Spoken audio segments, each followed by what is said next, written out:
Hello guys, welcome to Proxima What If.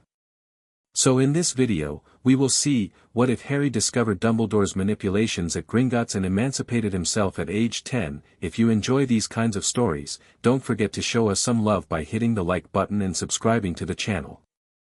Your support means the world to us. Now, let's start the story. Chapter 1, The Vault Beneath the Lies. The letter had come on a Tuesday, which Harry would later think was fitting. Nothing good ever happened to him on a Tuesday. Vernon had turned purple, his particular shade of enraged aubergine that meant someone was about to get locked in the cupboard, and Petunia had made a sound like a cat being stepped on. But the letters kept coming. Hundreds of them. Thousands. Stuffed through the mail slot and crammed down the chimney and hidden inside eggs, which Harry thought was a bit excessive but certainly effective. Then the giant came. Hagrid, that was his name, Rubeus Hagrid, keeper of keys and grounds at Hogwarts, filled the entire doorway of the miserable shack on the rock where Vernon had dragged them. He'd bent Vernon's shotgun into a pretzel, given Dudley a pig's tail, and handed Harry a squashed birthday cake. He'd said the words that changed everything. "You're a wizard, Harry." And just like that, the cupboard under the stairs, the hand-me-down clothes 3 sizes too big, the bruises he'd learned to hide, and the gnawing hunger that had been his oldest companion, all of it suddenly had a reason. Not a good reason. Not an acceptable reason. But a reason. He was a wizard. His parents had been magical. They hadn't died in a car crash. They'd been murdered by a Dark Lord, and somehow Harry had survived, and the whole wizarding world knew his name. Harry sat in the sidecar of Hagrid's flying motorcycle as London sprawled beneath them, the wind tearing at his too big shirt, and he thought about what it meant. Not the magic. Not the fame. The lie. His aunt and uncle had known, had always known, and they'd chosen cruelty anyway. He filed that away in the quiet, careful place inside his mind where he kept the things that mattered. The place that had kept him sane through 10 years of Dursley hospitality. Hagrid was talking about Hogwarts, about Quidditch and Gryffindor and someone called Dumbledore who was apparently the greatest wizard in the world. Harry listened and nodded and asked questions at the right moments, because he'd learned a long time ago that people told you more when they thought you were hanging on every word. And Hagrid, bless him, was about as subtle as a freight train. Every other sentence was about how great Dumbledore was. How wise. How kind. How he was the one who'd arranged for Harry to live with the Dursleys. That last part stuck. Harry turned it over as they descended toward London, the motorcycle rattling like it was held together by optimism and rust. Dumbledore had placed him with the Dursleys. Dumbledore, who according to Hagrid, could do practically anything. The greatest wizard alive had looked at all the options for a famous orphan baby and had chosen Privet Drive. Chosen Vernon's meaty fists and Petunia's sharp backhand and a cupboard that smelled of dust and cleaning chemicals. The quiet place inside Harry's mind made a note. And then he smiled at Hagrid and asked another question about Quidditch. Diagon Alley hit him like a wall of color and noise and impossibility. Shops stacked on top of shops, cauldrons that stirred themselves, owls swooping between rooftops, and everywhere, people in robes moving with the casual confidence of those who'd never had to hide what they were. Harry wanted to stop and stare at all of it, to press his face against every window and drink it in, but Hagrid was on a mission. Gringotts first, the giant said, patting his coat pocket where something clinked. Gotta get your money, and I've got a bit of Hogwarts business to attend to. The bank rose at the end of the alley like a crooked marble fist, white stone leaning at angles that shouldn't have been architecturally possible. Bronze doors gleamed in the morning sun, flanked by, Harry blinked, small creatures in scarlet and gold uniforms. They had long fingers, sharp features, and expressions that suggested they'd seen everything the world had to offer and found it all mildly disappointing. Goblins, Hagrid muttered. Clever. Best not to cross them. The poem on the inner doors was a nice touch, Harry thought. Essentially a very polite way of saying, steal from us and die. He appreciated the directness. Inside, the bank stretched into a vast marble hall, the ceiling so far above that the chandeliers looked like distant stars. Dozens of goblins sat behind high counters, weighing gems and counting coins and ignoring the wizards who waited for their attention with the patience of beings who measured time differently than humans. Hagrid lumbered up to a free counter, pulling a small gold key from his pocket. "Mr. Harry Potter would like to make a withdrawal." The goblin behind the counter, thin as a knife edge, with spectacles perched on a nose that could have opened letters, looked at the key. Then he looked at Harry. His eyes narrowed by approximately 1 millimeter, which on a goblin face was equivalent to a human's jaw dropping. "One moment," the goblin said, and slid off his stool with a precision that suggested this moment was about to become significantly longer than one. His name was Griphook, and he'd worked the assessment desk at Gringotts for 43 years, which in goblin terms was roughly equivalent to a mid-career professional who'd seen enough to be dangerous and not enough to be bored. He processed keys. He verified identities. He had seen 10,000 wizards fumble through their vaults with all the financial literacy of concussed pigeons, and he'd long ago stopped expecting anything interesting from any of them. The Potter key was interesting. He turned it over under his desk lamp, his fingers reading the enchantments the way a musician reads sheet music. Standard Gringotts issue. Gold. Properly forged. But the authorization matrix was wrong. This was a trust vault access key, limited withdrawals, restricted information, no account statements. The kind of key you gave a child's guardian for school expenses. Not the kind of key you gave the last living heir of the ancient and most noble house of Potter. Griphook looked at the boy again through the one-way glass of his assessment partition. Small for his age. Clothes that didn't fit. Hair that looked like it had been cut by someone who actively disliked him. But the eyes were sharp. The boy was watching the bank with the careful attention of someone who'd learned to read rooms as a survival skill. Griphook had seen that look before. On the faces of goblin children who'd grown up in the deep mines, where noticing things was the difference between living and not. He made a decision that would, in the fullness of time, reshape the political landscape of Wizarding Britain. He took it because it was profitable. Goblins always had good reasons for their decisions, and profit was the best reason of all. He stepped out from behind his partition and approached the boy directly, bypassing Hagrid entirely. "Mr. Potter," he said. "Would you come with me, please?" Hagrid frowned. "Now hang on, we've just come to make a withdrawal, this is a matter of account security," Griphook said, and those 4 words carried the weight of a Gringotts directive, which meant that Hagrid could either comply or be escorted out by beings who considered dragon handling a light hobby. "Mr. Potter's presence is required. You may wait in the lobby. There are refreshments." Hagrid opened his mouth, closed it, and looked at Harry with obvious uncertainty.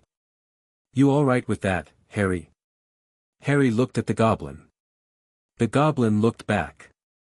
Something passed between them, not trust, exactly, but a mutual recognition that this conversation was going to be more honest than most. "I'll be fine, Hagrid," Harry said. "I'm sure it won't take long." It took 4 hours. Griphook led him through corridors that the public never saw, past doors with locks that had locks of their own, into a chamber that was small, stone-walled, and contained a desk, 2 chairs, and more truth than Harry had encountered in his entire life. "Sit," Griphook said, and Harry sat. The goblin placed the gold key on the desk between them. This key grants access to Potter Trust Vault 687. It allows withdrawals of up to 500 galleons per year. It provides no account information, no transaction history, and no access to any other Potter holdings. He paused. "Do you know what you should have been given?" Harry looked at the key. Looked at Griphook. "Something more than that, I'm guessing." The Potter family maintains 7 vaults at Gringotts. Trust Vault 687 is the smallest. Your family's primary vault, the Ancestral Vault, has been in continuous operation since 1297. There are also 2 investment vaults, a property vault, an artifact vault, and a war chest that hasn't been opened since your great-grandfather sealed it in 1943. Griphook's thin fingers steepled.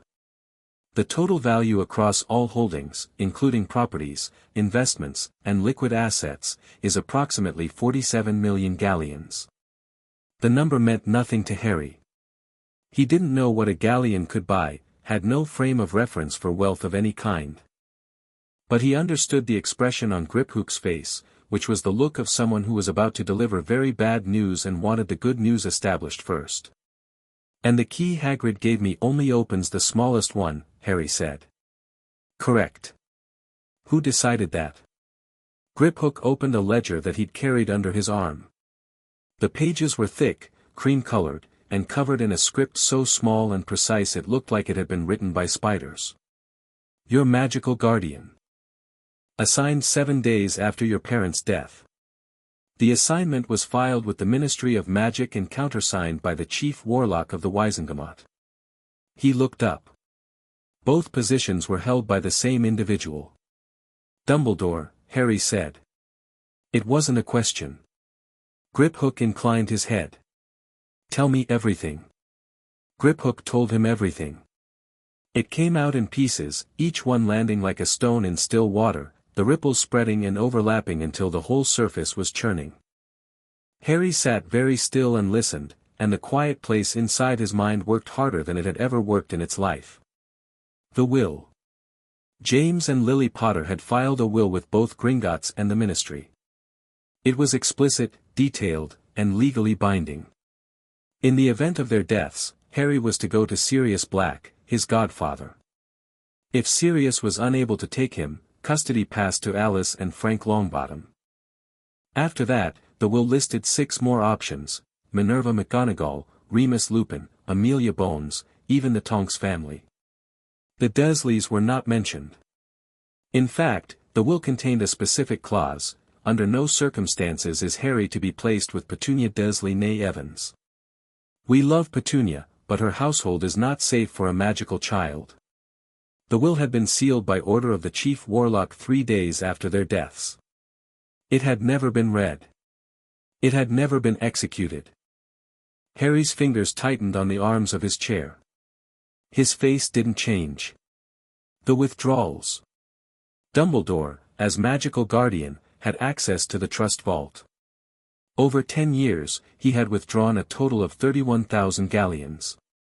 Small amounts, spread over many transactions, never enough to trigger an automatic audit.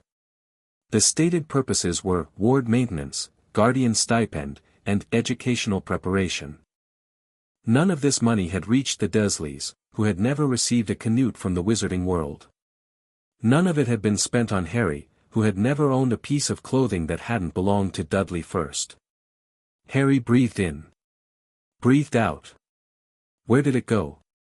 "We don't know," Griphook said, and the admission clearly cost him. The withdrawals were made through a proxy authorization, legal, under the guardianship agreement, but opaque to our tracking. The funds left Gringotts and entered the wizard economy. Beyond that, our visibility ends. 31,000 galleons. Harry still didn't know exactly what that meant in practical terms, but Griphook's tone told him it was significant. Like finding out someone had been skimming from your bank account for a decade while you slept in a cupboard and ate whatever scraps Dudley hadn't finished. The correspondence. This was the one that nearly cracked his composure. Since the night of his parents' death, 412 pieces of mail had been sent to Harry Potter. Birthday cards, Christmas gifts, letters of well-wishing, invitations, offers of guardianship, expressions of gratitude, and, Harry's throat tightened, 7 letters from a man named Remus Lupin, who identified himself as his father's best friend and who begged, in increasingly desperate terms, to be allowed to visit. All 412 pieces of mail had been intercepted by a mail ward keyed to Dumbledore's magical signature. Not a single letter had reached Privet Drive. The mail ward is exceptionally sophisticated, Griphook noted with grudging professional respect. It doesn't simply redirect correspondence. It generates automatic responses, polite declinations, requests for privacy, assurances that young Mr. Potter is happy and well cared for. Several of Mr.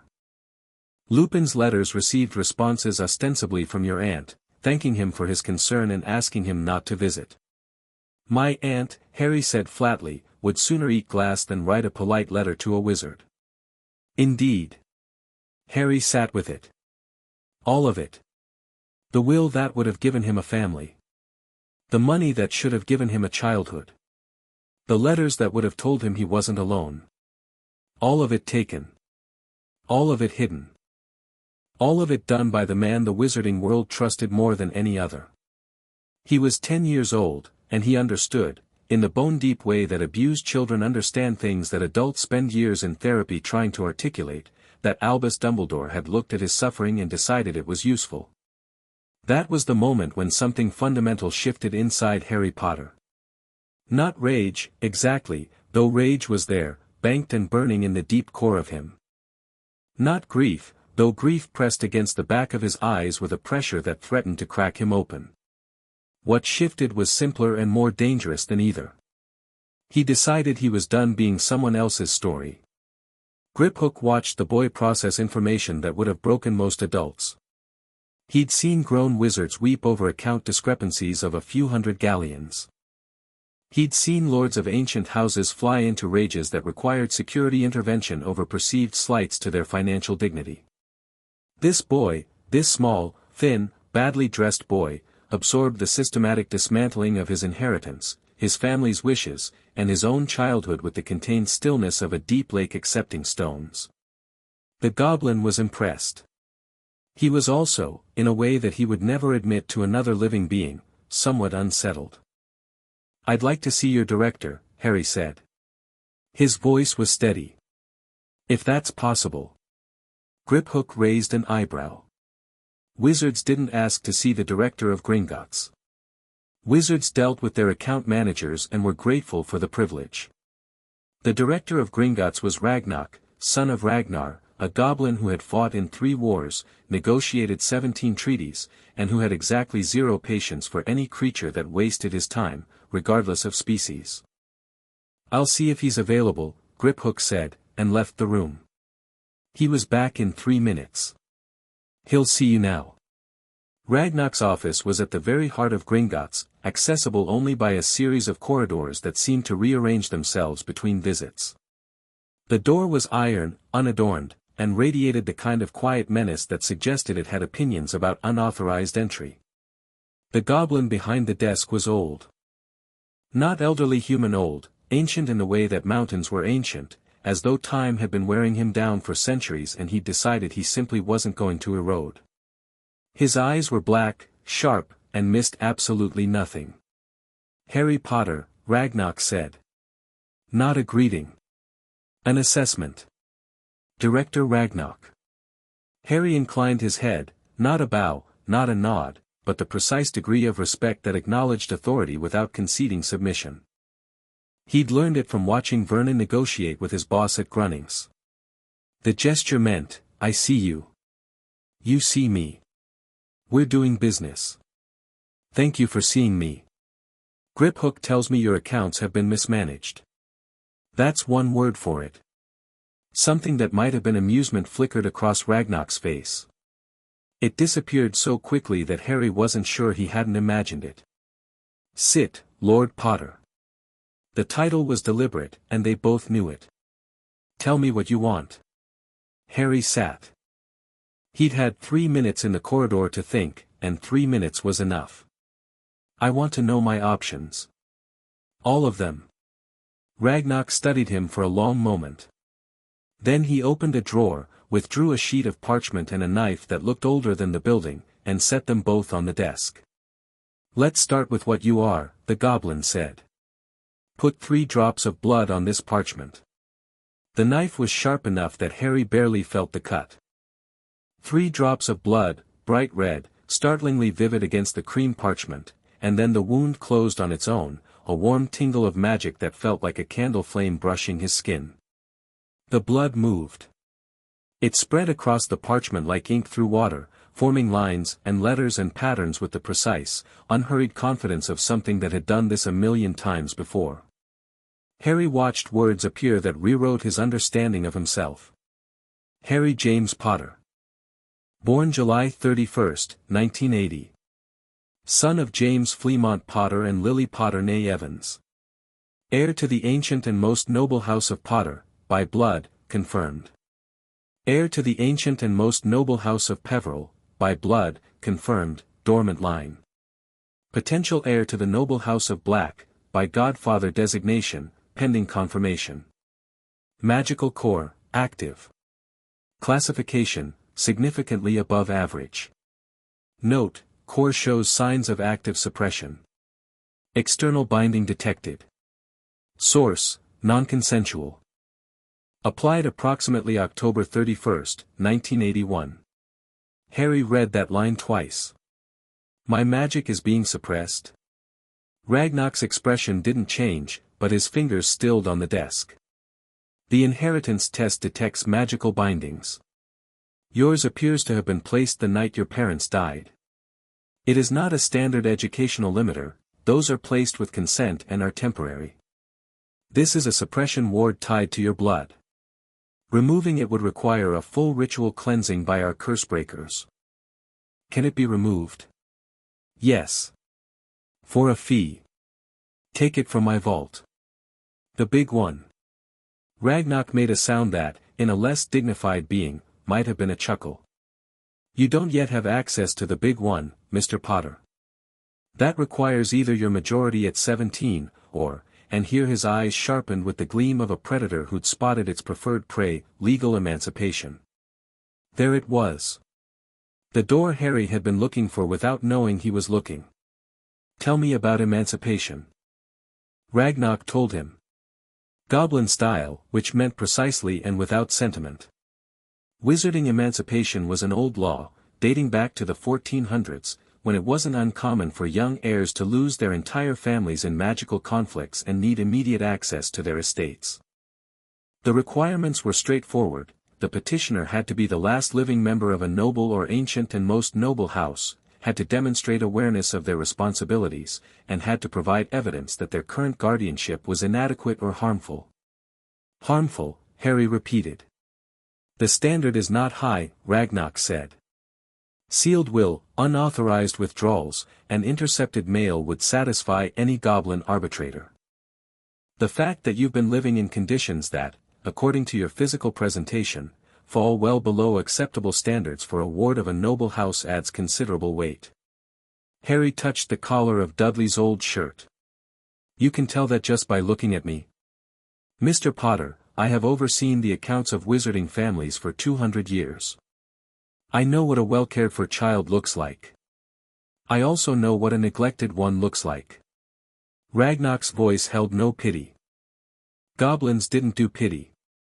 But there was something harder underneath, something that resembled anger, if anger could be forged into a business instrument. Your guardian placed you in that home. Your guardian sealed the will that would have prevented it. Your guardian profited from your accounts while you lived in squalor. These are facts. They are sufficient. What happens if I emancipate? You become Lord Potter in full. Access to all vaults, all properties, your Wisengomot seat. The guardianship is dissolved. Dumbledore loses all legal authority over you. You become, in the eyes of both goblin and wizarding law, an adult, with all the rights and responsibilities that entails. And the responsibilities include? Managing your estate. Maintaining your properties. Fulfilling the obligations of your Wisengomot seat, or appointing a proxy.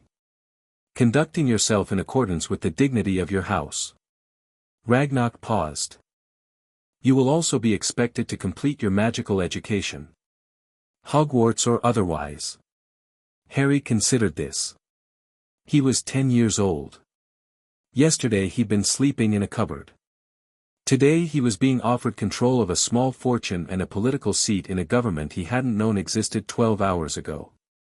The rational response was to feel overwhelmed.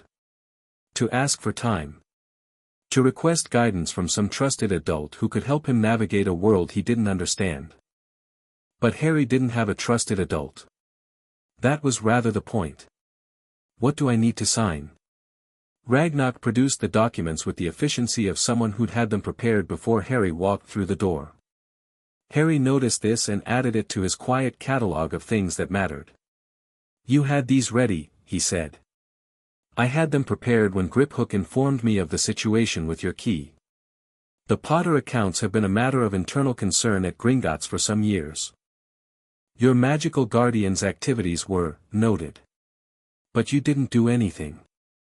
Ragnarok met his gaze without flinching. "We are bound by treaty not to interfere in the guardianship arrangements of wizarding families. We note.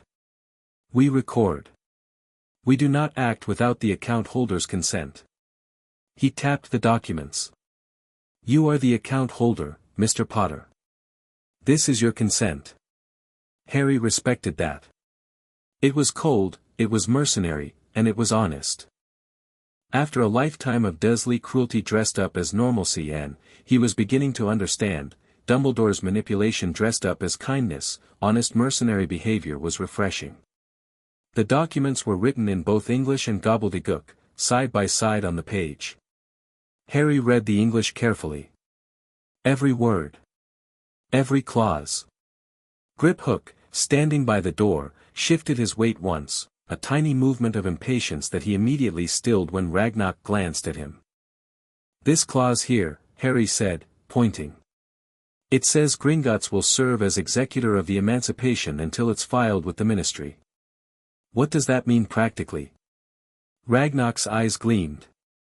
Most adult wizards didn't read the documents.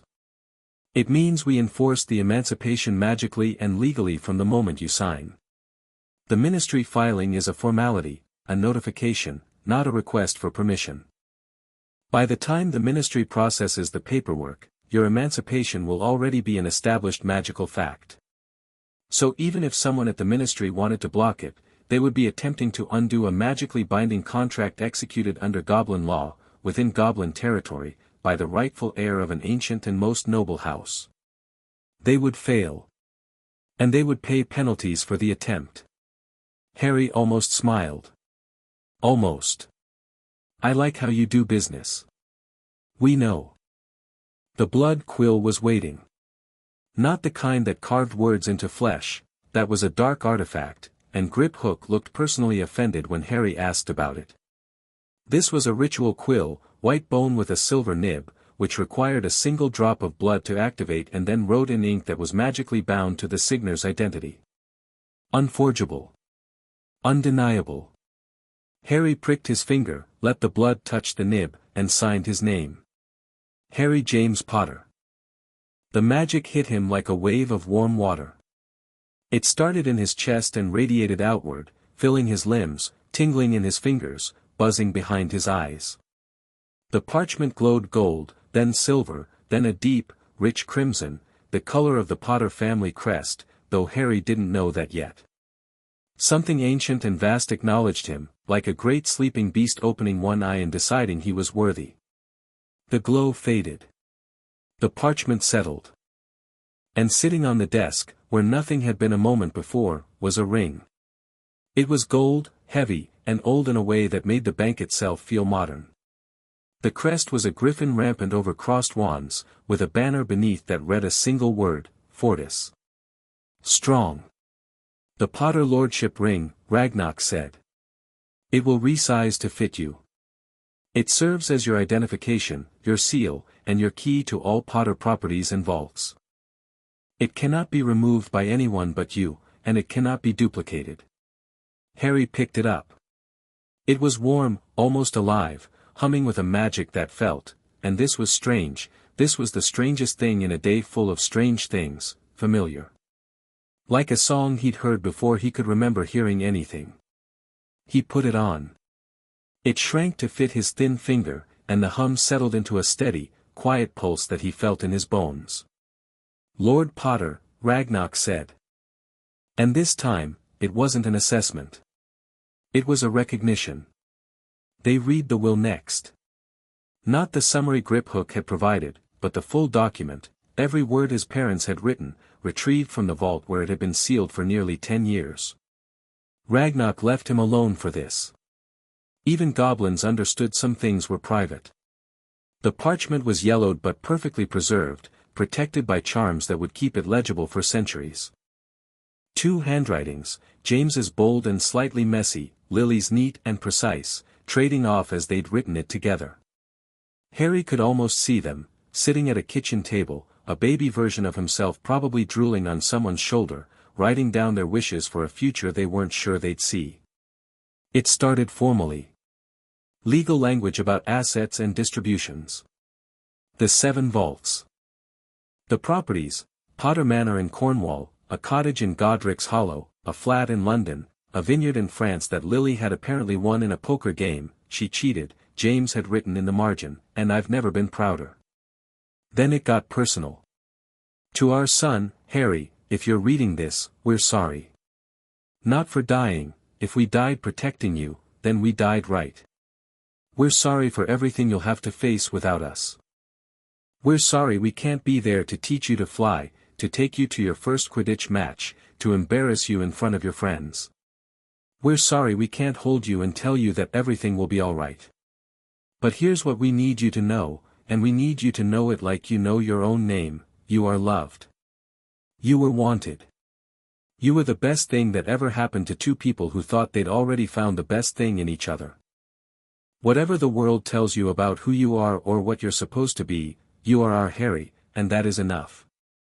That will always be enough. Be brave, but not reckless.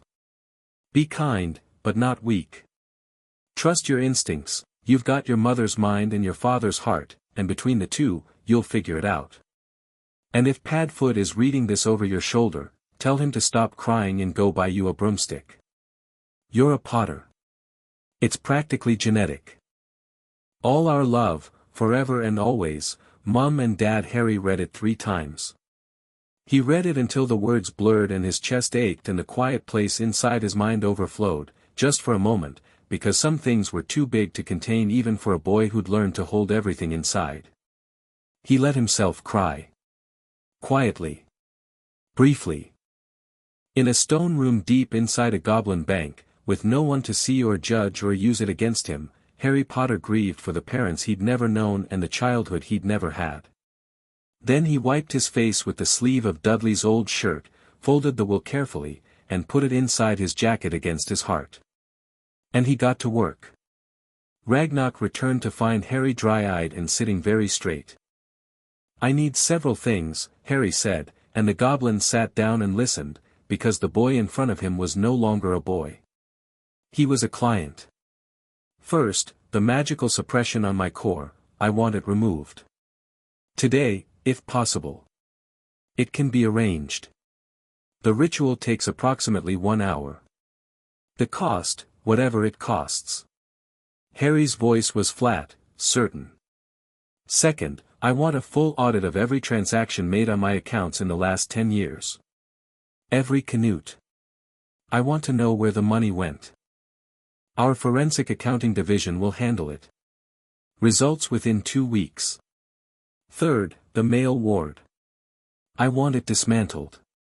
And I want every piece of intercepted correspondence retrieved and delivered to me. The mail ward is anchored to a location, presumably your former residence. Dismantling it remotely will require our curse breakers. The intercepted mail may be stored in a buffer dimension tied to the ward itself. Retrieval is possible but delicate. Do it. Fourth," Harry paused. "My parents will mention properties. Potter Manor. Is it habitable?" Ragnarok consulted a ledger. "Potter Manor has been maintained by house elf staff since your parents' death. The elves are bound to the Potter line and have continued their duties in the absence of a master. According to our last inspection, conducted 3 years ago at the elves' request, the property is in excellent condition." Harry felt something in his chest loosen. A place to go. A place that was his. Not a cupboard, not a charity case, not someone else's decision, his. "I'll be going there tonight," he said. "The ring will serve as a portkey to all Potter properties. Simply touch it and speak the name." Ragnarok tilted his head. "Is there a 5th thing?" "Yes. The most important one." Harry met the goblin's ancient black eyes. "I don't want Dumbledore to know. Not yet. Not about the emancipation, not about the audit, not about any of it. As far as he's concerned, Harry Potter visited his trust vault, collected some gold, and went shopping for school supplies like a good little wizard. Can Gringotts ensure that? Ragnar's smile was thin, sharp, and full of teeth. Mr. Potter, Gringotts has been keeping secrets from Albus Dumbledore for longer than he's been alive. Confidentiality is not merely a service, it is a point of professional pride.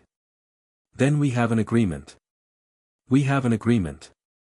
Ragnar extended his hand, the goblin gesture of a sealed contract, offered to very few wizards.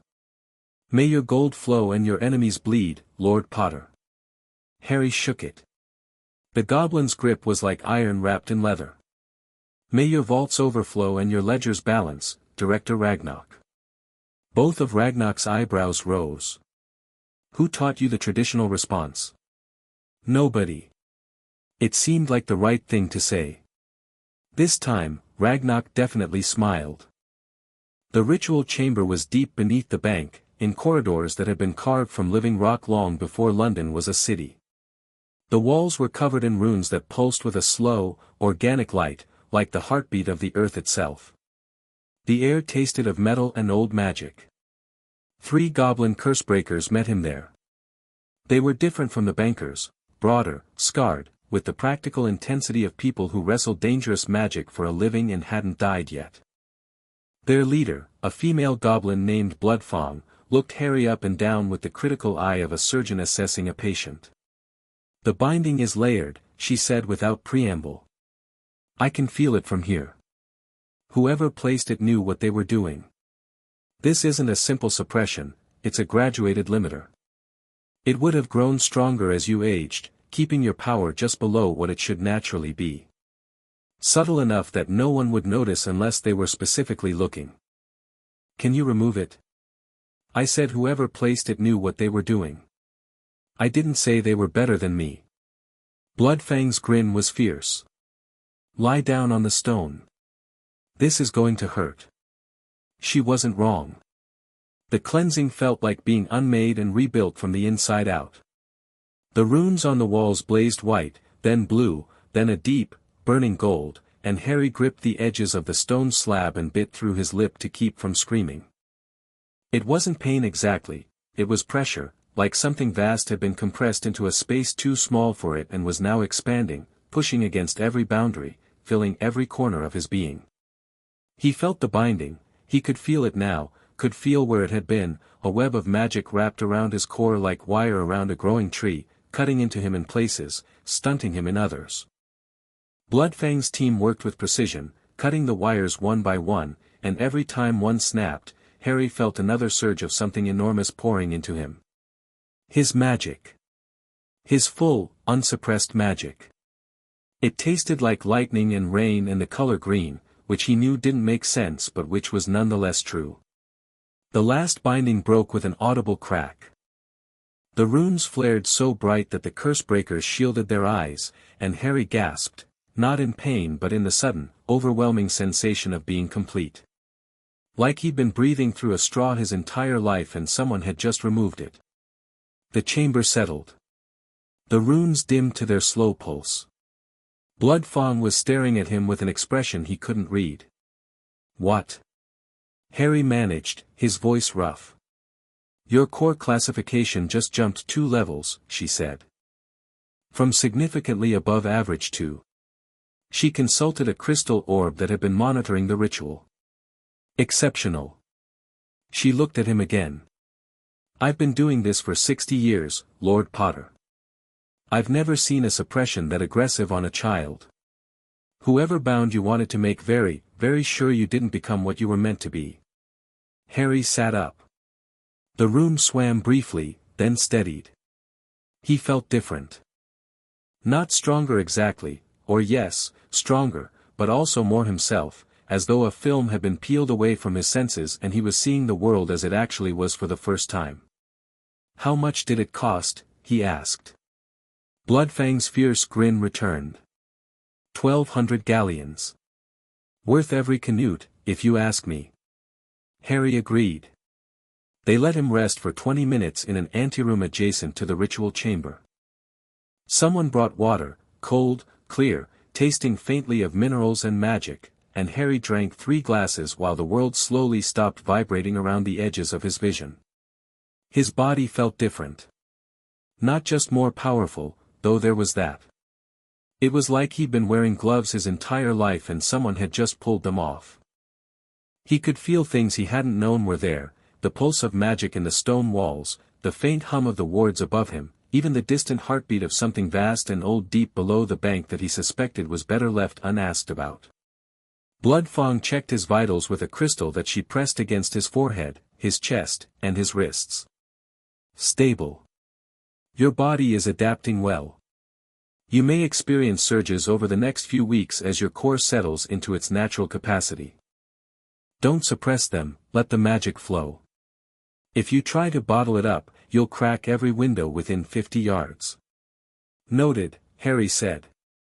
Thank you, Blood Fong. She grunted. Don't thank me. Pay me.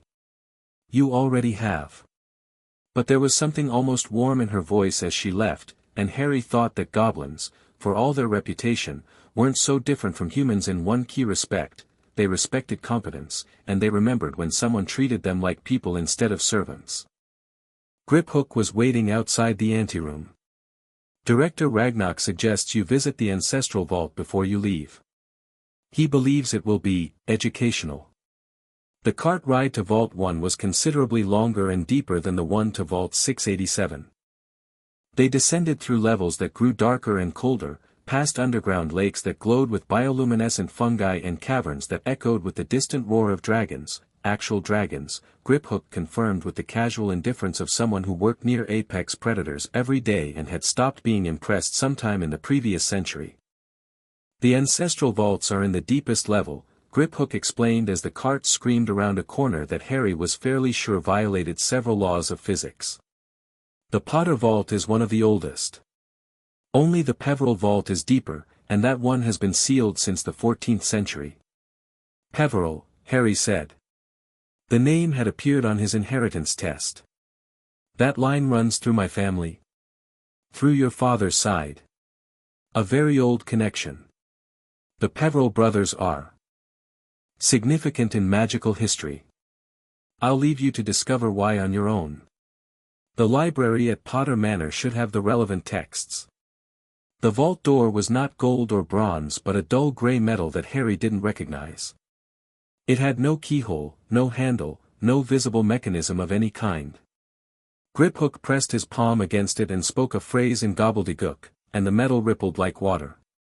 Then it stilled again. Your turn, Griphook said. Press your ring to the surface. Harry did. The metal recognized him, that was the only word for it. It didn't just open. It welcomed.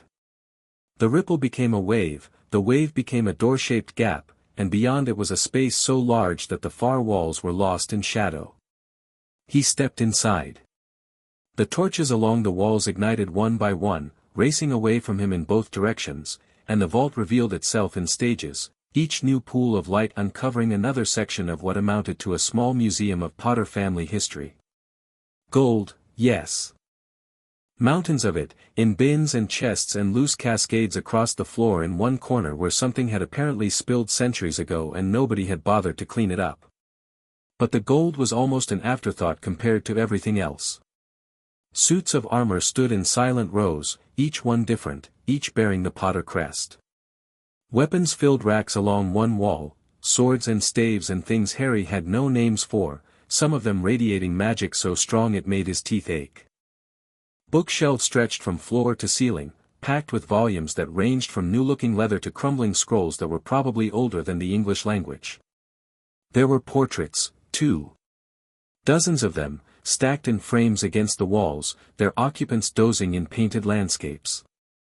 As Harry's torchlight reached them, they began to stir, blinking, stretching, peering out at him with expressions ranging from curiosity to imperious disdain.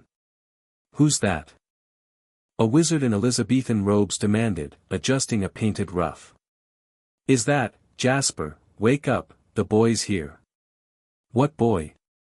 What, oh. Another portrait, this one of a man who looked remarkably like Harry except broader and with a truly magnificent beard, leaned forward. Well, well. The latest Potter. Took you long enough, lad. Harry stood in the middle of his family's legacy and felt the weight of it settle onto his shoulders, not crushing, but grounding. Real. These were his people. This was his history. And it had been kept from him, deliberately, systematically, by a man who decided Harry's ignorance was more useful than his knowledge. I'll come back, he told the portraits. I promise. I have a lot of questions. Questions. The Elizabethan wizard looked delighted. A Potter with questions. You'll fit right in, boy.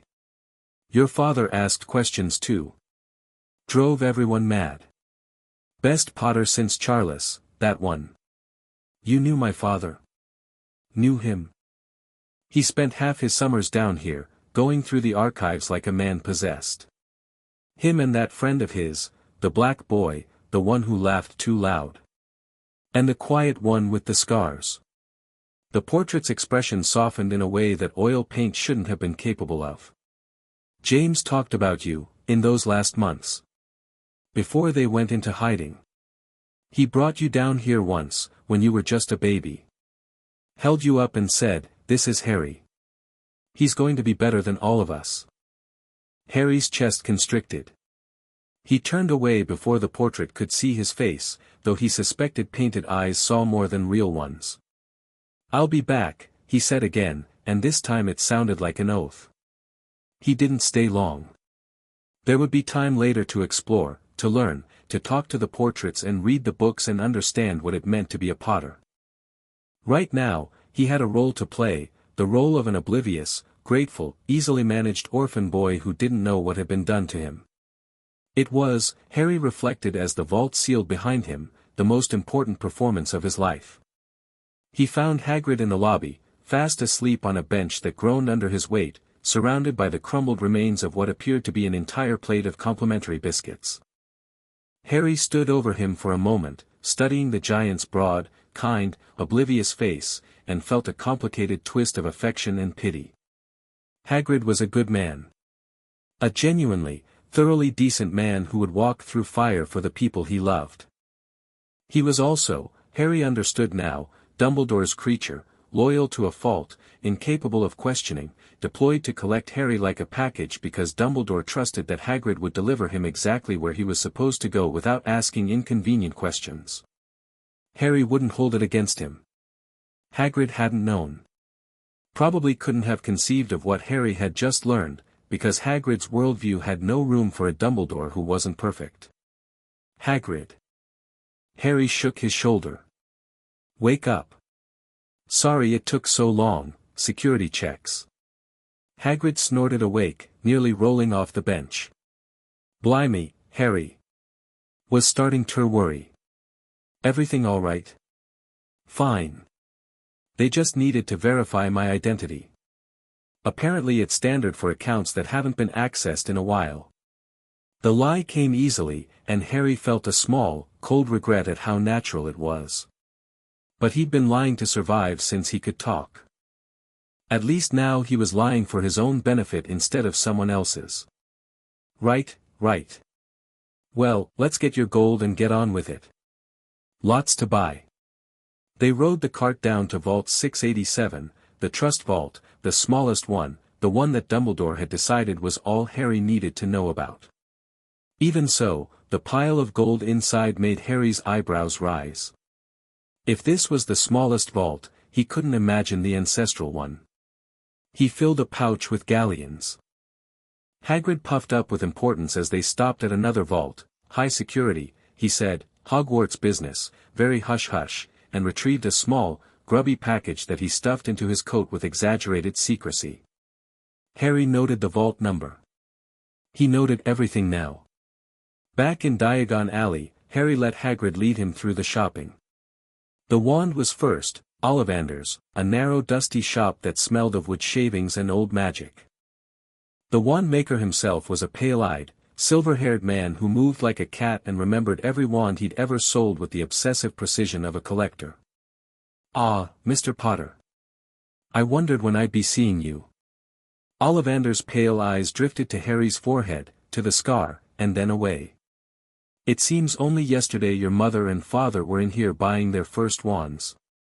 Your mother, willow, 10¼ inches, swishy. Nice wand for charm work. Your father, mahogany, 11 inches, pliable. A bit more power, excellent for transfiguration." He said all this while pulling boxes from shelves with the practiced efficiency of a man who'd been doing this since before the invention of the light bulb. Harry tried wand after wand. Maple and dragon heartstring, nothing. Ebony and unicorn hair, a feeble spark. Beechwood and phoenix feather, the window cracked. "Tricky customer," Ollivander murmured, looking more pleased than concerned. "Not to worry, we'll find the right match." It was the holly wand that chose him. 11 inches, phoenix feather core. The moment Harry's fingers closed around it, warmth flooded up his arm and the tip erupted in a shower of red and gold sparks that lit up the entire shop. Even Hagrid, peering through the window with his face pressed against the glass, let out a cheer. But Ollivander's expression was strange. Wondering. Almost troubled. "Curious," he said. "Very curious." "What's curious?" Harry asked, because he'd learned in the last few hours that ignoring hints was a luxury he couldn't afford. "I remember every wand I've ever sold, Mr. Potter. The phoenix whose tail feather resides in your wand gave another feather, just one other. It is curious that you should be destined for this wand when its brother gave you that scar." The shop went very quiet. Harry looked at the wand in his hand, holly, warm, humming with a rightness that he could feel in his bones, and thought about what it meant to carry a weapon that was the twin of the one that killed his parents. "The wand chooses the wizard," Ollivander said softly. "That much has always been clear to those of us who have studied wand lore. And I think we must expect great things from you, Mr. Potter." Harry paid 7 galleons and left with the wand in its box and the echo of "great things" ringing in his ears. He wasn't sure he liked the way Ollivander had said it. It had the same quality as the word "interesting" when spoken by someone holding a lab report, technically neutral, practically ominous. The rest of the shopping was standard. Robes from Madame Malkin's, where a pale-faced boy with pointed features tried to talk to him about Quidditch and "the right sort of people," and Harry filed him away as a probable Malfoy. A cauldron, a telescope, potion ingredients that smelled like a swamp had gotten into a fight with a pharmacy and both sides had lost. Books, and here Harry lingered, running his fingers over spines that covered subjects he hadn't known existed. Transfiguration. Charms. Defense against the dark arts. Potions. A history of magic. Each one was a door into a world he was going to learn to navigate faster than anyone expected. And then the owl, Hedwig, a snowy owl with feathers like fresh snow and amber eyes that regarded Harry with the dignified approval of a creature that had chosen its companion and found him acceptable. She nipped his ear gently when he lifted her cage, and he felt a rush of affection for this strange, beautiful bird who was, technically, the first thing that had ever chosen him out of genuine preference rather than obligation or manipulation. "Beautiful bird," Hagrid said, beaming. "She'll serve ye well. Happy birthday, Harry." Harry smiled at the giant, a real smile, not a performed one, and said thank you, and meant it. Some kindnesses were genuine even when they came from compromised sources. Harry was old enough to hold both truths at once: Hagrid was kind, and Hagrid was Dumbledore's. These facts coexisted without cancelling each other out. He tracked every face in Diagon Alley as they walked. Noted the Daily Prophet headlines about ministry appointments and Gringotts exchange rates.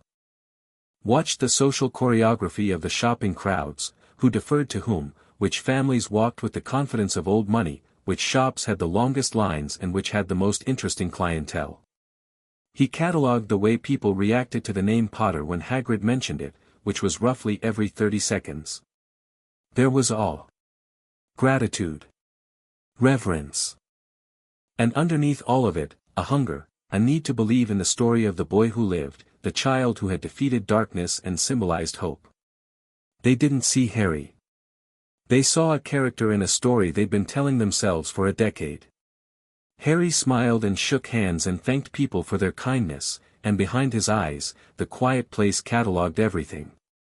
Now he understood. And he intended to use every bit of it.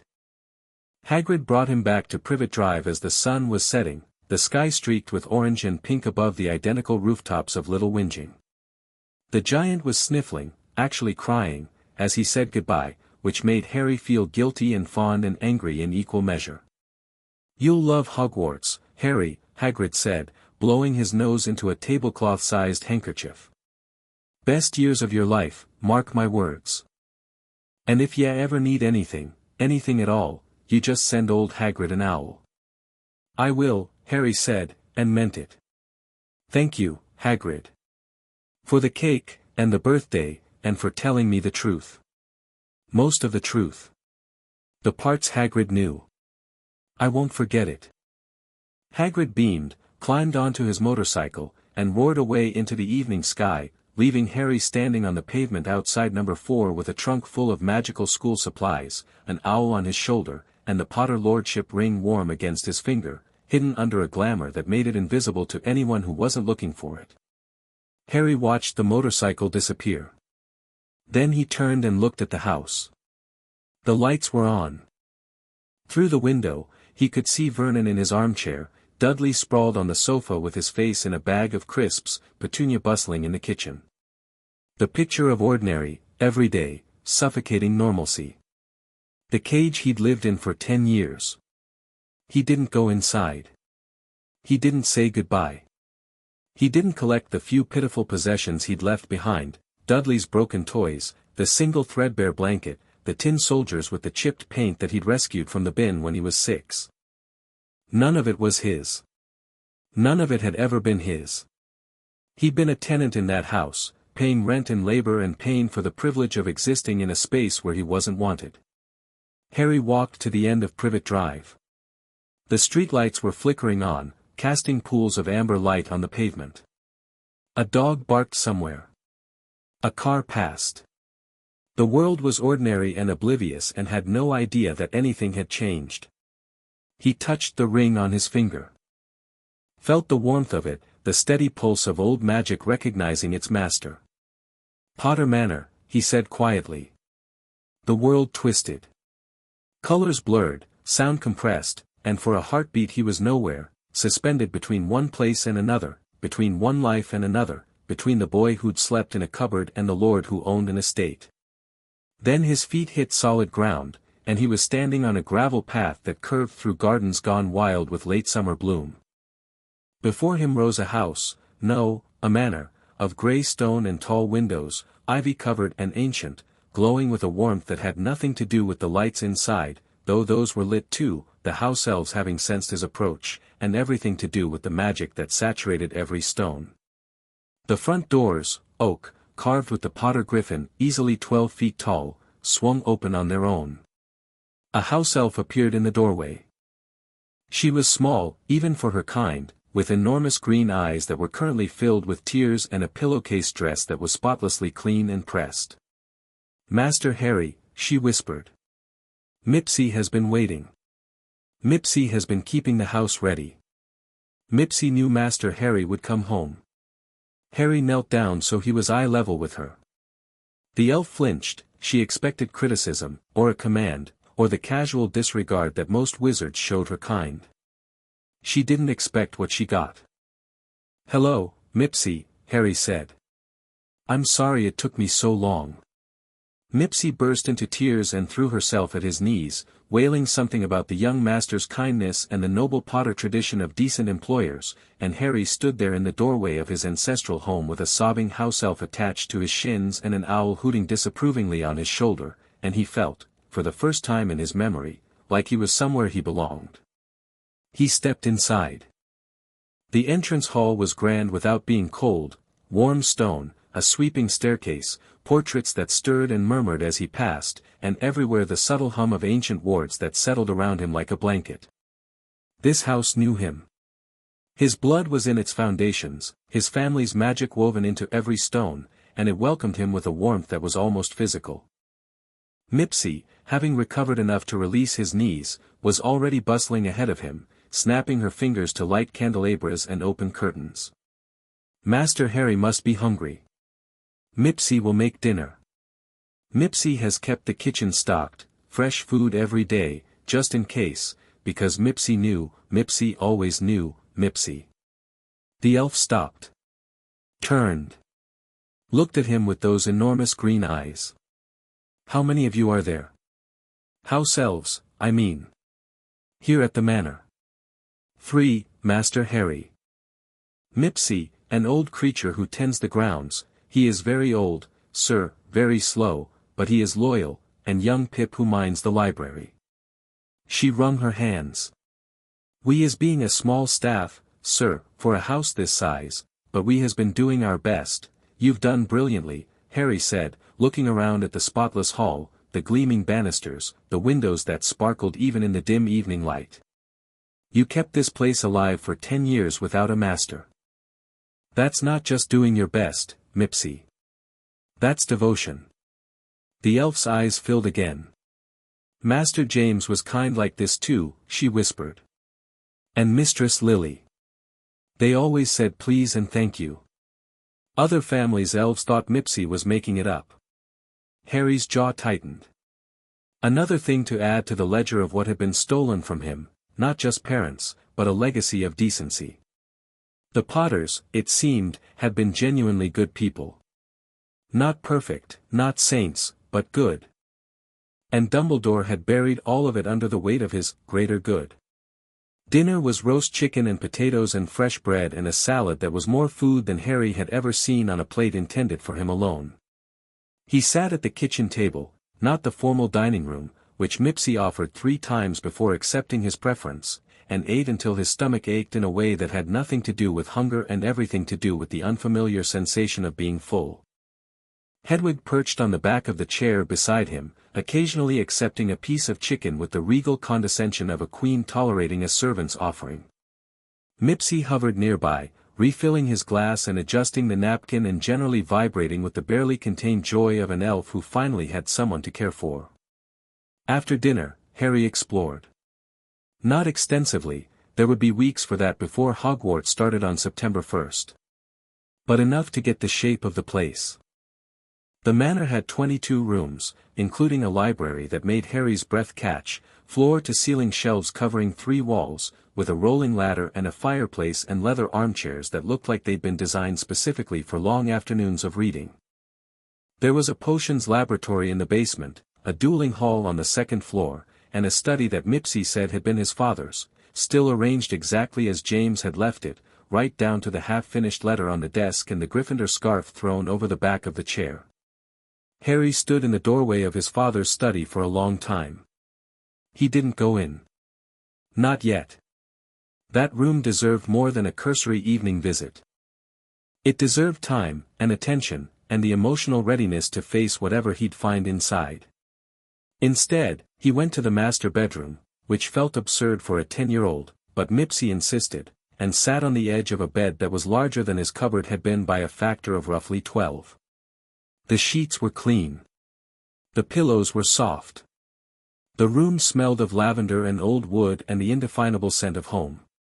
He pulled his parents' will from inside his jacket. Unfolded it. Read it one more time.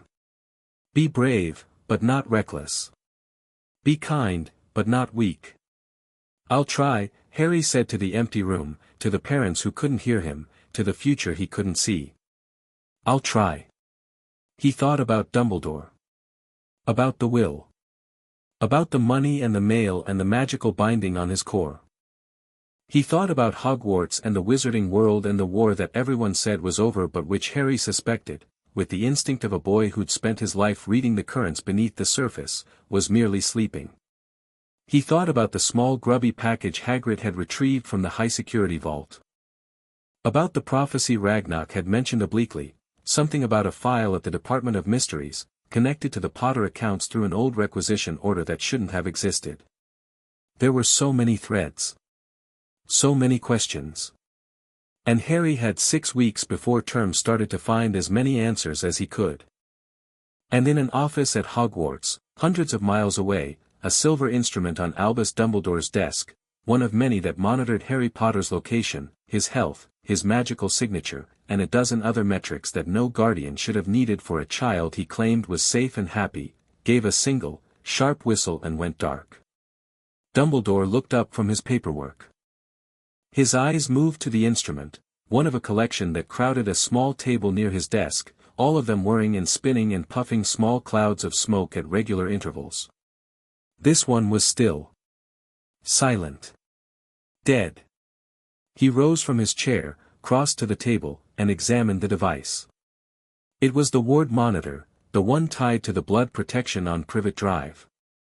It was the most important instrument in the collection, because it was the one that told him Harry was where he was supposed to be. It was telling him nothing now. Albus Dumbledore stood very still for a very long time. His face, usually arranged in an expression of grandfatherly benevolence, was blank. The twinkle was gone from his eyes. In its absence, what remained was something harder, colder, and far more calculating than any of his admirers would have recognized. He turned to Fawkes, the phoenix perched on a golden stand behind his desk. The bird regarded him with ancient, fiery eyes that held no judgment and no comfort. "It seems," Dumbledore said softly, "that I may have miscalculated." The phoenix said nothing. Phoenixes are wise enough to know when silence is the only honest response.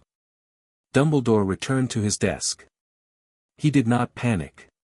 He did not rush to Privet Drive. He sat, and he steepled his fingers, and he began to think, because Albus Dumbledore had been playing chess with the world for over a century, and when a piece moved unexpectedly, you didn't flip the board.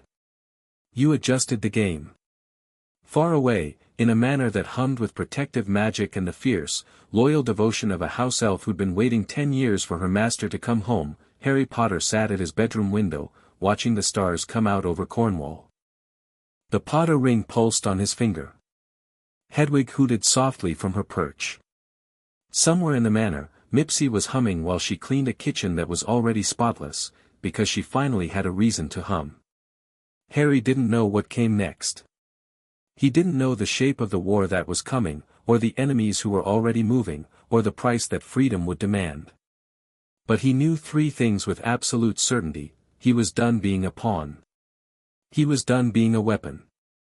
And Albus Dumbledore was going to learn that there were some things even the greatest wizard in the world couldn't control. Chapter 1 End. Chapter 2, The weight of a name. The first morning at Potter Manor, Harry woke up and didn't know where he was.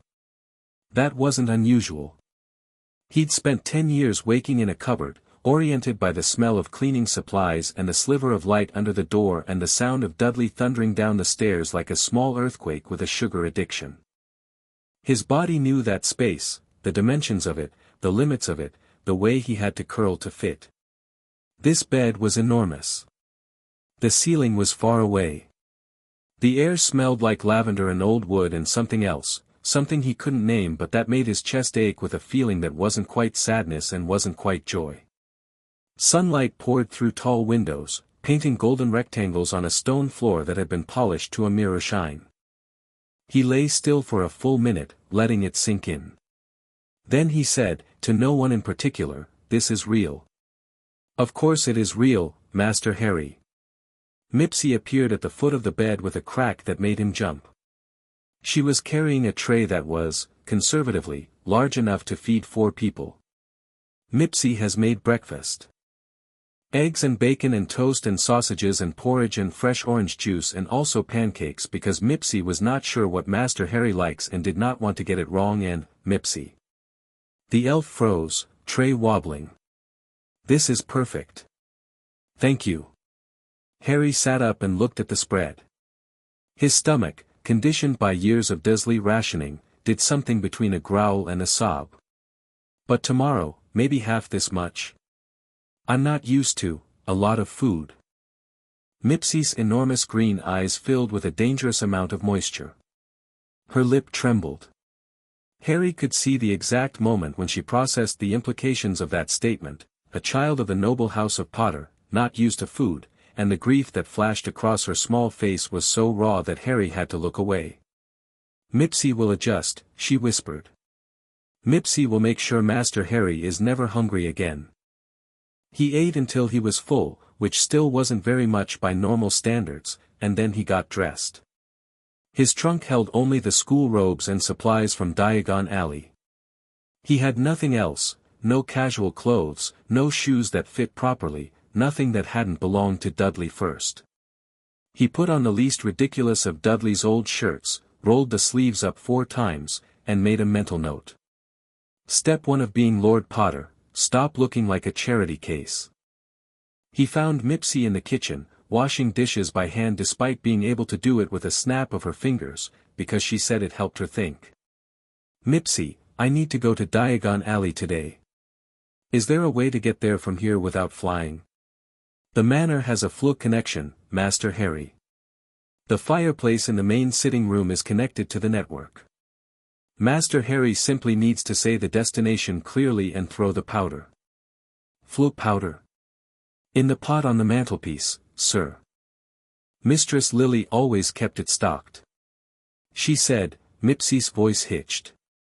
"She said she would need it when she came back." Harry absorbed that hit without flinching, because there wasn't an alternative. "Show me how it works." The flu network, Harry decided, was designed by someone who hated dignity. The spinning was bad. The soot was worse.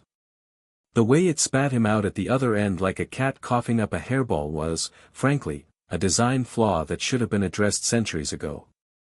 He stumbled out of the fireplace at the leaky cauldron, covered in ash, and spent 30 seconds coughing before he could see straight. Nobody recognized him. That was the advantage of looking like an underfed vagrant.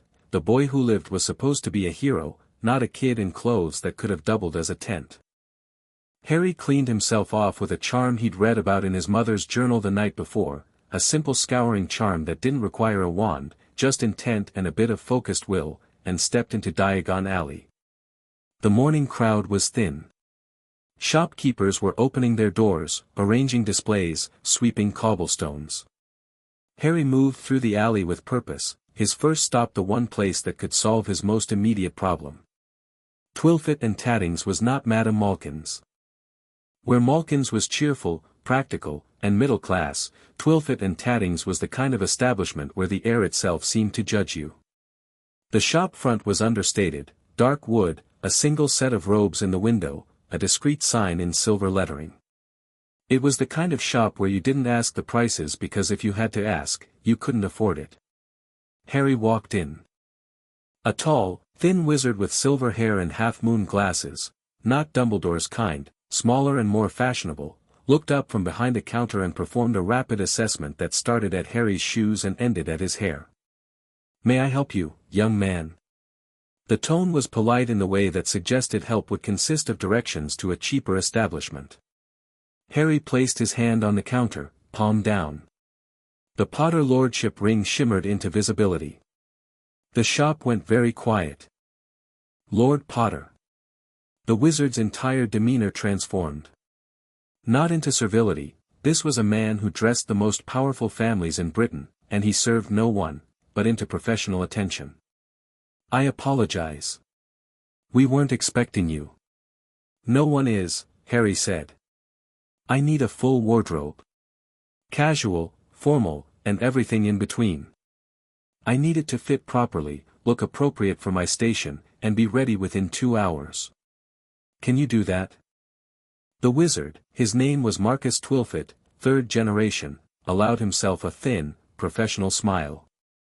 "Lord Potter, I dressed your grandfather, your father, and every Potter lord for the last 90 years.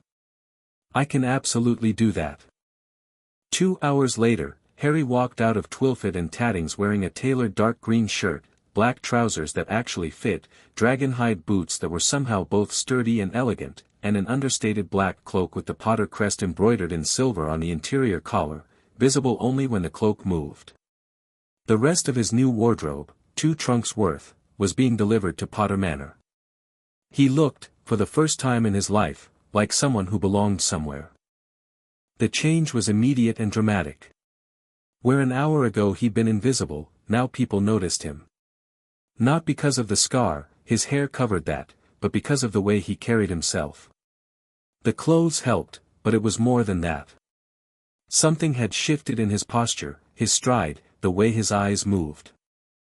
He walked like someone who owned the ground beneath his feet, and in Diagon Alley, where magical bloodlines were currency, that kind of presence drew attention like a torch in a dark room. He was aware of being watched. He didn't mind. Let them look. Let them whisper. The more they saw of Lord Potter, the harder it would be for Dumbledore to stuff him back into a cupboard. His second stop was Flourish and Blots. Not for school books, he had those already, but for everything they didn't teach at Hogwarts. Wizarding law. Wizengamot procedures. Political history. The noble houses and their alliances. He bought 17 books, paid with a casual wave of his Gringotts card, a new service the goblins had been delighted to set up for him, and had them shrunk and pocketed. His third stop was supposed to be the apothecary for additional potion ingredients, but he never made it there, because Draco Malfoy was standing in the middle of the street. Not alone. Draco was flanked by two boys who looked like someone had stacked bricks in the rough shape of humans and taught them to walk. Behind them, like a pale spider in expensive robes, stood a man who could only be Draco's father. The resemblance was striking, the same pointed face, the same white blonde hair, the same expression of casual superiority that suggested the world existed primarily for their convenience. Lucius Malfoy.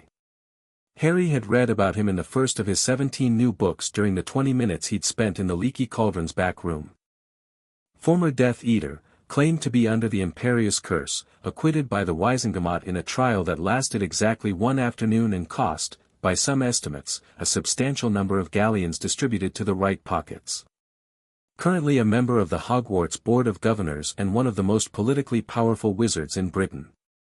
Also, if Harry's reading of the Potter estate records was correct, a man who owed the Potter family a life debt from 1978, when James Potter had pulled him out of a collapsing building during a Death Eater raid gone wrong. A debt that Lucius had never acknowledged and probably hoped everyone had forgotten. Harry hadn't forgotten. Harry had only learned about it 12 hours ago, but he'd filed it in the quiet place where he kept things that mattered, and it would stay there until he needed it. The Malfoys hadn't seen him yet. Draco was looking at racing brooms in the quality Quidditch supplies window, talking loudly about how his father was going to buy him the new Nimbus 2000 and how it was an absolute travesty that first years weren't allowed their own brooms at Hogwarts. The two brick-shaped boys nodded along with the mechanical devotion of minions who'd been well trained. Harry considered his options. He could avoid them, duck into a side alley, continue his shopping, stay invisible. That was the safe choice. The smart choice, probably. But Harry was tired of being invisible. And he was curious about Lucius Malfoy in the way that a chess player is curious about an opponent's opening move. He walked straight toward them. Draco saw him first. The recognition was instant. They'd met briefly at Madame Malkin's the day before, though Harry had been wearing Dudley's rags at the time. Draco's eyes widened as he took in the transformation, then narrowed as they caught the subtle gleam of the Potter crest on Harry's cloak. "Potter?" Draco said, and his voice carried the particular blend of surprise and recalculation that happens when someone realizes the landscape has shifted beneath them. "Malfoy," Harry replied, with a nod that was cordial without being warm. Lucius turned. His gaze landed on Harry with the precision of a searchlight, and Harry felt it, the weight of a man who'd spent decades reading people and situations and bending both to his advantage. Cold gray eyes performed the same rapid assessment that Twilfit had done, except this one was measuring something more than clothing. "Well," Lucius said. "Harry Potter. I've heard a great deal about you." "I'm sure you have," Harry said. "Though I suspect not all of it was accurate." Lucius's lips twitched. Not quite a smile. An acknowledgement. "You're more articulate than I expected. People often make that mistake." Harry met his gaze directly, which he knew was unusual for a 10-year-old speaking to a powerful adult, and he knew Lucius noticed. "I believe you knew my father." A flicker of something crossed Lucius's face. "Too fast to read." "We were acquainted. James Potter was a memorable individual." "He was. I've been reading his journals." Harry let that land. Watched Lucius process the implication, that Harry had access to Potter family records, that he'd been reading them, that whatever James had written about the Malfoys was now in Harry's hands. He had a lot to say about the families he interacted with. Some of it quite interesting. The temperature of the conversation dropped several degrees. Draco, who'd been watching this exchange with the confused expression of someone who'd walked into a film halfway through, opened his mouth. Lucius silenced him with a look. "I imagine it was," Lucius said carefully. "Your father was a man of strong opinions. He was a man who kept meticulous records." Harry smiled. It was not a warm smile. It was the smile of someone who had a card and wanted you to know it without showing it. "But I'm sure that's ancient history. I look forward to meeting you properly at some point, Mr. Malfoy. Draco, I'll see you at Hogwarts." He inclined his head again, that precise gesture of acknowledgement, and walked away. Behind him, he heard Draco say, "Father, what just, be quiet, Draco." Harry allowed himself, just for a moment, the smallest possible grin. Madame Malkin's was buzzing when Harry walked in. 3 families were being fitted at once, and the shop had the cheerful, slightly chaotic energy of a place operating at full capacity. Harry waited near the door, content to observe the social dynamics playing out in front of him.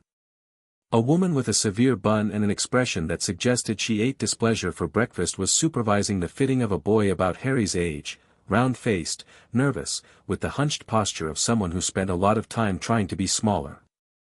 The woman, who Harry guessed was his grandmother, was criticizing everything. The robes were too long, the fabric was wrong, the boy was standing incorrectly. "Stand up straight, Neville." Your father stood straight.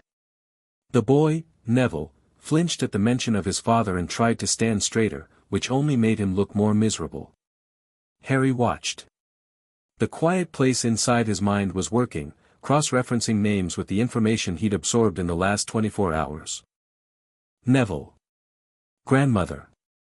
Father mentioned in a way that suggested absence or loss. The Potter will had listed Alice and Frank Longbottom as second-choice guardians. Longbottom. This was Neville Longbottom.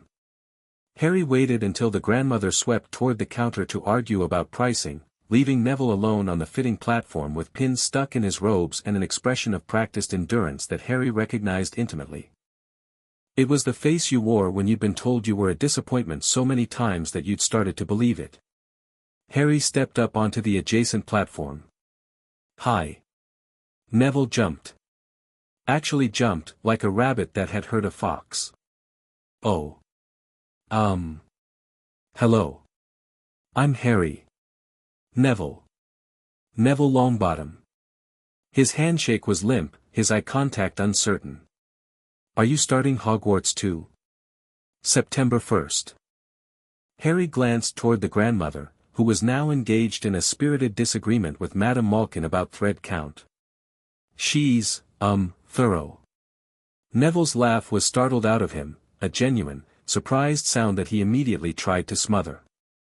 "That's Gran. She has opinions about everything. Especially about me." The last 2 words were quiet, worn smooth by repetition. "What house are you hoping for?" "Gryffindor. That's where my parents were." Neville said it like a prayer he wasn't sure would be answered. "Gran says if I don't make Gryffindor well. She has opinions about that too." Harry studied him. Past the slouch and the stammer and the nervous tick of rubbing his left wrist, there was something solid in Neville Longbottom. Something that hadn't been crushed yet, despite what was clearly a sustained effort. Harry had seen it in the mirror often enough, that stubborn, secret core that refuses to break even when everything else is bending. "I knew your parents," Harry said, and immediately corrected himself. I mean, my parents knew your parents. They were friends. Actually, they were more than friends. My parents trusted yours enough to name them in their will as guardians for me if anything happened. Neville stared at him. The blood drained from his face, then rushed back in a flood of color. Your parents, you're Harry Potter. Yeah. Your parents wanted, my parents to look after you. They trusted them. They must have thought pretty highly of Frank and Alice Longbottom to put them in a will like that.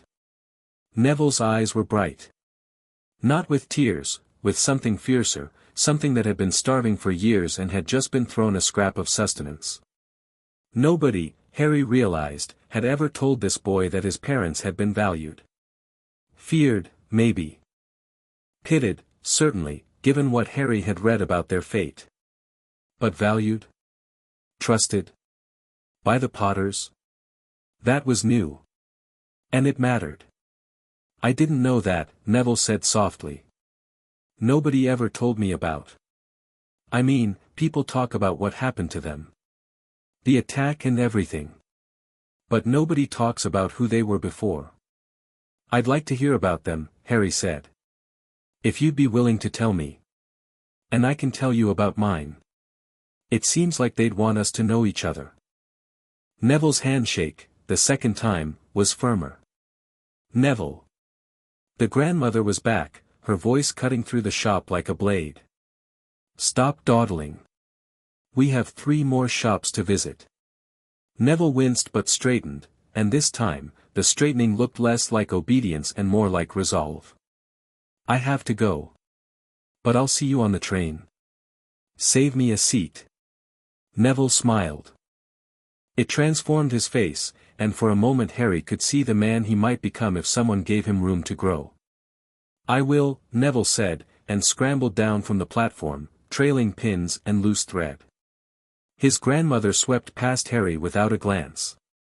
But Neville looked back, once, from the doorway. Harry raised a hand. Neville raised one back. First ally, Harry thought. And not a strategic one. Not a chess piece. A friend. The difference mattered. He was heading back toward the leaky cauldron, his shopping done and his mind already turning to the afternoon's agenda, the Potter Library, specifically the sections on Wizengamot law and blood ward theory, when he heard it. Excuse me. The voice was cool, precise, and completely devoid of the breathless reverence that most people used when they recognized him. Harry turned. She was his age, or close to it. Blonde hair pulled back from a face that was striking in its composure, the kind of composure that most adults never achieved and that, on a child, was either deeply impressive or deeply concerning. Blue eyes that assessed him with the clinical detachment of a jeweler examining a stone. She wore robes of dark blue that were clearly expensive and clearly chosen to be understated, which told Harry more about her family's approach to power than a trunk full of gold could have. You're Harry Potter, she said. Not a question. I am. I'm Daphne Greengrass.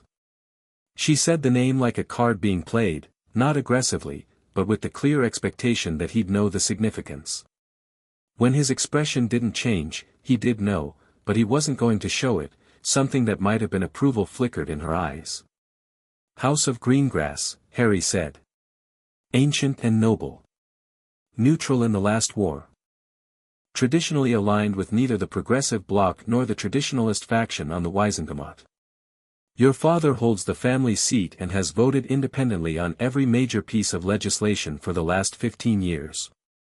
Daphne's composure cracked, just slightly. A hairline fracture of surprise that she sealed almost immediately, but not before Harry caught it.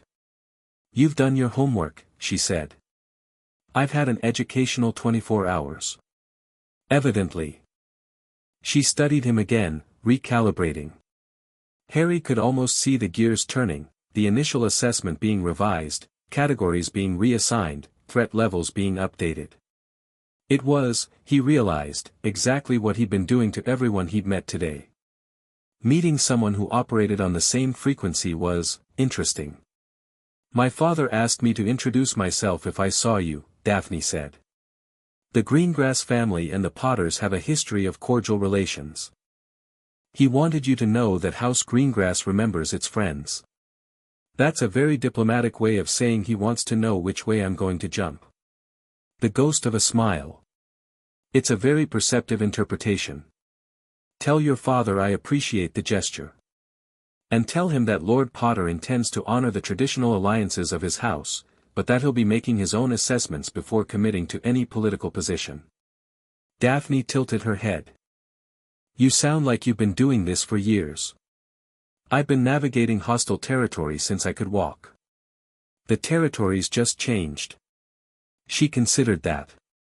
Whatever she saw in his face seemed to satisfy her, because she offered a small, precise nod, not subservient, not warm, but respectful. An acknowledgement between equals. I'll see you at Hogwarts, Lord Potter. Harry. I'll see you at Hogwarts, Harry. She turned to go, then paused. A piece of advice, since you seem like someone who values information, the train ride is where first impressions are made. Everyone will be watching who you sit with, who you talk to, and who you ignore. Choose carefully. I always do.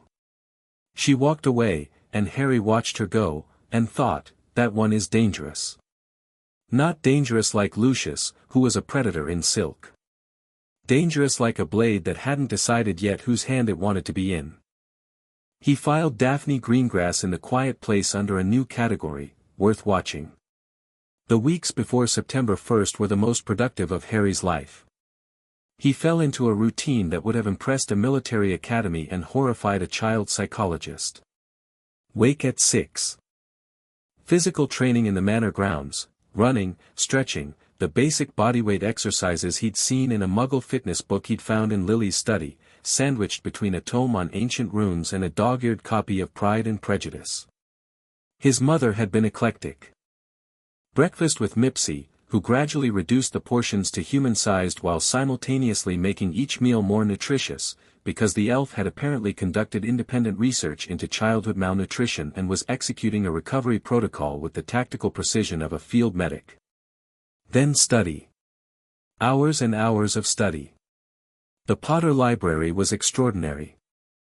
3,000 volumes spanning 1,000 years, organized by a system that only made sense once Pip, the library elf, a nervous creature with ink-stained fingers and a reverence for books that bordered on religious, explained it.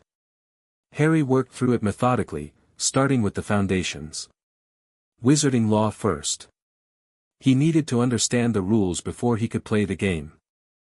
The Wizengamot structure, the ministry hierarchy, the treaty obligations between magical governments, the legal rights of noble houses, the restrictions on underage magic, which, he was pleased to discover, didn't apply inside a warded family home, another fact Dumbledore had apparently neglected to mention to anyone. He read case law and precedent and the actual text of statutes that most wizards only knew by reputation. Then political history. The factions, the alliances, the feuds. Who owed whom? Who hated whom? Where the power sat and how it flowed. He mapped it out on a large sheet of parchment that eventually covered an entire wall of the library, with names and lines and color-coded connections that made Pip gasp with professional admiration. Then magic. This was where it got extraordinary. With his core unsuppressed, Harry's magical learning curve wasn't steep, it was vertical. Spells that the textbook said should take weeks to master, he had within days. Not because he was lazy or cutting corners, but because his magic responded to intent with an eagerness that suggested it had been waiting years for this, which it had.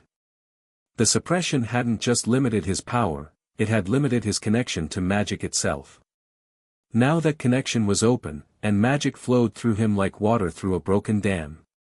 He started with the first-year curriculum and burned through it in a week.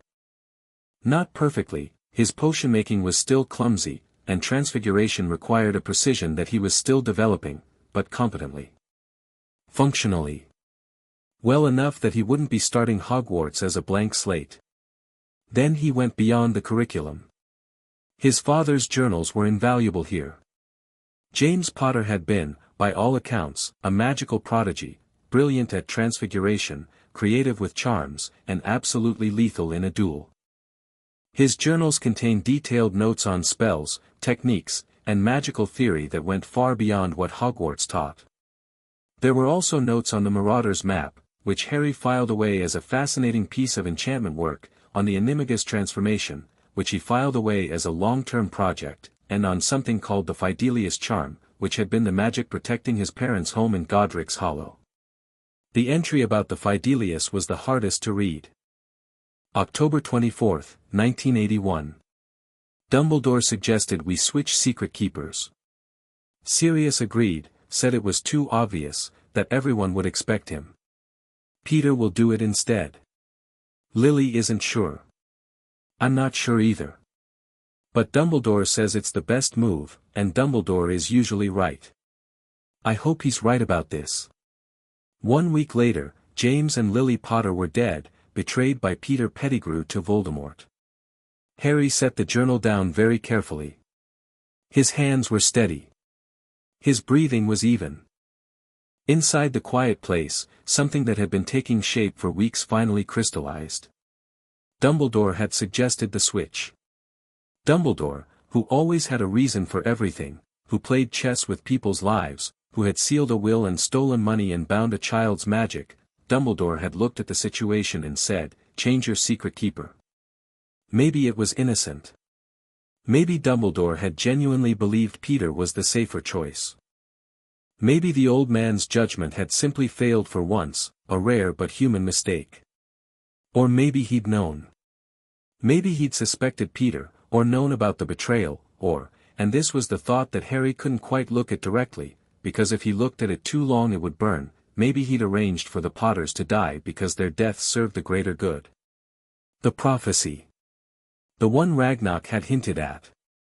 The one that was filed in the Department of Mysteries. Harry didn't know its contents yet, but he knew it connected him to Voldemort, and he knew Dumbledore had been its custodian.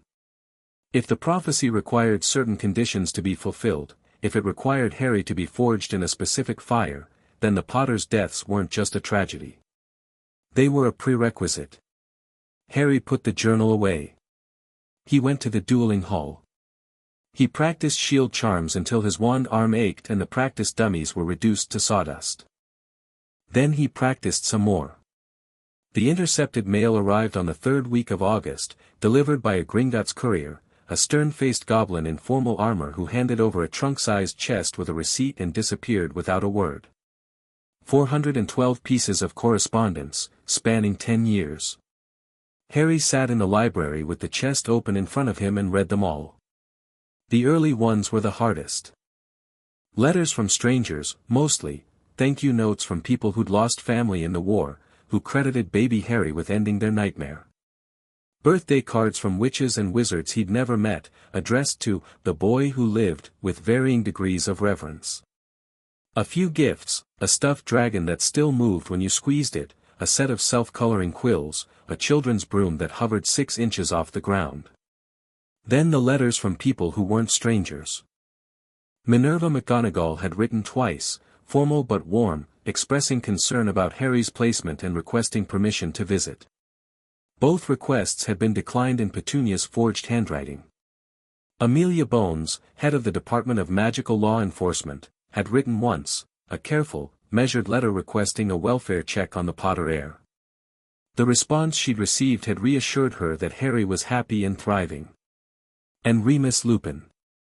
7 letters, spread over 10 years, each one a small masterpiece of restraint and desperation. The first was polite, almost casual, an old friend of James and Lily's, just checking in, wondering if he might be able to visit.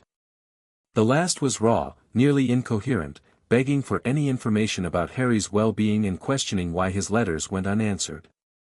Harry read them all. Then he read them again.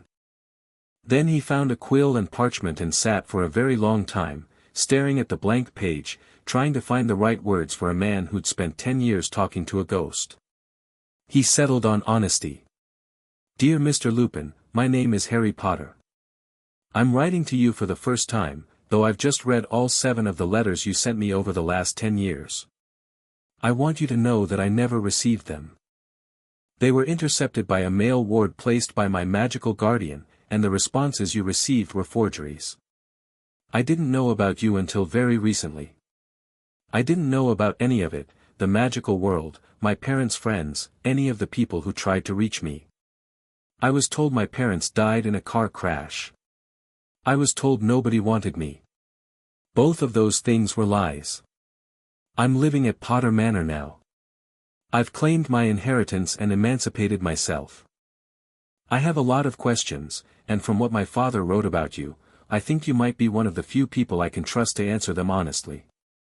If you're willing to visit, you're welcome here. The wards will recognize you. My father added you to the family protections years ago, and they've never been removed. I hope you're well. Harry. He sealed the letter, gave it to Hedwig, and watched the owl disappear into the evening sky. Then he sat in the library and tried not to think about what it would mean if Remus Lupin didn't write back. Hedwig returned the next morning. The letter tied to her leg was tear-stained. Harry, I'll be there in an hour. Remus. He arrived in 40 minutes. Harry was standing in the entrance hall when the flue flared green and a man stumbled out. Thin, painfully thin, the kind of thin that comes from poverty and illness and years of not taking care of yourself because you've forgotten why you should bother. His robes were patched and faded. His hair was gray at the temples, though he couldn't have been more than 31.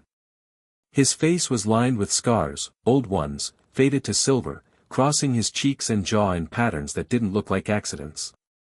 But his eyes were alive. Warm and brown and terrified and hopeful, and they locked onto Harry with an intensity that was almost physical. Harry. His voice cracked on the name.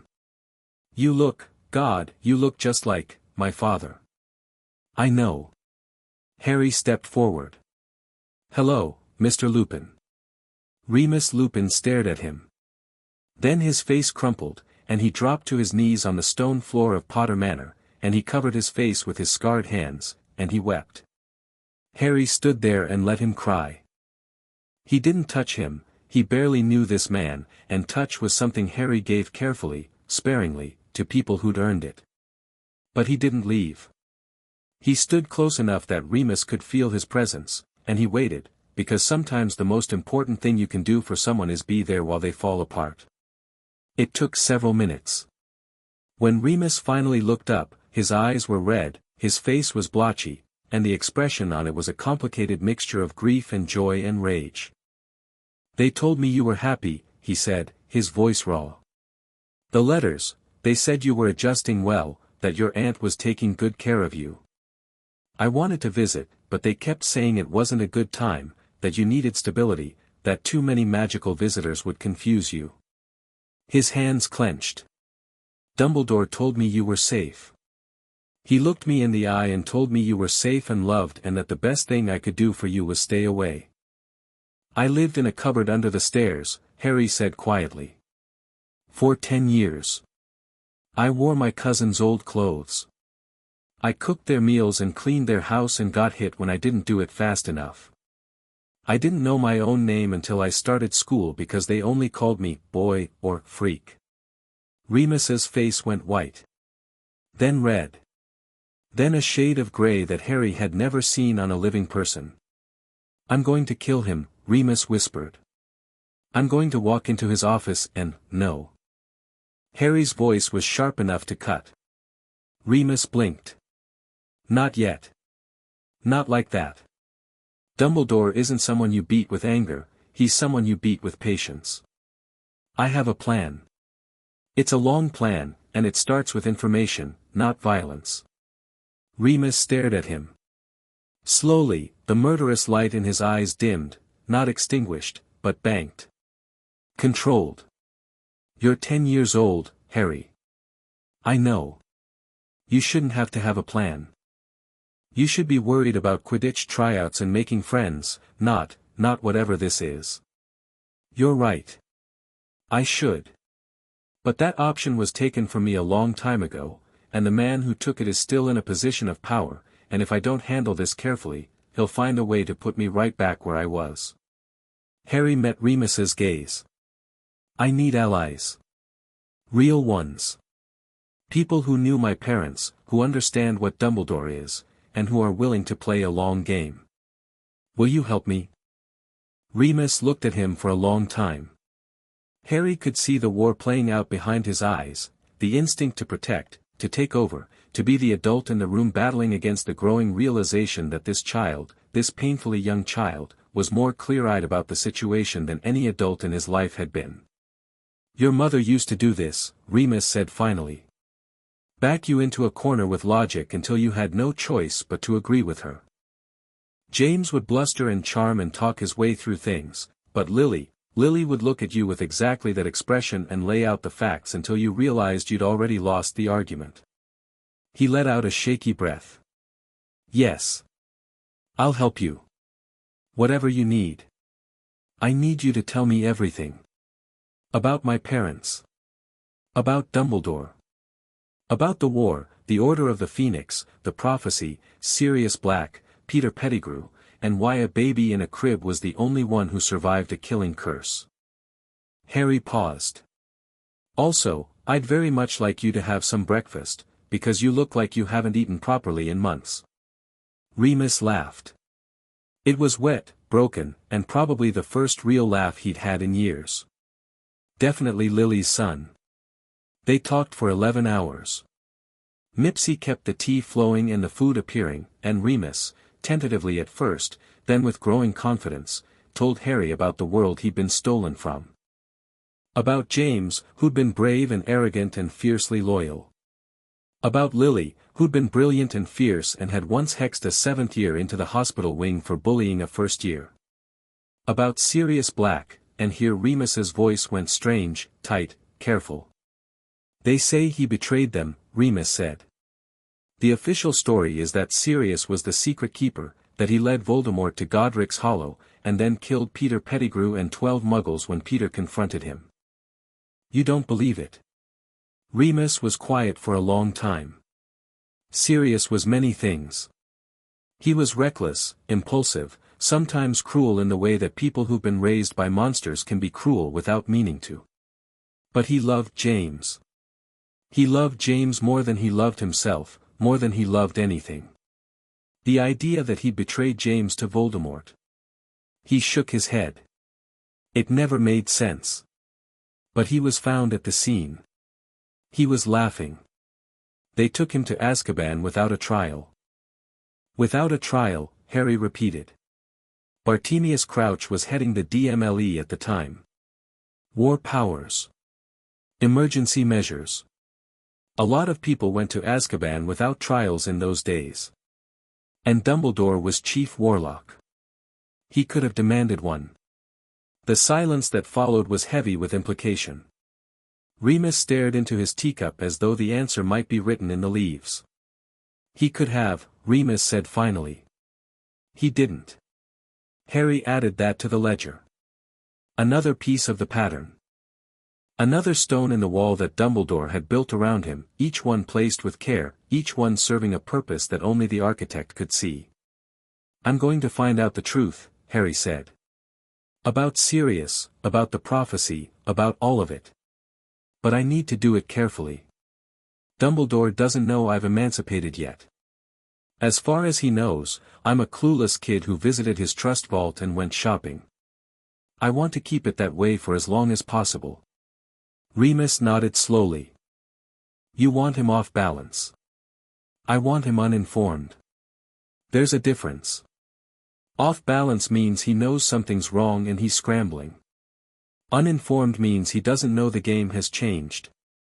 The second one is much more useful. You're terrifying, Remus said, with something that was almost admiration. You know that? I'm 10.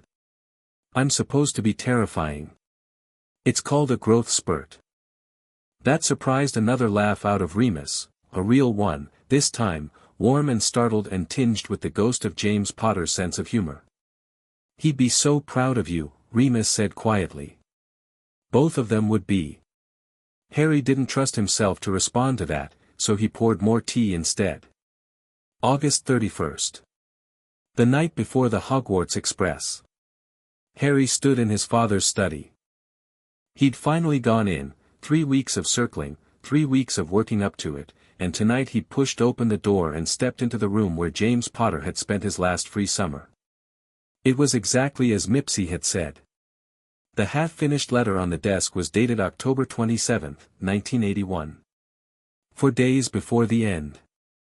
James had been writing to Sirius, a rambling, affectionate letter about Harry's first steps and Lily's new experiment with household charms and a Quidditch match he'd listened to on the wireless. Pad foot, Harry took 4 steps today before falling on his bum. Lily cried. I pretended I didn't cry.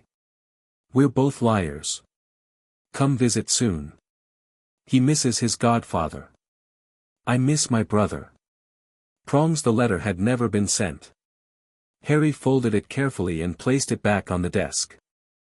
Then he opened the drawer that Mipsy had mentioned, the one James kept locked, the one that had opened at the touch of the lordship ring. Inside was a photograph. James, Lily, and baby Harry, waving from what appeared to be a garden in full summer bloom. James was grinning, his arm around Lily, his free hand making rabbit ears behind her head. Lily was laughing, trying to swat him away. Baby Harry was chewing on a toy broomstick with single-minded determination. On the back, in James's handwriting, the Potters. Summer 81. Best day of my life. Harry put the photograph in his breast pocket, next to the will. Then he closed the drawer, locked it, and walked out of the study. He had a train to catch. His trunk was packed. His wand was holstered. His new robes were pressed and hanging. The Potter lordship ring sat on his finger, glamoured and visible, a weight that he'd grown so accustomed to that its absence would have felt stranger than its presence. Hedwig was already in her cage, preening. Mipsy stood in the entrance hall, trying very hard not to cry and failing completely. Master Harry must write to Mipsy, the elf said, her voice wobbling. Mipsy will worry. Mipsy will send food. Hogwarts food is not as good, Mipsy is sure of it. I'll write every week, Harry promised. And the manor is in good hands. The best hands.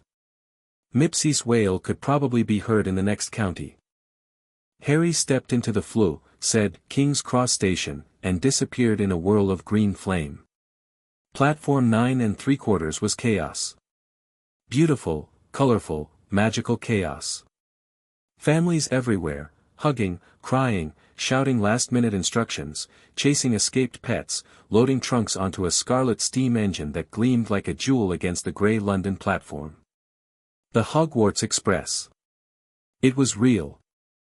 All of it was real, and Harry was here, and tomorrow he'd be at the school where his parents had fallen in love and where the man who'd orchestrated his misery currently sat behind a desk full of silver instruments. He moved through the crowd with the quiet efficiency of someone who'd spent years navigating spaces where being noticed meant being targeted. Trunk shrunk in his pocket. Hedwig's cage in one hand. Eyes scanning, cataloging, filing.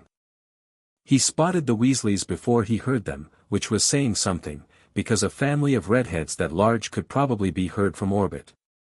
The mother, round, warm, loud in the way that suggested she was incapable of indoor voices, was fussing over her youngest son, a lanky, freckled boy who looked desperate to escape. Ron, you've got dirt on your nose again. Hold still, Mum, Geroff, Harry watched.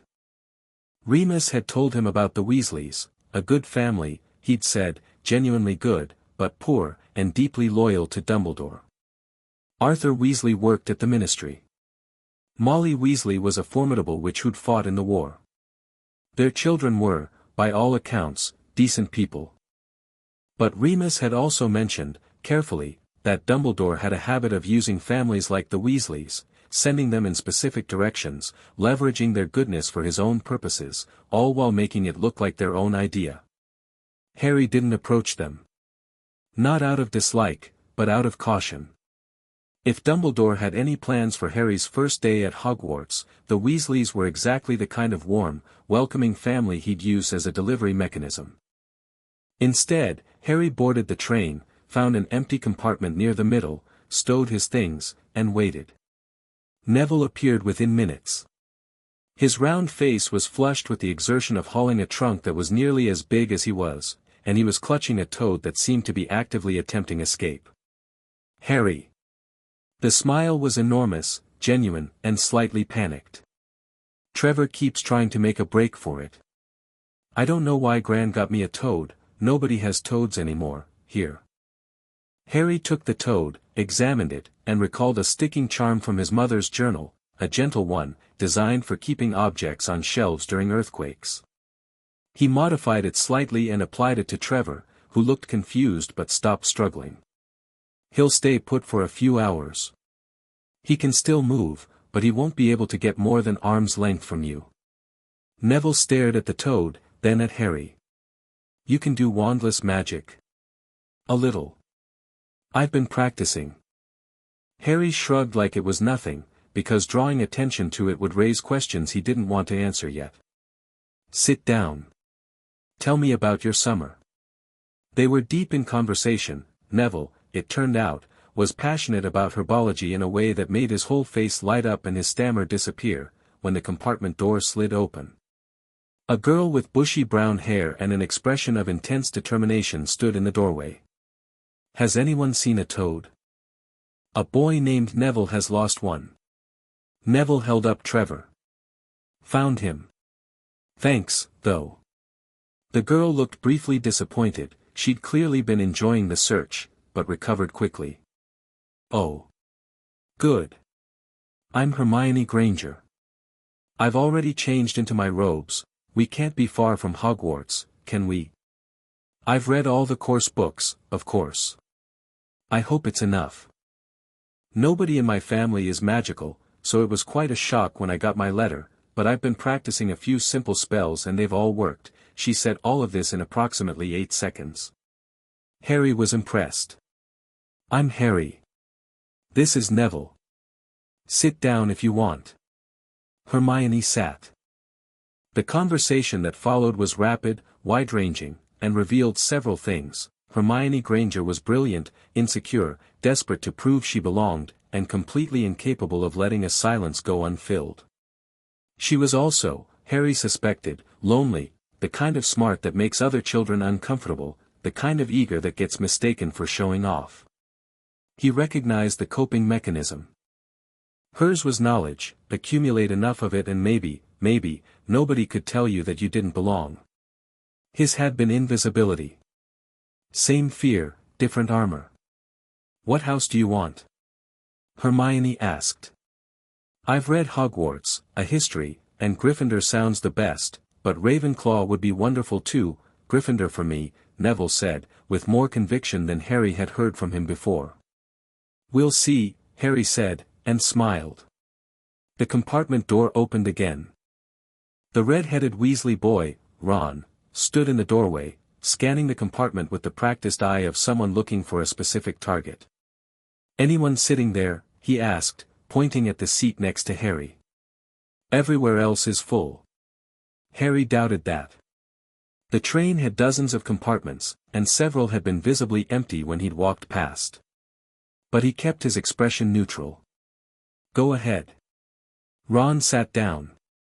His eyes flicked to Harry's forehead, hunting for the scar, and then away. Too fast. Too practiced. I'm Ron. Ron Weasley. Harry Potter. Ron's eyes lit up. He was a terrible actor, Harry thought, with a kind of fond resignation. Whoever had sent him, and Harry had a very good idea who'd suggested to Molly Weasley that the compartment at the middle of the train was a good place for Ron to look, hadn't accounted for the possibility that their target might have a functioning brain. Wicked, Ron breathed. Is it true you've got the scar? It's true. Harry didn't lift his hair. What's that you've got? Ron's rat was sitting on his knee, a fat, gray, mangy-looking creature that was missing a toe on one paw and had a generally defeated air about it. Ron launched into a complaint about hand-me-downs and older brothers and the general unfairness of being the sixth son in a family of 7 children, and Harry listened with half his attention while the other half focused on the rat. Because the rat was interesting. Not in the way that magical pets usually were. Hedwig radiated intelligence and personality, and even Trevor the Toad had a certain mulish charm, but in the way that something that didn't quite fit was interesting. The rat was old. Very old for a rat. And it was watching Harry with small, dark eyes that held a flicker of something that rats' eyes shouldn't hold. Harry filed it in the quiet place. Added it to the growing list of things that didn't add up but might, eventually, form a picture. The train rolled north. The landscape changed, cities giving way to fields, fields to forests, forests to wild moors under a sky that was darkening with approaching evening. Hermione talked about spells. Neville talked about plants. Ron talked about Quidditch and his brothers and food, in roughly that order. Harry talked about none of the things that mattered. He was friendly, engaging, and carefully, precisely uninformative. He asked questions. He drew people out. He made them feel heard and valued and interesting, and not one of them noticed that he'd revealed almost nothing about himself. It was, he reflected, exactly what Dumbledore would have done. The thought disturbed him. He pushed it aside and watched the sun set over the Scottish Highlands, and thought about his parents, and thought about the game that was coming, and thought about the old man in the castle who was waiting for a pawn to arrive and was going to find a player instead. The castle appeared as the boats rounded a bend in the lake, and every child in every boat fell silent. Hogwarts rose from the cliff face like something that had grown there rather than been built, towers and turrets and battlements and bridges, all of it lit from within by 1,000 windows that blazed gold against the deepening purple of the sky. The lake reflected it all, doubled the impossible beauty of it, and the only sound was the gentle lap of water against the boats and the collective held breath of 40 11-year-olds seeing magic made stone for the first time. Harry looked at it and felt two things simultaneously, wonder, deep and genuine and aching, because this was where his parents had walked and laughed and fallen in love, and wariness, cold and calculated and necessary, because this was also where the spider sat at the center of his web. Somewhere up there, in an office full of silver instruments, Albus Dumbledore was waiting. Harry touched the ring on his finger. Felt the pulse of old magic. Heard, in the back of his mind, the echo of his father's voice, "This is Harry. He's going to be better than all of us." The boat reached the shore. Harry stepped onto the stone dock, straightened his robes, and walked toward the castle. The game was about to begin. Chapter 2 End. Chapter 3, Sorting Fires. The entrance hall smelled like old stone and candle wax and the particular kind of anticipation that only exists when 40 children are about to have their futures decided by a talking hat. Harry stood among them, cataloguing everything, the vaulted ceiling, the torchlit walls, the massive oak doors that presumably led to the great hall, and the woman who stood before them like a sentinel carved from Scottish granite. Professor McGonagall was exactly as his father's journals had described her, tall, severe, spectacled, with a mouth that looked like it had been designed specifically for the purpose of disapproval. She wore emerald green robes and a pointed hat, and she surveyed the first years with the expression of someone who had seen 30 years of 11-year-olds and expected nothing but was prepared for everything. "Welcome to Hogwarts," she said, and her voice carried the way a cathedral bell carries, not loud, but impossible to ignore. "The start of term banquet will begin shortly, but before you take your seats in the Great Hall, you will be sorted into your houses. The sorting is a very important ceremony because, while you are here, your house will be something like your family within Hogwarts." She explained the 4 houses. Gryffindor, Hufflepuff, Ravenclaw, Slytherin. Point system. House Cup. Harry listened with one ear and watched the other students with both eyes. Neville was pale and gripping Trevor so hard the Toad's eyes were bulging. Hermione was muttering under her breath, spells, probably, as if the sorting hat was going to quiz them. Ron looked vaguely nauseous. Draco Malfoy, flanked by his brick-shaped companions, wore the serene expression of someone who already knew exactly where he was going and considered the whole exercise a formality. Daphne Greengrass stood near the back, her face a perfect mask of composed indifference. Her eyes met Harry's for exactly half a second. Something passed between them, not warmth, not friendship, but acknowledgement. 2 players recognizing each other before the board was set. McGonagall left to prepare. The first years fidgeted. Several ghosts drifted through the wall and caused a minor panic among the Muggleborns. A boy named Seamus Finnegan stepped on someone's foot. A girl named Lavender Brown asked if the sorting hurt. My brothers said we have to wrestle a troll, Ron muttered. But I think they were having me on. They were, Harry said. It's a hat. Ron stared at him. How'd you know that?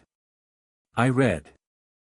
Harry said it lightly, but he caught Hermione's sharp glance and Daphne's barely perceptible nod. Different people. Same recognition. McGonagall returned. The doors opened. The Great Hall was designed to overwhelm, and it succeeded. For long tables stretched toward a raised platform where the staff sat, the ceiling was bewitched to mirror the sky, tonight a field of stars over purple-black velvet, and 1,000 candles floated overhead, casting everything in warm gold light. The older students turned to watch the first years enter, and Harry felt the weight of 100 stares like physical pressure. He found Dumbledore immediately. Center of the staff table, high-backed chair, robes of deep purple with silver stars. The beard was exactly as described, long, white, and impeccably maintained. The half-moon spectacles. The twinkling blue eyes that swept over the first years with grandfatherly warmth. Those eyes found Harry. The twinkle intensified. Just slightly. Just enough to communicate, I see you. Welcome. Everything is as it should be. Harry returned the look with the bland, slightly odd expression of a boy seeing magic for the first time. Inside, behind the mask, he was reading the old man like a book. Dumbledore was relaxed. Confident. Whatever alarm Harry's departure from Privet Drive had caused, the headmaster had clearly resolved it to his own satisfaction. Harry was here, at Hogwarts, within reach. The game was back on track. Let him think that, Harry thought. Let him think he's still in control. A stool was placed at the front of the hall. On it sat a hat that looked like it had been used to mop floors for several centuries and then set on fire out of mercy, only to survive through sheer spite. It was patched, frayed, and, Harry felt the magic radiating from it, extraordinarily powerful. The hat's brim opened like a mouth.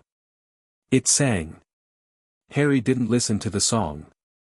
He watched the staff table instead. McGonagall, stern and expectant. A tiny wizard he'd later learn was Flitwick, the charms professor, bouncing with excitement. A massive man, Hagrid, seated at the end, beaming at Harry with obvious pride. A sallow-faced wizard with greasy black hair and a hooked nose who was staring at Harry with an expression that could have curdled milk at 50 paces. Snape. It had to be Snape. Severus Snape, potions master, former Death Eater, and according to both his father's journals and Remus's careful account, a man of profound complexity and equally profound grudges. He'd loved Lily. He'd hated James. He'd turned spy for Dumbledore at some point during the war, and nobody, not Remus, not the goblins, not even the Potter family portraits, could agree on exactly why. Harry met Snape's gaze across the hall.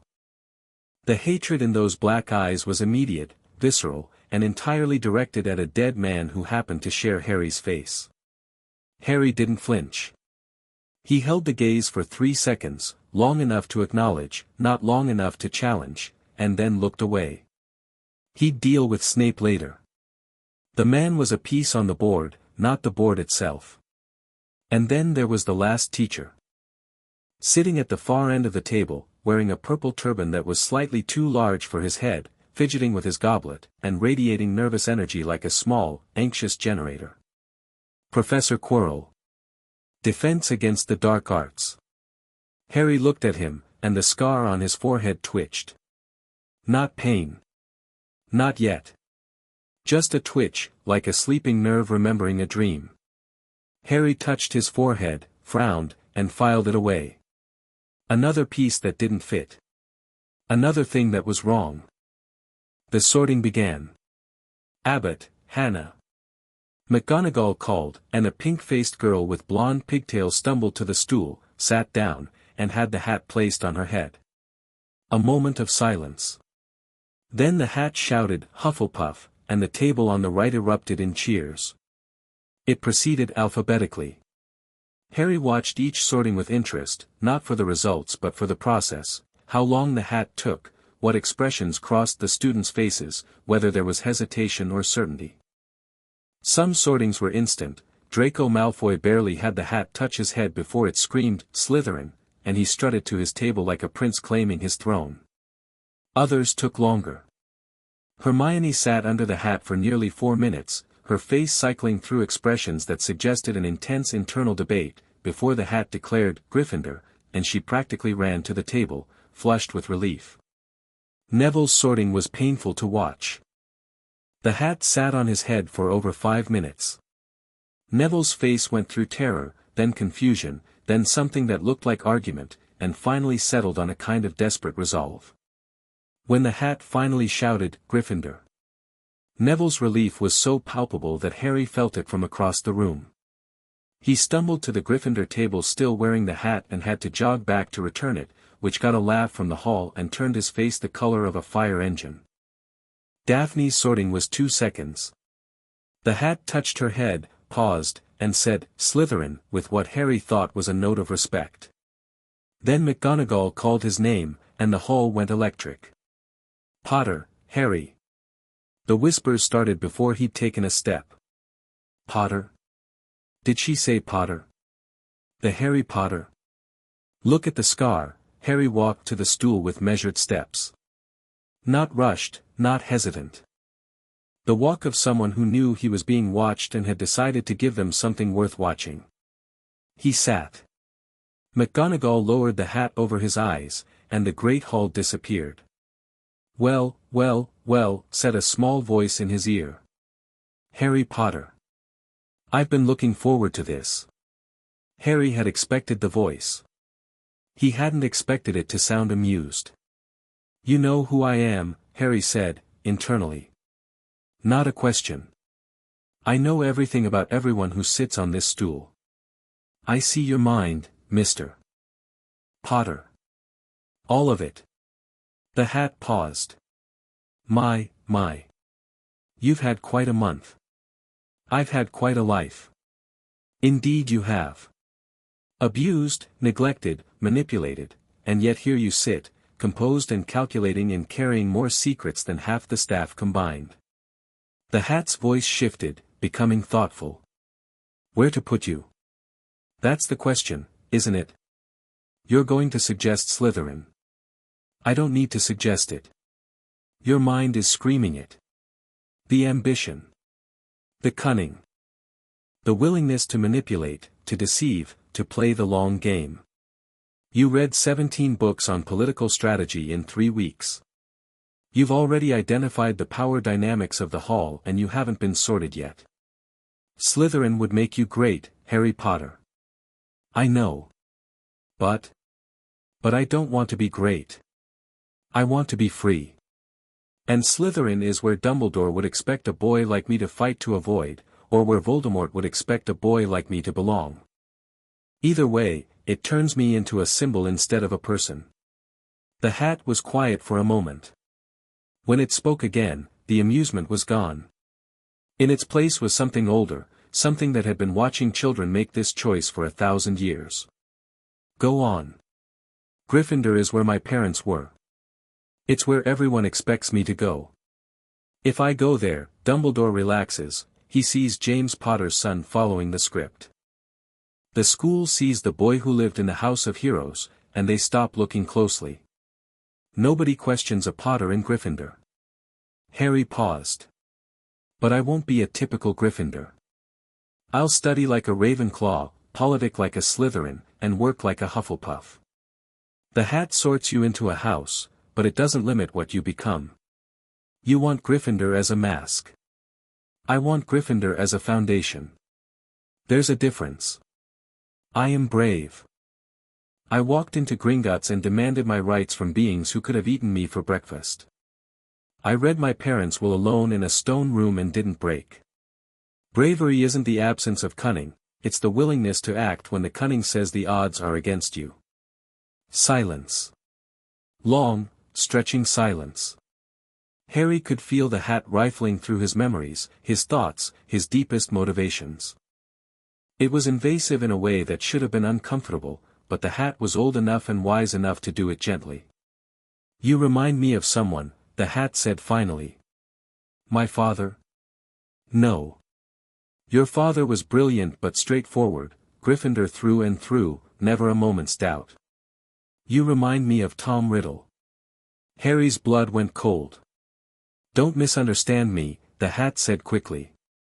"Riddle sat where you're sitting 50 years ago, and I saw a boy who wanted power because he was afraid of being powerless. You want power because you've been powerless and you refuse to let anyone put you there again. The motivation is different. The methods are similar. But the heart is your mother's." Lily Evans sat on this stool and argued with me for 6 minutes about why Gryffindor was the obvious choice and anyone who thought otherwise was an idiot. Harry felt something warm crack through the ice in his chest. "You'll do great things, Harry Potter," the hat said, and now its voice carried weight, prophecy, something beyond a simple sorting decision. "Terrible, perhaps. But great. And you'll do them," the hat's brim opened wide. "Gryffindor." The hall erupted. The Gryffindor table went berserk, students standing, cheering, stamping their feet. Fred and George Weasley, the twins Harry had spotted on the platform, started chanting, "We got Potter. We got Potter," and it spread like wildfire. Even some of the staff were clapping. Hagrid was openly weeping. McGonagall's lips were pressed thin, but her eyes were bright. Harry removed the hat, placed it on the stool with a nod that might have been thanks, and walked to the Gryffindor table. He sat between Neville and Hermione. Across the hall, at the Slytherin table, Daphne Greengrass watched him with an expression he couldn't quite read. Not disappointment. Not surprise. Something more like confirmation. At the staff table, Dumbledore was beaming. The twinkle was at full power. Everything, his expression said, was proceeding according to plan. Harry smiled back. Yes, he thought. Let it look that way. The feast was spectacular. Roast beef, roast chicken, pork chops, lamb chops, Yorkshire pudding, peas, carrots, potatoes in 3 different styles, and more desserts than Harry had names for. Mipsy would have been appalled by the lack of vegetables, but Harry couldn't fault the enthusiasm. He ate moderately, his stomach was still adjusting to regular meals, and used the time to build connections. Percy Weasley, the prefect, was eager to explain the rules and clearly delighted to have an attentive audience. The Weasley twins were chaos incarnate but sharply observant beneath the clowning. A boy named Dean Thomas, muggle-raised like Hermione, was practical and grounded. Seamus Finnegan was Irish, enthusiastic, and had a concerning tendency to set things on fire accidentally. Ron sat across from Harry, eating with the focused determination of someone who treated meals as competitive events. He was friendly, funny, and transparently trying to be Harry's best mate. Harry let him. Ron Weasley was a good kid, genuinely warm, with a sense of humor that cut through tension like a knife, and Harry wasn't in the business of rejecting friendship just because it might have been nudged in his direction. But he watched. He always watched. The feast ended. Dumbledore stood and delivered a series of announcements. The Forbidden Forest was forbidden, magic was not to be used in corridors, the 3rd-floor corridor on the right-hand side was out of bounds to everyone who did not wish to die a very painful death. Harry filed that last one away with a red flag and 3 exclamation points. The prefects led them to Gryffindor Tower. The fat lady in her portrait demanded a password, Caput Draconis, Percy said importantly, and they climbed through a round hole into a common room that was everything the Dursley house wasn't: warm, comfortable, decorated in reds and golds, with overstuffed armchairs and a fireplace that crackled with welcoming heat. Harry stood in the common room and felt the magic of Hogwarts settle around him like a second skin. The castle was alive, not metaphorically, but actually alive, in the way that very old magical structures sometimes were. He could feel it in the walls, in the floors, in the subtle currents of air that moved through the corridors. It was aware of him. Not thinking, exactly, but noticing. The way a forest notices a new animal. The lordship ring pulsed on his finger. Potter blood had walked these halls for centuries. The castle remembered. The first week of classes established the pattern that would define Harry's Hogwarts career, quiet excellence wrapped in deliberate modesty. In Transfiguration, McGonagall started them on turning matches into needles. Most students struggled. Hermione managed a pointed match by the end of the lesson. Harry waited until the third attempt, then produced a perfect silver needle, not because he couldn't have done it on the first try, but because a boy who'd supposedly never touched a wand before July shouldn't be performing perfect transfiguration on day one. McGonagall examined his needle. Her eyes lingered on it for a moment longer than they should have. "Well done, Mr. Potter. 5 points to Gryffindor." In Charms, tiny Professor Flitwick fell off his stack of books when he reached Harry's name on the register, which Harry found both endearing and slightly concerning from a workplace safety perspective. They practiced levitation. Harry waited until his fourth attempt.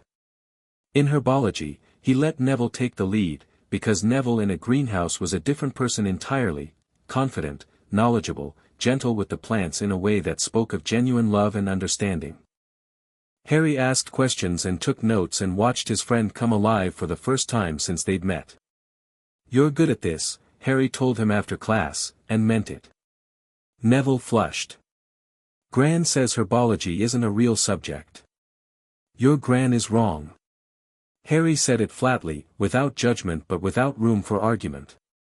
"Being brilliant at something is never not real. And you're brilliant at this." The expression on Neville's face was worth more than everything in the Potter vault. Then came potions. The dungeon was cold, dark, and smelled like a chemistry lab that had been abandoned and then haunted. Glass jars lined the walls, their contents floating in murky liquid, things with too many eyes, things with too few limbs, things that Harry was fairly sure were watching him. Snape swept in like a thunderclap in human form. Robes billowing. Expression murderous. Voice a silken purr that somehow conveyed more threat than a shout. "You are here to learn the subtle science and exact art of potion making," he began, his dark eyes sweeping the room. "As there is little foolish wand waving here, many of you will hardly believe this is magic.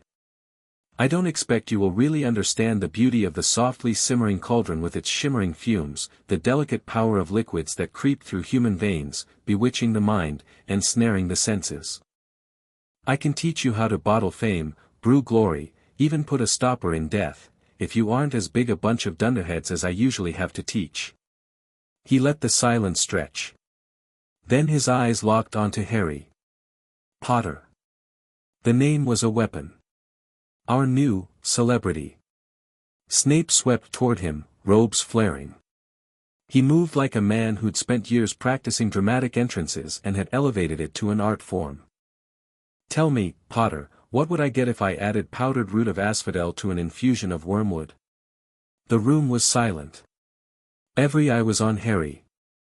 He could feel the anticipation, the other students waiting for the famous boy who lived to be humiliated. The answer was the draft of living death. Harry knew this. He'd studied every first-year potion and a considerable number of advanced ones during his weeks at Potter Manor. His mother had been brilliant at potions, and her annotated copies of every textbook were in the Potter library. He also knew, from his father's journals, that Snape had asked James these exact questions in their first class and that James had not known the answers. Snape was testing him, not for knowledge, but for a reaction. He wanted Harry to be James. He wanted the arrogance, the bluster, the easy charm that hid laziness. He wanted a target that fit the shape of his 30-year grudge. Harry decided not to give him one. "The draft of living death, sir," Harry said calmly. "A powerful sleeping potion. The asphodel and wormwood base creates the soporific effect, but the potion also requires sloth brain and saprophoros bean juice, and the bean needs to be crushed, not cut, for maximum potency. The silence changed texture. It went from anticipatory to stunned. Snape's expression didn't flicker. "Where would you look if I told you to find me a bezoar?" "The stomach of a goat, sir. It's a stone-like mass that acts as an antidote to most poisons. Though the quality varies by goat breed, alpine goats produce the most potent bezoars." "And what is the difference between monkshood and wolfsbane?" "They're the same plant, sir. Also known as aconite." Snape stared at him. The class held its breath. Draco Malfoy, who'd been smirking in anticipation of Harry's failure, looked like he'd bitten into something unexpectedly sour. "Correct." The word was dragged out of Snape like a tooth extraction. "On all 3 counts." He turned away, robes snapping. "Well? Why aren't the rest of you writing this down?" The lesson proceeded. Snape prowled the dungeon, criticizing everything. He mocked Neville's potion, unfairly, Harry thought, since Neville's was no worse than several others. He praised Draco's, also unfairly, since Draco had Crabbe doing half his chopping. He ignored Hermione's raised hand with the dedication of someone committed to a long-term project of discouragement. Harry's potion was perfect. Not good. Perfect. The precise shade of turquoise the textbook specified, with exactly the right viscosity and a shimmer that indicated proper magical saturation. He'd followed his mother's annotations rather than the standard recipe, and the difference was visible.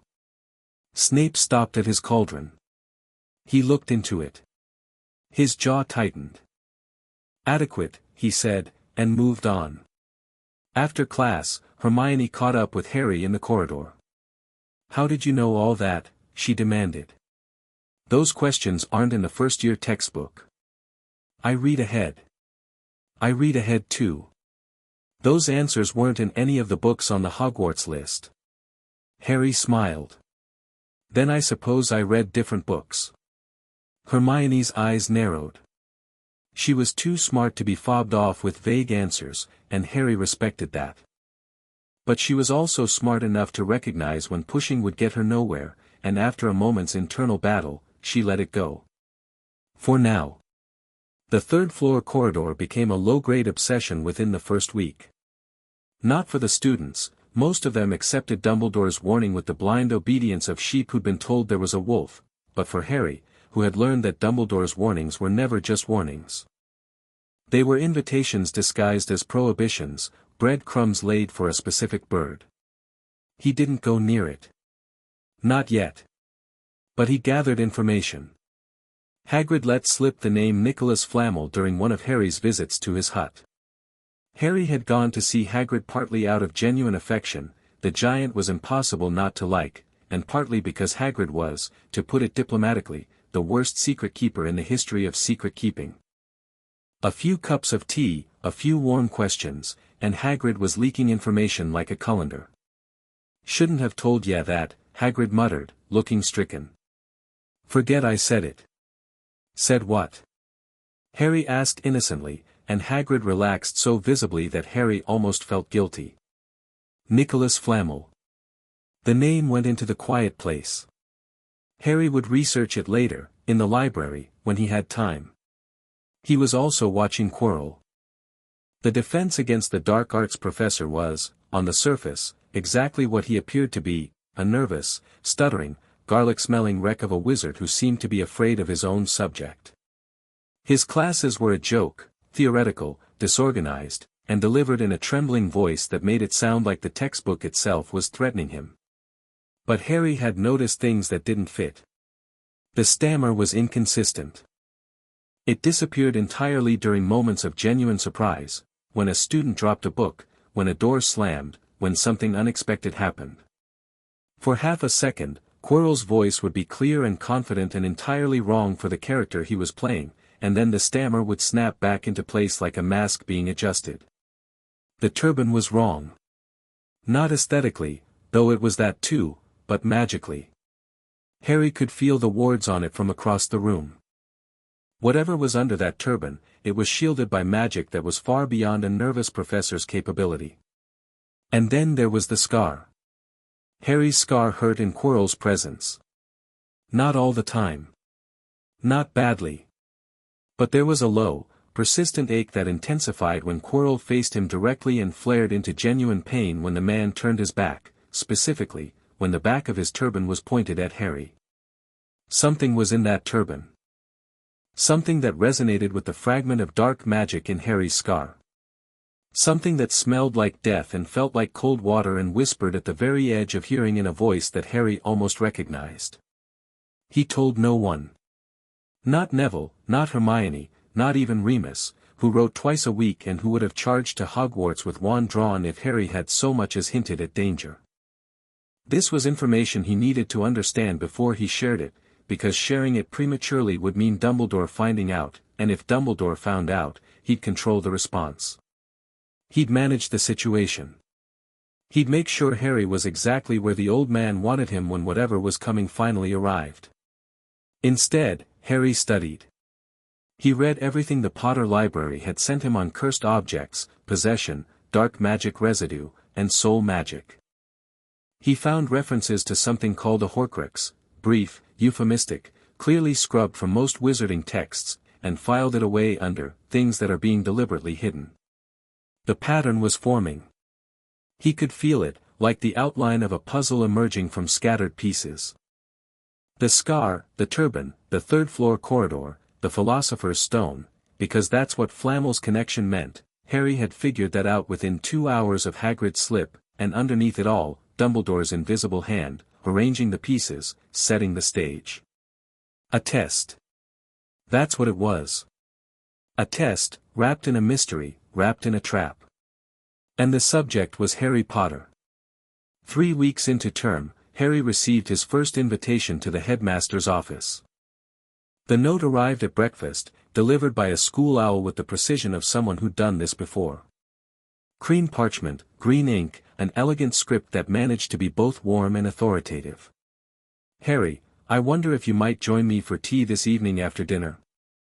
I find myself quite curious about how you're settling in.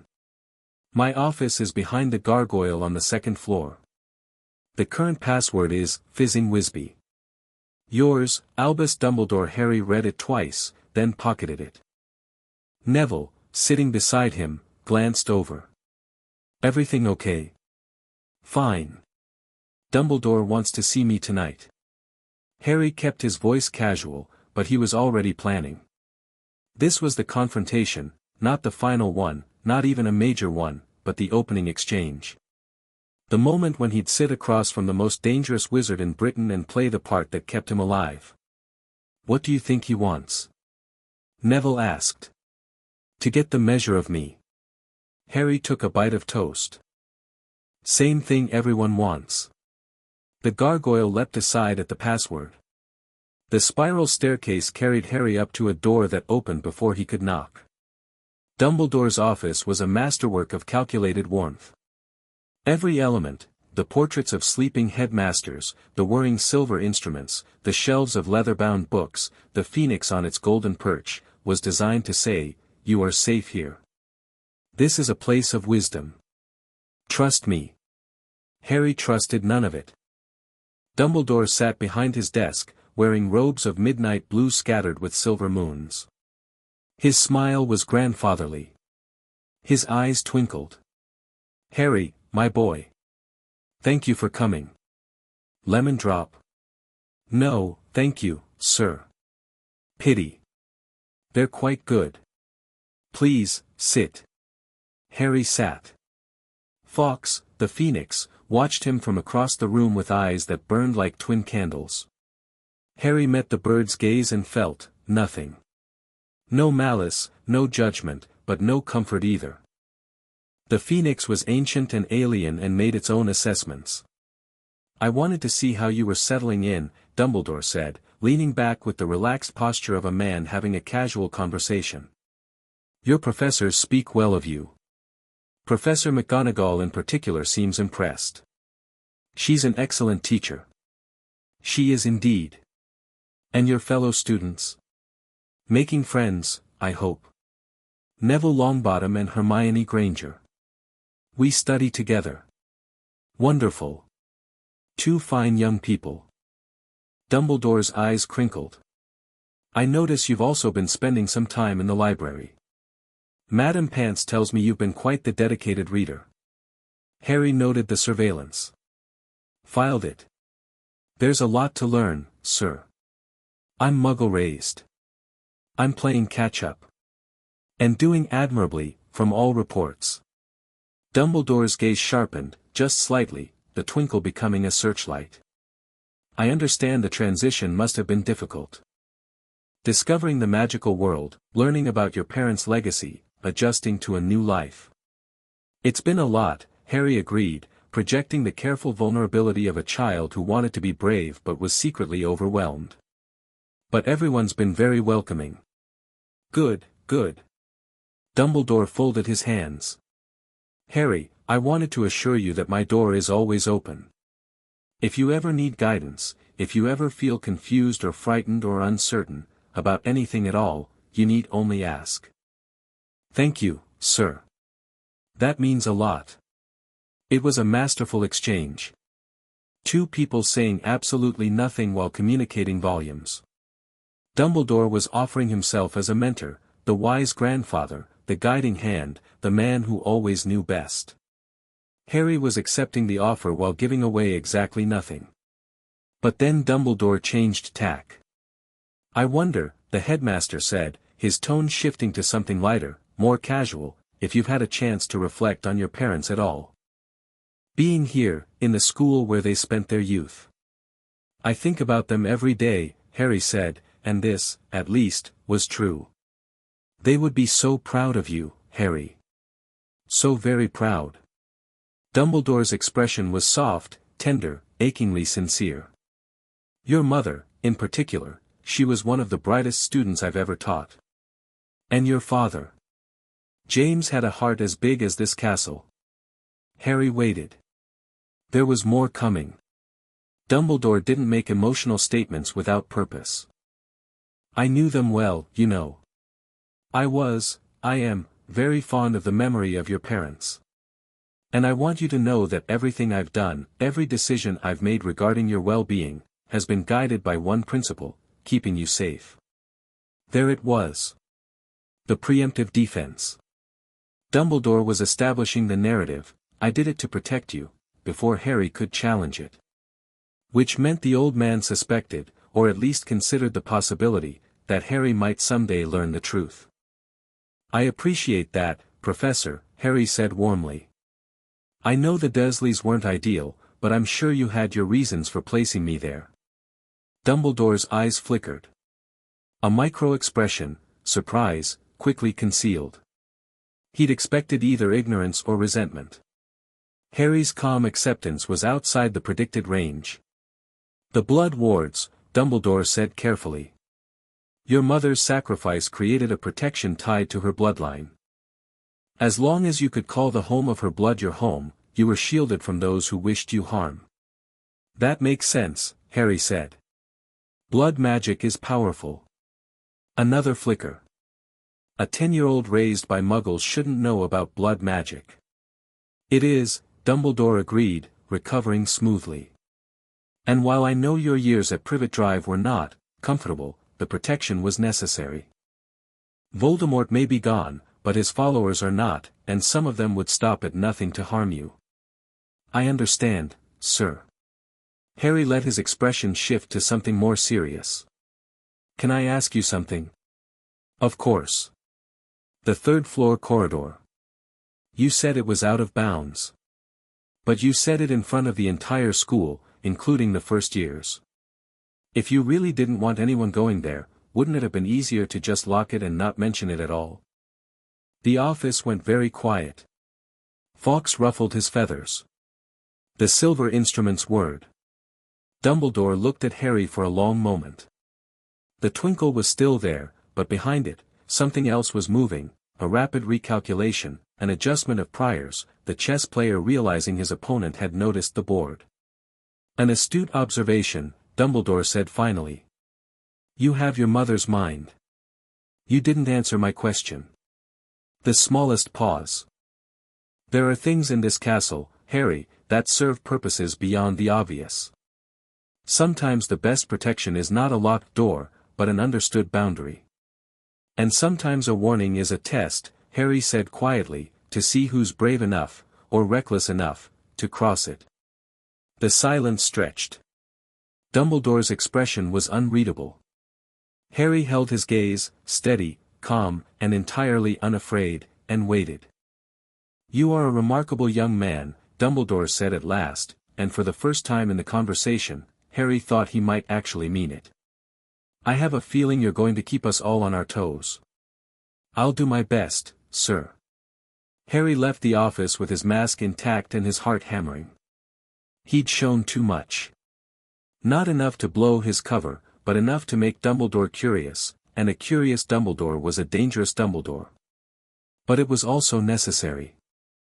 A boy who showed no intelligence, no critical thinking, no spark, that boy would be easier to control but harder to respect. And Harry needed Dumbledore's respect, eventually, because respect would create opportunities that obedience never would. It was a tightrope. And Harry was learning to walk it. Halloween arrived with a feast and a troll. Harry had been dreading Halloween. October 31st, the anniversary of his parents' death. He'd spent the day in a quiet rage that he kept carefully below the surface, responding to classmates' excited chatter about the feast with appropriate enthusiasm while the quiet place inside him burned. Neville noticed. Of course Neville noticed, Neville, who had his own October wounds, who knew what it meant to mark the anniversary of the worst day of your life. "You don't have to go to the feast," Neville said quietly, as they walked from herbology to the castle. "I know. We could sit in a common room. Hermione's got some research she wanted to show us about Flammel." "I'll go to the feast," Harry said. "My parents would want me to live, not to mourn." Neville studied him for a moment, then nodded. The understanding that passed between them didn't need words. The feast was spectacular. The great hall was decorated with live bats, floating candles shaped like skulls, and pumpkins the size of small cars. The food was excessive. The atmosphere was riotous. Then Quirrell burst through the doors, turban askew, face grey with terror, and screamed, "Troll! In the dungeons! Thought you ought to know." And collapsed. The hall erupted. Students screaming. Food flying. Percy Weasley shouting about following prefects. Dumbledore's voice cutting through the chaos like a cannon shot, "Silence. Prefects, lead your houses back to the dormitories. Teachers, follow me to the dungeons." Harry was on his feet before the echoes died. He grabbed Neville's arm. "Hermione," he said. Neville's face went white. "She went to the bathroom before the feast. She doesn't know. The girls' bathroom is on the first floor. Between here and the dungeons." They moved.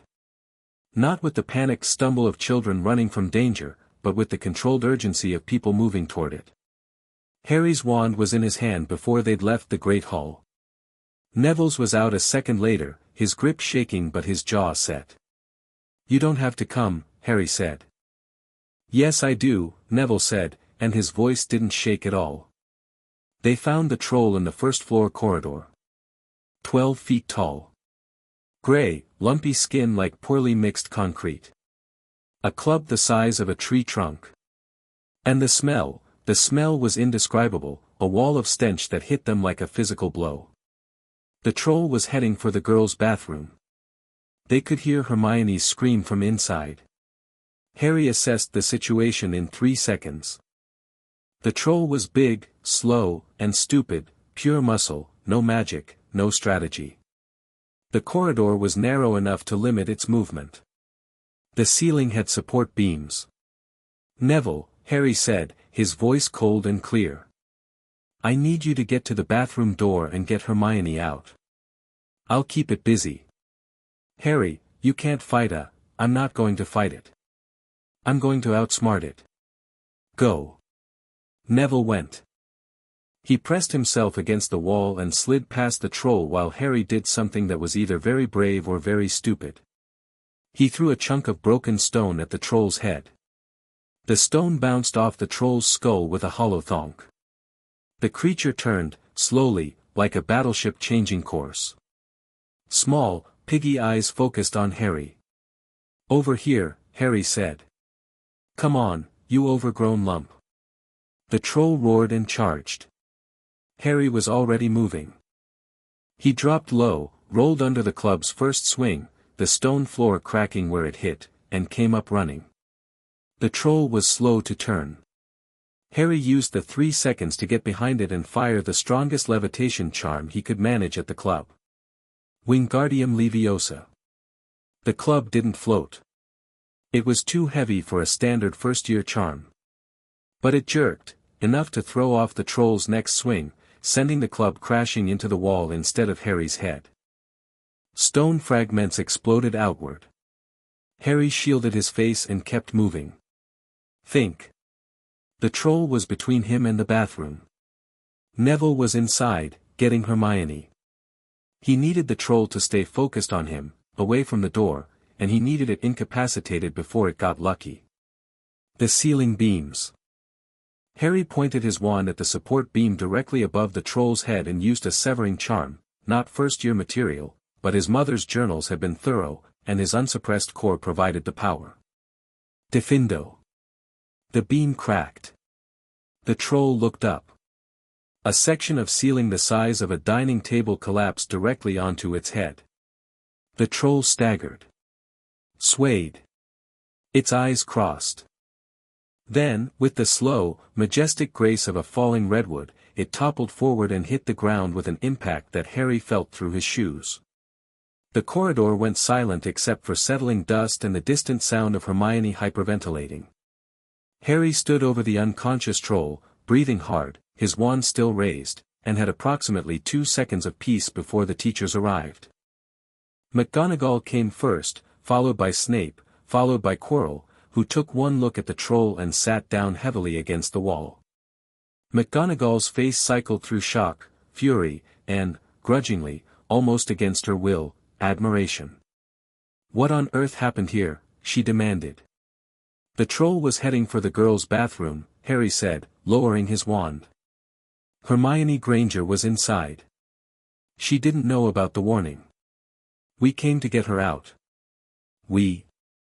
McGonagall's gaze swept to the bathroom door, where Neville was emerging with a shaking Hermione supported on his arm.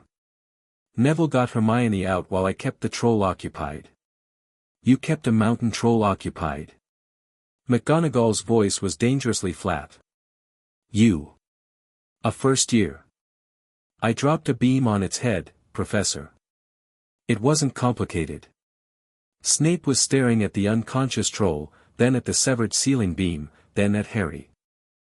His expression was unreadable, but his eyes, those dark, complicated eyes, held something that hadn't been there before. Not warmth.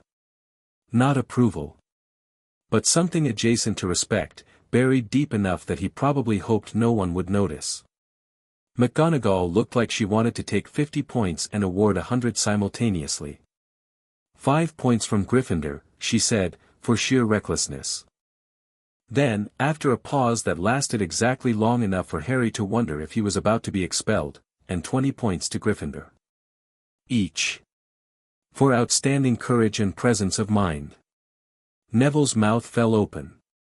Hermione burst into tears. Harry inclined his head. "Thank you, Professor." McGonagall's lips twitched. "Don't thank me, Potter. Thank whatever guardian angel is clearly working overtime on your behalf." She pointed down the corridor. "All 3 of you. Gryffindor Tower. Now." They went. Behind them, Harry heard Snape say something to McGonagall in a low voice. He caught only 2 words, "like James." And McGonagall's response, equally quiet, "No. Better." Harry tucked those words away in the quiet place, right next to his parents' will and the photograph from his father's desk. That night, after Neville and Hermione had been celebrated by the entire common room and Ron had complained loudly about missing all the excitement, Harry sat in the window seat of the dormitory and stared out at the lake. The adrenaline had faded. The mask was off, for now, in the privacy of drawn curtains and sleeping roommates. He let himself feel the things he'd been holding at arm's length all day, the grief for his parents, the fear during the troll fight, the cold calculation that had kept him alive when a 12-foot monster was swinging a club at his head. He was 11 years old and he'd nearly died tonight. Not because of bad luck or childish recklessness, but because a troll had been let into a heavily warded castle on the anniversary of the worst night in wizarding history, and the response had been to send children to their dormitories through corridors that the troll was actively patrolling. Either Hogwarts security was catastrophically incompetent, or someone had wanted that troll inside the castle. Harry thought about Quirrell. The stammer that had disappeared for 3 clear seconds when the man burst into the great hall. The grey face that hadn't looked like fear, it had looked like exertion. Like a man who'd just done something physically demanding and was covering it with a performance. He thought about Snape. During the troll chaos, Neville had mentioned seeing Snape heading toward the 3rd-floor corridor, not the dungeons. Moving fast. Limping, later, when they saw him at the scene.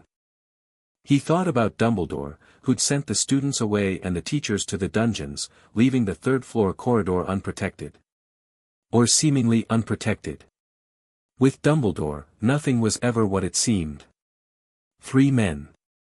3 agendas. 1 troll. And Harry in the middle, being tested.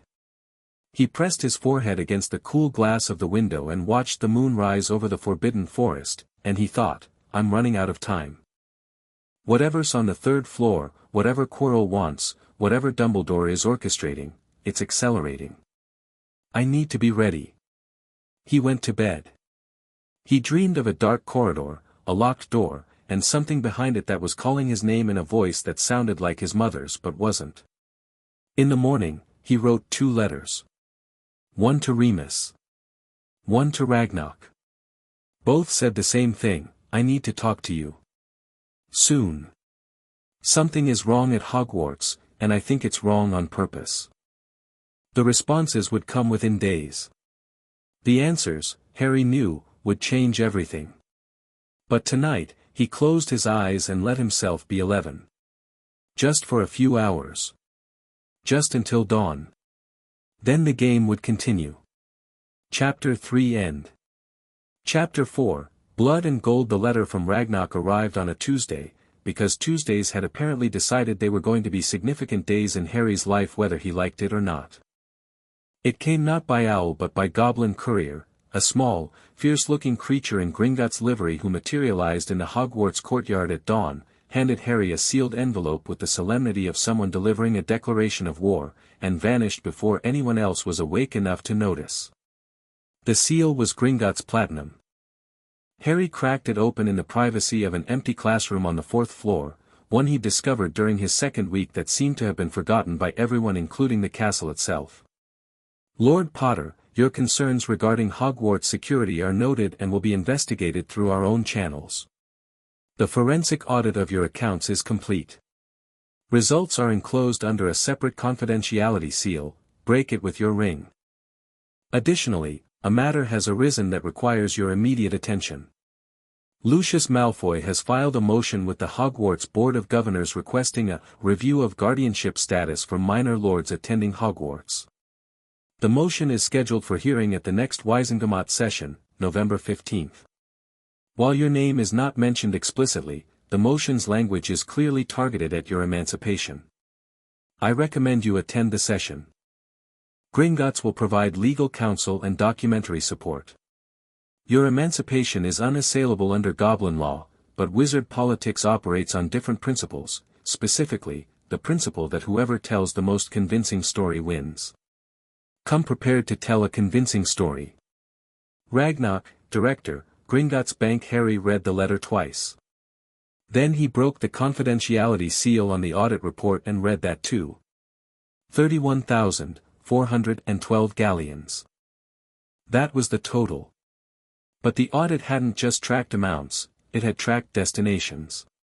Goblin forensic accounting, it turned out, was considerably more thorough than Griphook had initially suggested.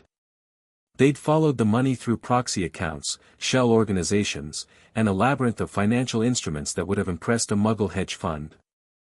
The money had gone to 4 places. 12,000 galleons to something called the Order of the Phoenix Emergency Fund, a private account held in Dumbledore's name at a separate wizarding bank, used to finance an organization that had supposedly disbanded after Voldemort's fall. The account was still active. Still receiving deposits. Still making payments, most recently 6 months ago. 8,000 galleons to the Hogwarts Discretionary Fund, also controlled by Dumbledore, also unaudited, used for purposes that ranged from legitimate, scholarship grants for impoverished students, to questionable, payments to individuals with no documented connection to the school. 6,000 galleons to ward maintenance, for Privet Drive. This one made Harry's jaw tighten. He'd lived behind those wards for 10 years. They'd never kept him safe from the people inside the house. And 6,000 galleons, enough to buy a modest home, had been spent maintaining a magical fence around a prison. And 5,000 galleons to a single payment, made 3 days after his parents' death, labeled simply, P. Pettigrew, services rendered. Harry stared at that last line for a very long time.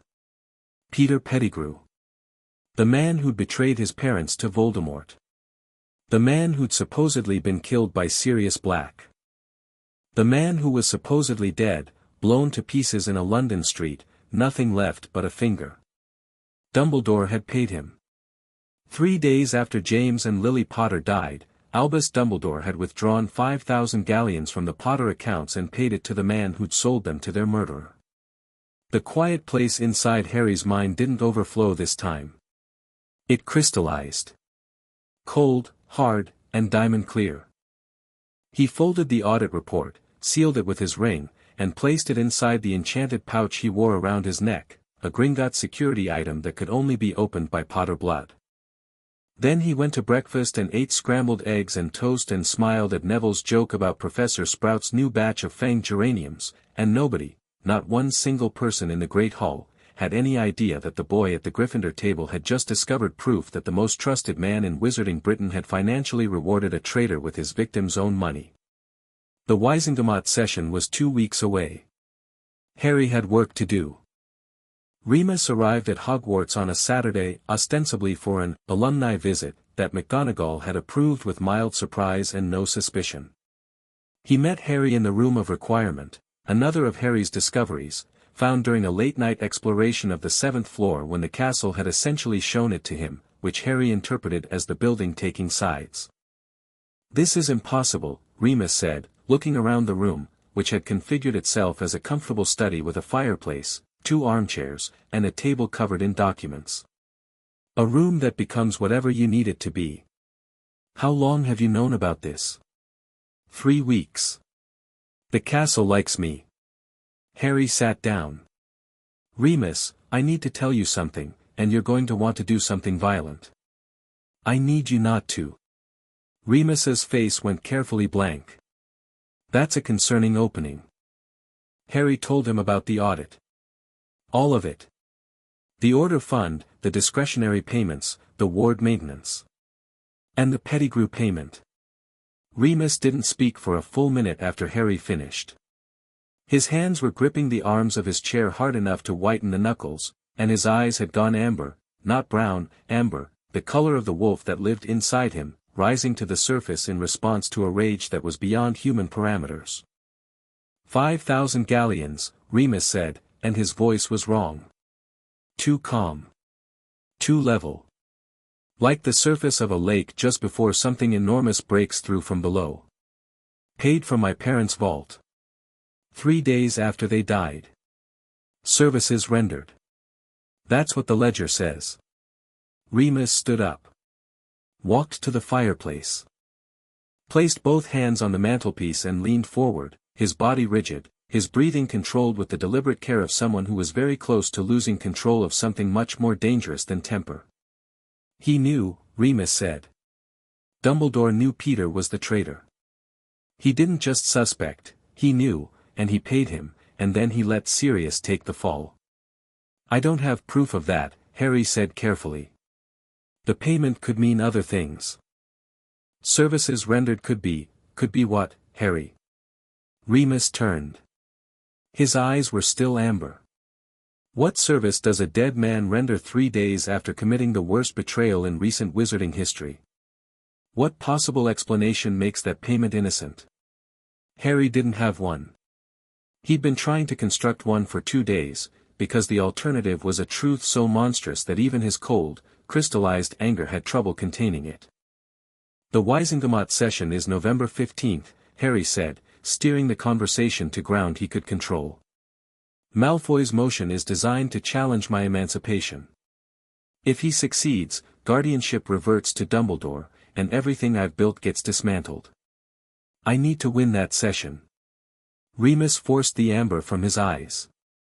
It took visible effort. What's your strategy? I'm going to tell the truth. Most of it.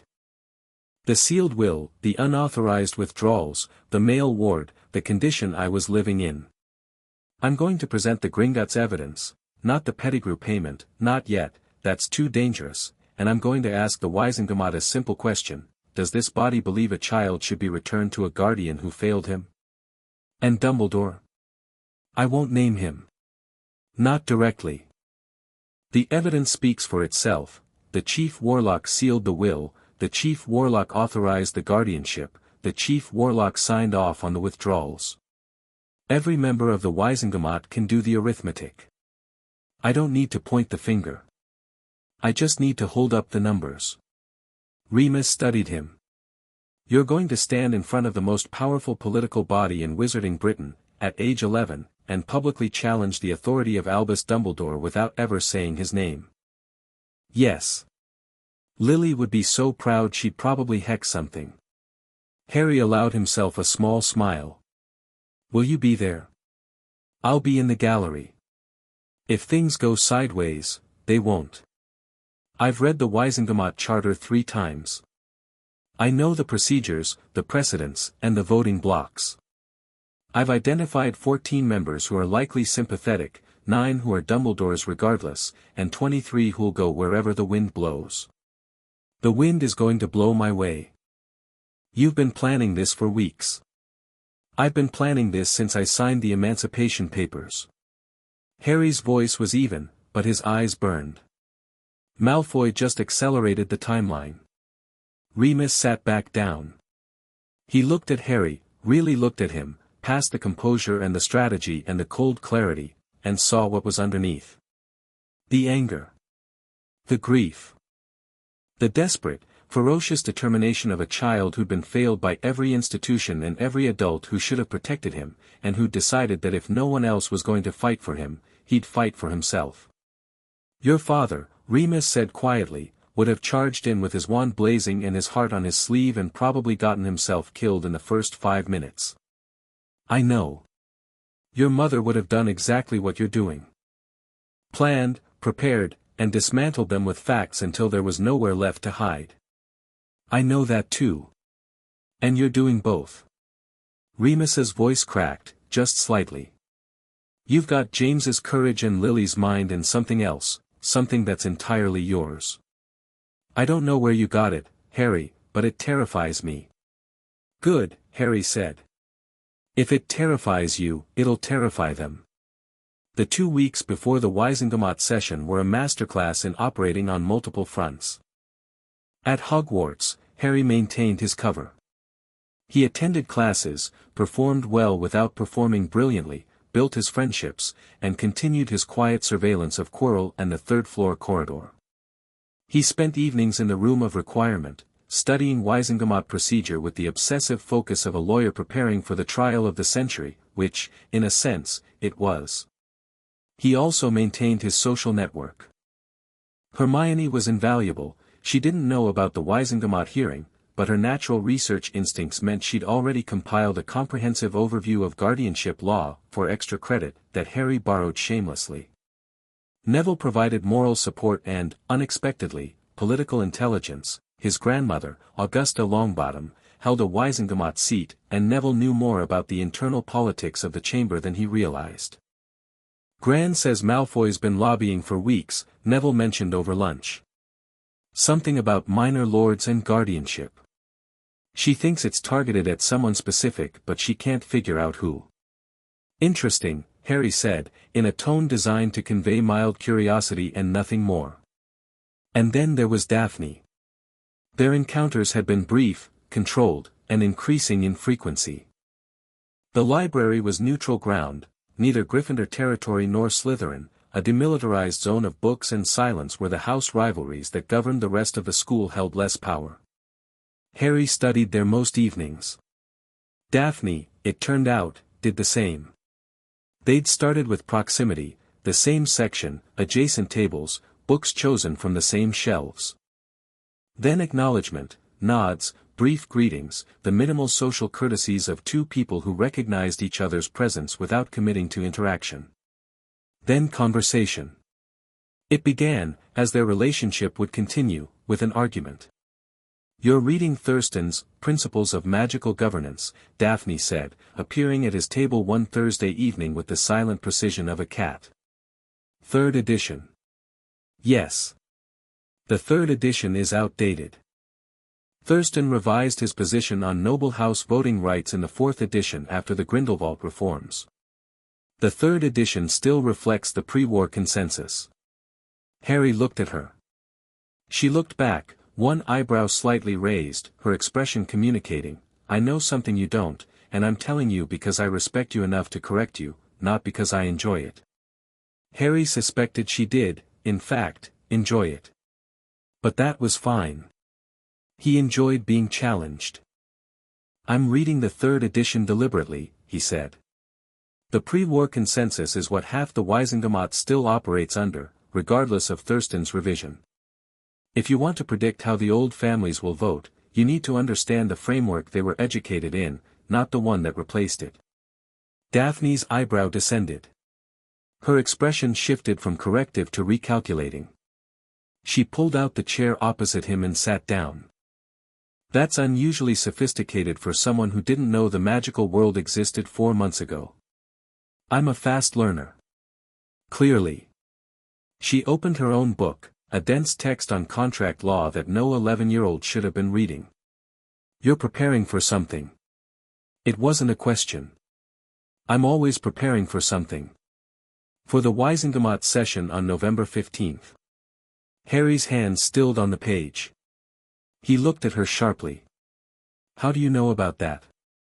"My father sits on the Wisengamot. Malfoy's motion has been circulating for weeks. It doesn't take a genius to connect minor lords to the only minor lord in Britain who recently emancipated himself." Her gaze was steady, assessing, not hostile. "My father hasn't decided how to vote yet. And you're here to find out which way I'm going to argue so you can advise him." "I'm here because I'm curious." The faintest crack in her composure, not vulnerability, but honesty. "The Greengrass family has been neutral for 3 generations. Neutral isn't the same as uninvolved, it means we watch, we assess, and we choose our moments.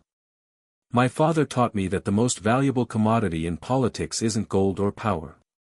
It's information. Smart man.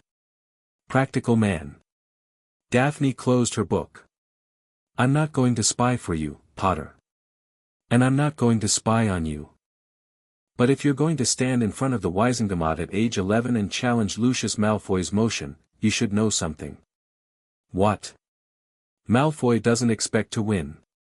The motion is a probe, a way of forcing you to reveal your position, your allies, and your evidence in a public forum. He wants to see your hand so he can plan his next move." Harry considered this. It was smart. It was exactly what he would have done. "Then I'll show him a hand," he said. "Just not the one he's expecting." Daphne studied him. Whatever she saw seemed to satisfy something, because she opened her book again and returned to reading. They sat in companionable silence for 2 hours, and when she left, she said, "Good luck, Potter." "Harry." "Good luck, Harry." And then, over her shoulder, "Don't lose." He didn't plan to. November 15th dawned cold and gray, the kind of London morning that suggested the weather itself had opinions about what was about to happen, and none of them were optimistic. Harry dressed in his best robes, formal black with the Potter crest in silver, tailored to convey authority without ostentation, and touched his lordship ring to confirm the portkey to the Ministry of Magic. He arrived in the atrium at 8:30, 90 minutes before the session. Ragnarok's legal counsel was already there, a goblin named Sharpclaw who wore a suit instead of armor and carried a briefcase that probably contained enough evidence to destabilize several prominent families. Beside him stood a human barrister, a woman named Helena Marsh who specialized in noble house law and who had been retained at considerable expense to serve as Harry's advocate. Lord Potter. Marsh was crisp, professional, and clearly trying very hard not to react to the fact that her client was 11. We should review your testimony one final time. They commandeered a meeting room on the ministry's legal floor. Marsh walked Harry through the procedure, the order of speaking, the rules of address, the specific Wisengamot protocols that govern challenges to guardianship. Sharpclaw laid out the documentary evidence in chronological order, each piece sealed with Gringotts verification charms that made them legally unimpeachable. Remember, Marsh said, you speak as Lord Potter, not as Harry. The Wisengamot responds to the authority of the seat, not the age of the person in it. Make eye contact. Keep your voice steady. And do not, under any circumstances, let Malfoy draw you into an emotional response. He'll try. He's very good at it. I know, Harry said. I've been practicing. At 10 o'clock, Harry walked into the Wisengamot chamber and took his seat. The chamber was a tiered amphitheater carved from dark stone, lit by floating braziers that cast everything in amber light. Seats rose in concentric circles around a central floor, each one assigned to a noble or ancient house. The Potter seat was in the second tier, prominent without being ostentatious, which Harry thought suited the family's historical approach to power. He sat down. The ring on his finger flared once, the seat recognizing its lord, and settled. Around him, the chamber filled. Wizards and witches in formal robes, their faces masks of practiced neutrality, their eyes sharp and assessing. Many of them looked at Harry. Most of them looked twice. An 11-year-old in the Potter seat. The whispers were immediate and intense.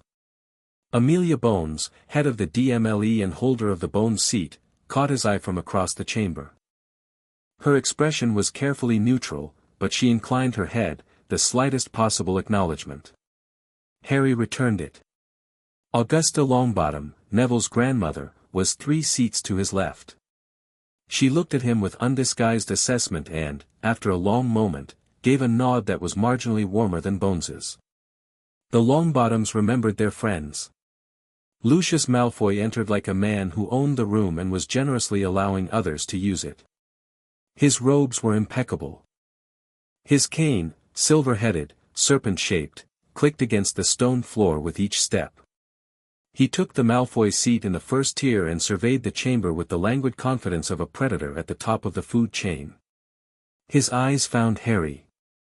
Something flickered in them, surprise, quickly masked. He hadn't expected Harry to be here in person. He'd expected the boy to send a proxy, or an advocate, or to not show up at all. Harry met his gaze and smiled. It was not a friendly smile. Dumbledore arrived last, as befit the chief warlock. He took his elevated seat at the head of the chamber, his expression benevolent, his eyes sweeping the assembled members with the practiced warmth of a man who'd been running this body for decades. When his gaze reached Harry, it lingered. The twinkle flickered. Not extinguished, but dimmed. Uncertain. The Wisengamot is called to order, Dumbledore said. His voice carried effortlessly through the chamber, amplified by charms built into the stone. Today's agenda includes 3 motions. The first, submitted by Lord Malfoy, concerns the guardianship status of minor lords. Lord Malfoy, you have the floor. Lucius rose with the fluid grace of a man who'd been performing for these chambers since before Harry was born. His voice was silk and steel, smooth, reasonable, and carrying an undercurrent of absolute certainty. Honored members. The motion before you addresses a matter of fundamental importance, the welfare of our youngest lords and ladies. In recent months, it has come to my attention that the ancient right of emancipation, a noble tradition designed to protect orphaned heirs in times of war, has been invoked under circumstances that warrant scrutiny. He didn't name Harry. He didn't need to. Every eye in the chamber shifted to the Potter seat. The right of emancipation, Lucius continued, was never intended to be exercised by children. It was a wartime measure, designed for exceptional circumstances, implemented with the expectation that mature judgment would guide its use. I submit to this body that a child, any child, who claims emancipation without the guidance of a qualified adult mentor is at risk of exploitation, manipulation, and harm. The chamber murmured. Several members nodded. I therefore propose that the Wisingamot establish a review board to examine all active emancipations of minor lords, to ensure that proper safeguards are in place, and, if necessary, to restore appropriate guardianship pending the minor's majority. He sat down. The murmur intensified. Dumbledore's expression hadn't changed. Lord Malfoy's motion is before the chamber. Is there a response? Harry stood. The murmur died. 200 pairs of eyes locked onto him.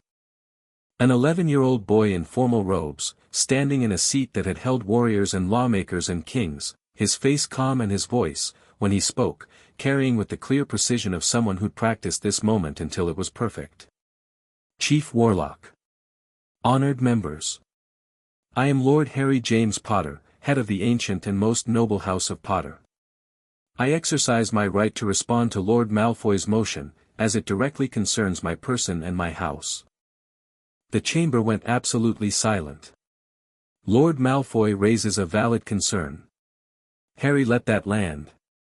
Across the chamber, Lucius's expression flickered. He hadn't expected agreement. The welfare of minor lords is indeed a matter of importance. No child should be vulnerable to exploitation or harm. On that principle, Lord Malfoy and I are in complete accord. Pause. Breath. Let them settle.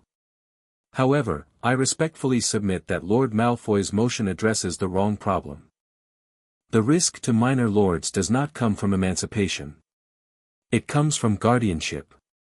The murmur that swept the chamber was different now. Sharper. Attentive. I emancipated myself 4 months ago, at age 10, through Gringotts Bank, under Goblin law and in full compliance with the Wizarding Emancipation Act of 1423. I did so because my magical guardian, assigned without my knowledge or consent, had taken actions that directly harmed my welfare, my inheritance, and my family's expressed wishes. Harry reached into his robe and withdrew the first document, the Potter will, sealed with the Gringotts authentication charm. This is the last will and testament of James and Lily Potter. It was filed with both Gringotts and the Ministry of Magic on September 3, 1981. It specifies, in explicit detail, where I was to be placed in the event of my parents' death. 6 guardians are named. My mother's sister, Petunia Dursley, is not among them. In fact, the will contains a specific clause prohibiting my placement with the Dursley family. He held the document up. The authentication charm glowed gold, Gringotts verified, unforged, undeniable. This will was sealed 3 days after my parents' death. Sealed, not executed. Its contents were never read. Its provisions were never followed. Instead, I was placed with the Dursleys, the one household my parents specifically excluded, by my magical guardian, who sealed the will under his authority as Chief Warlock. The silence was nuclear. Not a breath. Not a rustle. 200 people staring at Harry and then, in slow, dawning realization, turning to look at the Chief Warlock's chair. Dumbledore's expression hadn't changed. The twinkle was still there. But Harry, who'd spent months learning to read that face, could see the calculations running behind those blue eyes. The old man was adjusting. Adapting. But he hadn't expected this. Not here. Not now. Not from a boy he'd last seen smiling and nodding in his office over lemon drops. Harry continued. His voice never wavered. Under my guardian's authority, approximately 31,000 galleons were withdrawn from my family's trust vault over a period of 10 years. The stated purposes, ward maintenance, guardian stipend, educational preparation, are documented. The actual destinations of those funds have been traced by Gringotts forensic accounting. Second document. The audit summary, sanitized, with the Pettigrew payment removed, but devastating nonetheless. 12,000 galleons to a private fund controlled by my guardian. 8,000 to a discretionary fund, also controlled by my guardian. 6,000 to maintain wards around the residence where I was placed against my parents' wishes. Not one canute of this money reached me. Not one canute was spent on my care, my education, or my well-being. He let the numbers hang in the air. Numbers were stubborn things. They didn't bend to rhetoric or charm. They just sat there, ugly and undeniable, and dared you to explain them away. Additionally, 412 pieces of mail, birthday cards, letters, offers of guardianship, expressions of concern, were intercepted by a mail ward keyed to my guardian's magical signature. Responses were forged in my aunt's name, assuring correspondents that I was happy and well cared for. Third document. The mail ward analysis, prepared by Gringotts cursebreakers. I was not happy. I was not well cared for. I slept in a cupboard under the stairs. I wore my cousin's discarded clothing. I was used as unpaid labor. And every person who tried to check on me, who tried to reach me, who tried to exercise the duty of care that my parents will bestowed upon them, was turned away by a forgery. Harry looked at the chamber.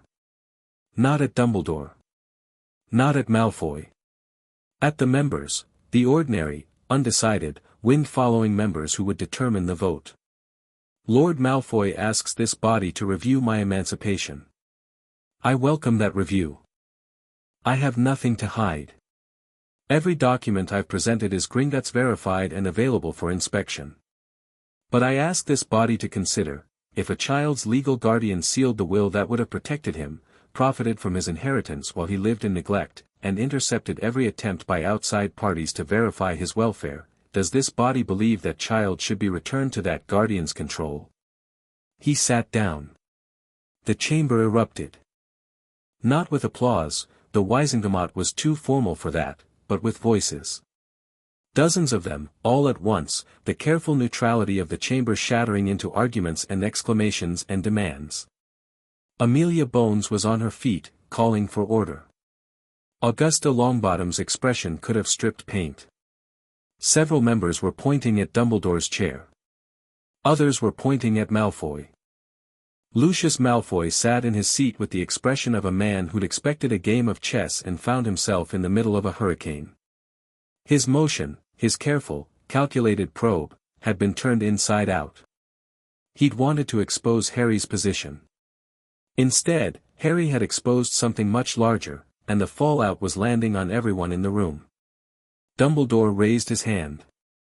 The chamber, responding to decades of conditioned respect, gradually quieted.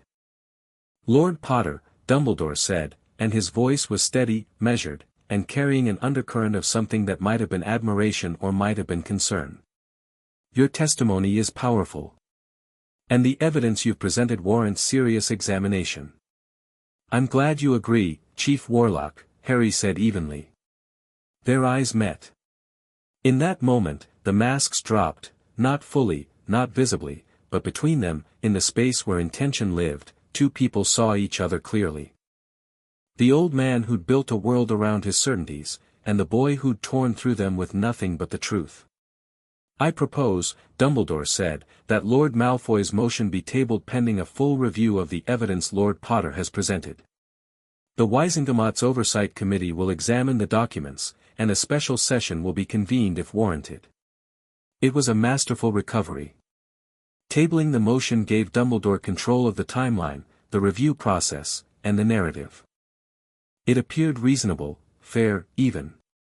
It gave him time to prepare a defense, rally his allies, and shaped the story before it became public. Harry had anticipated this. "With respect, Chief Warlock," Harry said, standing again, "I must note a potential conflict of interest. The evidence I've presented concerns actions taken under the authority of the Chief Warlock's office. I respectfully request that the review be conducted by an independent party, specifically, the Department of Magical Law Enforcement, under the authority of Director Bones." Amelia Bones, who had been watching the proceedings with the focused intensity of a hawk, stood. "I am prepared to accept that responsibility, should the Wizengamot agree." The vote wasn't even close. The motion to table was amended to include independent review. 37 in favor, 9 against, the rest abstaining. Dumbledore's allies voted to table, the independents voted for Bones's review, and the old families, who could smell blood in the political water, voted to watch. Malfoy's original motion, the guardianship review, was defeated without ever coming to a formal vote. Nobody was willing to touch it after Harry's testimony. The political cost was too high. Harry left the chamber with his head up and his ring glowing. In the corridor outside, Helena Marsh was trying very hard to maintain professional composure and failing. "Lord Potter, in 20 years of Wizengamot advocacy, I have never seen a first appearance that effective. You had them from the opening sentence." "The evidence did the work," Harry said. "I just presented it. Don't be modest. Evidence doesn't present itself with that kind of emotional precision." She shook his hand. "You have a gift for this." Sharpclaw, the Goblin Council, was less effusive but equally satisfied. "Director Ragnarok will be pleased. The Malfoy motion is dead, your emancipation is secure, and Dumbledore has been put on notice without being directly accused." "Textbook." Harry nodded. "Tell Ragnarok I appreciate the support. And tell him the Pettigrew file stays sealed. For now." "Understood." Harry was halfway to the floor when a voice stopped him. "Potter." He turned. Lucius Malfoy stood in the corridor, his cane in one hand, his expression a complex mixture of fury and something that looked, against all probability, like grudging respect. "That was well done," Lucius said. His voice was quiet, private, for Harry's ears only. "I underestimated you. Most people do. I won't make that mistake again." Lucius's gray eyes were cold, sharp, and entirely focused. "You've made an enemy today, Potter. I want you to understand that." "I had an enemy before I walked in," Harry said. "You filed a motion designed to strip my legal rights. I responded. If you consider that an act of hostility, Mr. Malfoy, I'd suggest recalibrating your expectations for future engagements." Lucius's grip tightened on his cane. "You're a child playing an adult's game. I'm a lord defending his house. The game started when someone decided to play with my life. I'm just choosing to play back." They stood in the corridor, two players separated by 30 years and a chasm of experience, and the air between them hummed with the particular tension of people who've recognized each other as genuine threats. "This isn't over," Lucius said. "No," Harry agreed. "It isn't." Lucius turned and walked away. His cane clicked against the stone. His back was straight, his shoulders rigid, and Harry knew, with the certainty that came from reading people as a survival skill, that Lucius Malfoy was already planning his next move. Good. Let him plan. Harry would be ready. He returned to Hogwarts in time for dinner. Nobody questioned his absence. He'd arranged a cover story through McGonagall involving a family estate matter that the deputy headmistress had approved without hesitation, possibly because she'd received a very formal letter from Gringotts' legal counsel that left no room for refusal. At the Gryffindor table, Neville looked at him with barely concealed curiosity. Hermione was too absorbed in a charms textbook to notice anything unusual. Ron was eating. Harry ate. He smiled. He participated in conversation about Quidditch and homework and the latest prank the Weasley twins had pulled on Filch. And inside the quiet place, he turned over the pieces of the puzzle and began to see the shape of the next move. That evening, Draco Malfoy was waiting for him in the second-floor corridor. Not flanked by Crabbe and Goyle this time. Alone. His pointed face was flushed, his eyes bright with a fury that was young and raw and hadn't yet learned to hide itself behind his father's silk. "You humiliated my father." Harry stopped walking. He studied Draco, the anger, the hurt pride, the desperate need to do something about both, and felt a complicated pang of something that wasn't quite sympathy but wasn't entirely unrelated. "Your father filed a motion designed to strip my legal rights," Harry said. "I defended myself." "That's not humiliation, Malfoy. That's politics. He was trying to help you." Draco's voice cracked on the lie. They both knew it was a lie. "The Malfoy family has always supported, your father was trying to control me. There's a difference." Harry's voice was firm but not cruel. "I don't want to fight with you, Malfoy. What happened in the Wizengamot was between your father and me. It doesn't have to be between us. Everything my father does is between us. Then I'm sorry for that." Harry meant it. "But I won't apologize for defending my house." Draco's wand was in his hand before Harry finished the sentence. The draw was fast, faster than Harry had expected from a boy who'd spent his life relying on his name instead of his skill. "Then defend it," Draco snarled. Harry didn't draw his wand. He looked at Draco's wand, hawthorn, 10 inches, pointing at his chest, and then at Draco's eyes, which were burning with the particular fire of someone who'd been told his whole life that he was special and was just now discovering that the world disagreed. "If you throw that hex," Harry said quietly, "one of two things happens. Either it hits me, and you get detention and a letter home that your father is too angry to deal with right now. Or it misses, and I respond, and tomorrow the whole school knows that Draco Malfoy picked a fight with Harry Potter and lost." Draco's hand trembled. "Neither outcome helps you. Neither outcome hurts me. So put the wand away, Malfoy. This isn't the fight you want." 3 seconds. 5. 10. Draco's arm lowered. Not because Harry had intimidated him, the boy was too proud for that, but because Harry had been right, and Draco was smart enough to know it even through the haze of anger. "This isn't over," Draco said, echoing his father with unconscious precision. "No," Harry said, for the second time that day. "It isn't." Draco turned and stalked away into the darkness of the corridor. Harry watched him go and thought about fathers and sons and the chains that bound them. He'd made an enemy of Lucius. He might, eventually, make something else of Draco. The boy had spine. He had pride.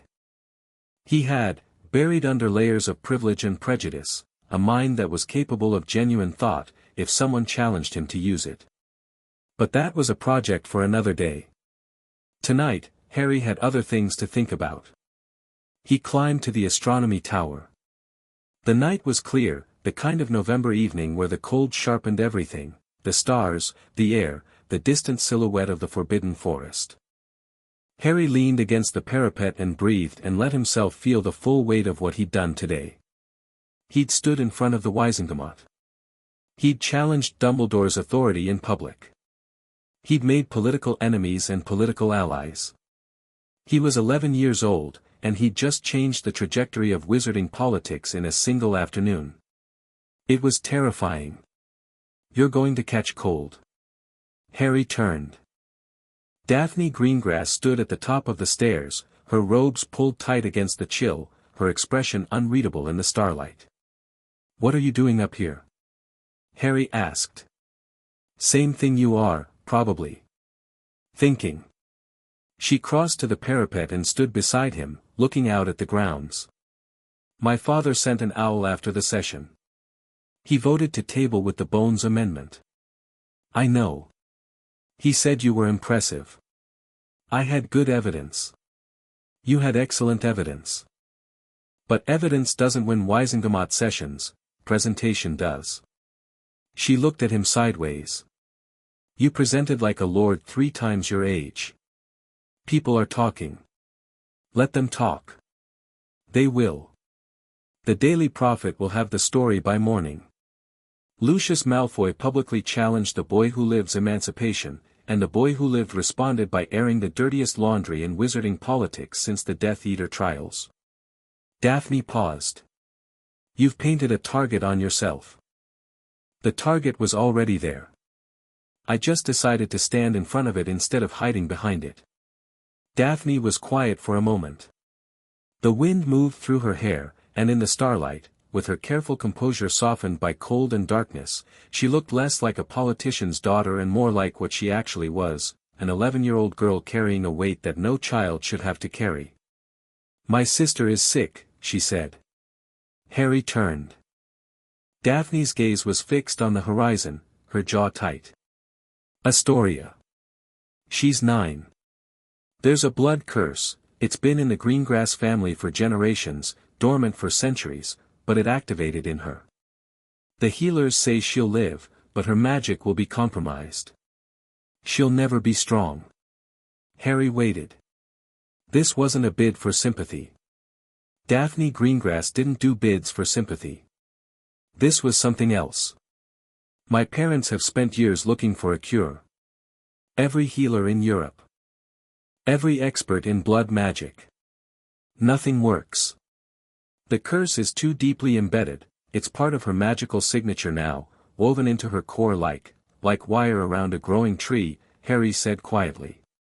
Daphne looked at him sharply. Yes. How did you? I had something similar. A magical binding, placed on my core when I was a baby. Gringotts removed it.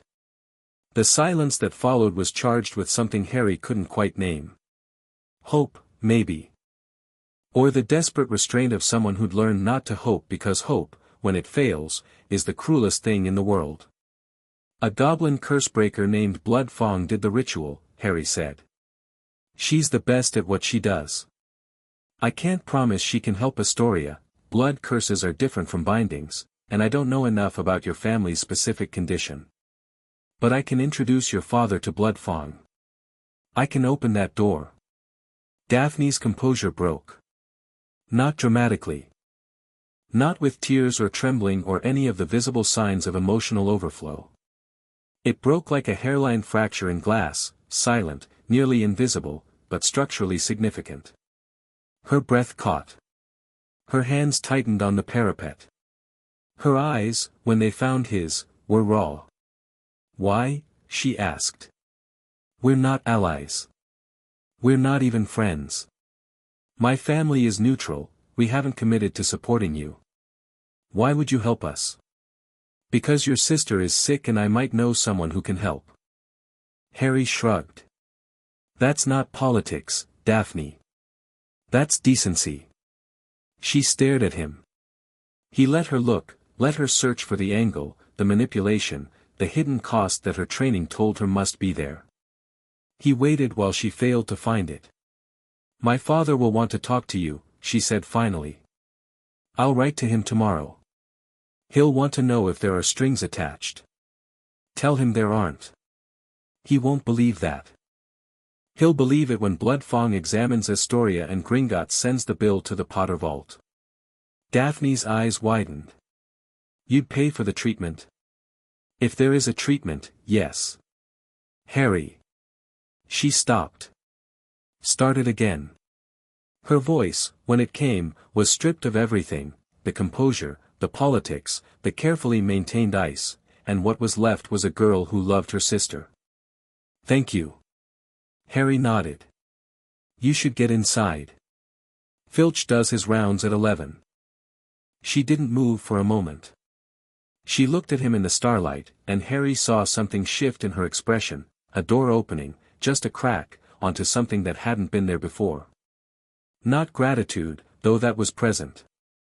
Not calculation, though that was present too. Something warmer. Something more dangerous. You're not what I expected, Daphne said. Nobody is. She almost smiled. Then she turned and walked to the stairs, her footsteps quiet on the stone. At the top of the staircase, she paused. "My father voted for the Bones Amendment because of you," she said. "The next time you need a vote, he'll remember this conversation. I'm not doing this for votes. I know. That's why he'll remember." She disappeared down the stairs. Harry stood on the astronomy tower and watched the stars and thought about blood curses and blood wards and the blood that connected people in ways that magic couldn't explain. He thought about Astoria Greengrass, 9 years old and carrying a curse she didn't deserve. He thought about himself, 10 years old and carrying a scar he didn't deserve. He thought about all the children in the world who suffered because adults made decisions about their lives without asking. He touched the ring on his finger. The Potter crest pulsed with warmth, with old magic, with the accumulated weight of a family that had always, according to the portraits, the journals, the will, tried to do the right thing. Be brave, but not reckless. Be kind, but not weak. He wasn't just fighting for himself anymore. The realization settled into him like a stone dropping into deep water, and the ripples changed the shape of everything. Back in the Gryffindor common room, Neville was waiting. "How did it go?" Neville asked quietly. They were alone, the fire had burned low and everyone else was in bed. Harry sat down in the armchair beside him. "I stood in front of the Wizengamot and told them the truth about what was done to me. Malfoy's motion is dead. Dumbledore's been put on notice. And I made a promise to someone that I intend to keep." Neville absorbed this with the quiet gravity that was becoming his signature trait.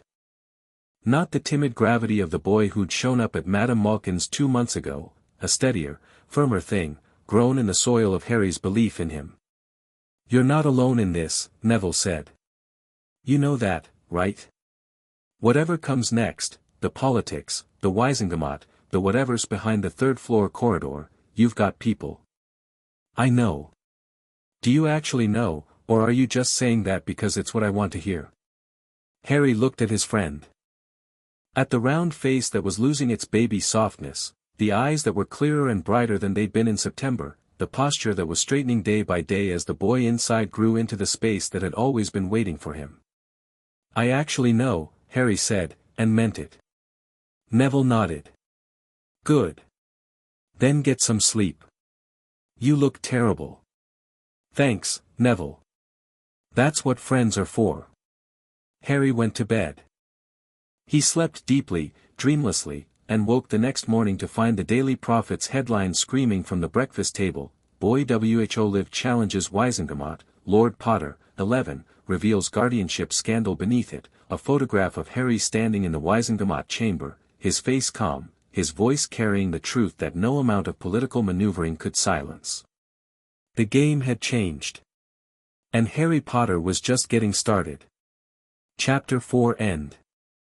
Chapter 5, The Mirror and the Flame. December came to Hogwarts like a siege. Snow buried the grounds in white, ice crusted the lake into a sheet of grey glass, and the castle pulled its warmth inward, the fires in every common room burning higher and brighter as if the building itself was huddling against the cold. Students wrapped in scarves and extra jumpers moved through corridors that echoed with the particular hollow sound of a school slowly emptying for the holidays. Harry wasn't going anywhere. He'd considered it. Potter Manor was warm, comfortable, and staffed by an elf who would have wept with joy at his return. But Hogwarts at Christmas was an opportunity: fewer students, fewer eyes, fewer variables. The castle revealed itself differently when it was quiet, and Harry had things to find. Neville was staying too.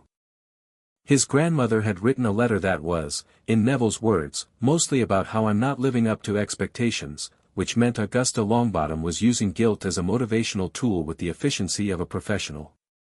Neville had responded by choosing to stay at school, which was either an act of defiance or self-preservation, depending on how you looked at it. Hermione had gone home to her parents, reluctantly, and with 3 trunks of extra books she'd checked out of the library. She'd hugged both Harry and Neville at the train platform, which had surprised all 3 of them, and had made Harry promise to write if anything interesting happened. Harry suspected interesting was going to be an understatement. And then there was Daphne. My parents are visiting Astoria's healers in Vienna, she said, when Harry asked why she wasn't going home. They were in the library, their library, as Harry had started thinking of it, the back corner near the restricted section where the tables were old and the light was good and nobody bothered them. They'll be there for 2 weeks. There's no point in going home to an empty house. They could have taken you with them. They could have. Something flickered behind her eyes, not hurt, exactly, but the shadow of it. My parents love me. They also prioritize Astoria. That's not a complaint, it's a fact. When your sister is dying, triage is a reasonable response. Dying? Harry's voice sharpened. I thought you said the healers said she'd live. She'll live with reduced magic and chronic pain and a life expectancy of about 40 years. In the wizarding world, where the average lifespan is 150, that's a slow death. Daphne's voice was controlled, clinical, the way it got when she was discussing something that would break her if she let it. The Gringotts appointment is scheduled for January. Blood Fong is reviewing the curse analysis your goblins sent over. She says it's complex but not impossible. Blood Fong doesn't use the word impossible. She uses the word expensive. The ghost of a smile. My father appreciated that. He said it was the most honest thing a magical being had ever told him. They sat in the silence that had become their shared language, the silence of two people who understood that some things didn't need words, that presence was its own form of communication. Harry read. Daphne read. Occasionally one of them would share a passage or raise a point, and the ensuing debate would be fierce and precise and utterly absorbing, and then they'd return to their separate books and their separate silences, and the library would settle around them like a held breath. Harry was aware that something was developing between them. Not romance, they were 11, and whatever the storybook said, 11-year-olds didn't fall in love. But connection, yes. The kind of connection that happened when two people saw each other clearly, without illusion or agenda, and chose to stay anyway. Trust, building slowly, stone by stone, tested and reinforced with every conversation. He'd never had that before. The closest analog was Neville, but his friendship with Neville was different, warmer, easier, built on shared vulnerability and mutual encouragement. What he had with Daphne was sharper. More demanding. She challenged him in ways that made him better, and he suspected he did the same for her, though she'd sooner eat her own wand than admit it. For days before Christmas, she said something that caught him off guard. You're afraid of Dumbledore. They were in the library. Late evening. Snow falling past the windows in thick, silent curtains. Harry looked up from a text on ward theory. I'm cautious about Dumbledore. That's what afraid people say when they don't want to admit they're afraid.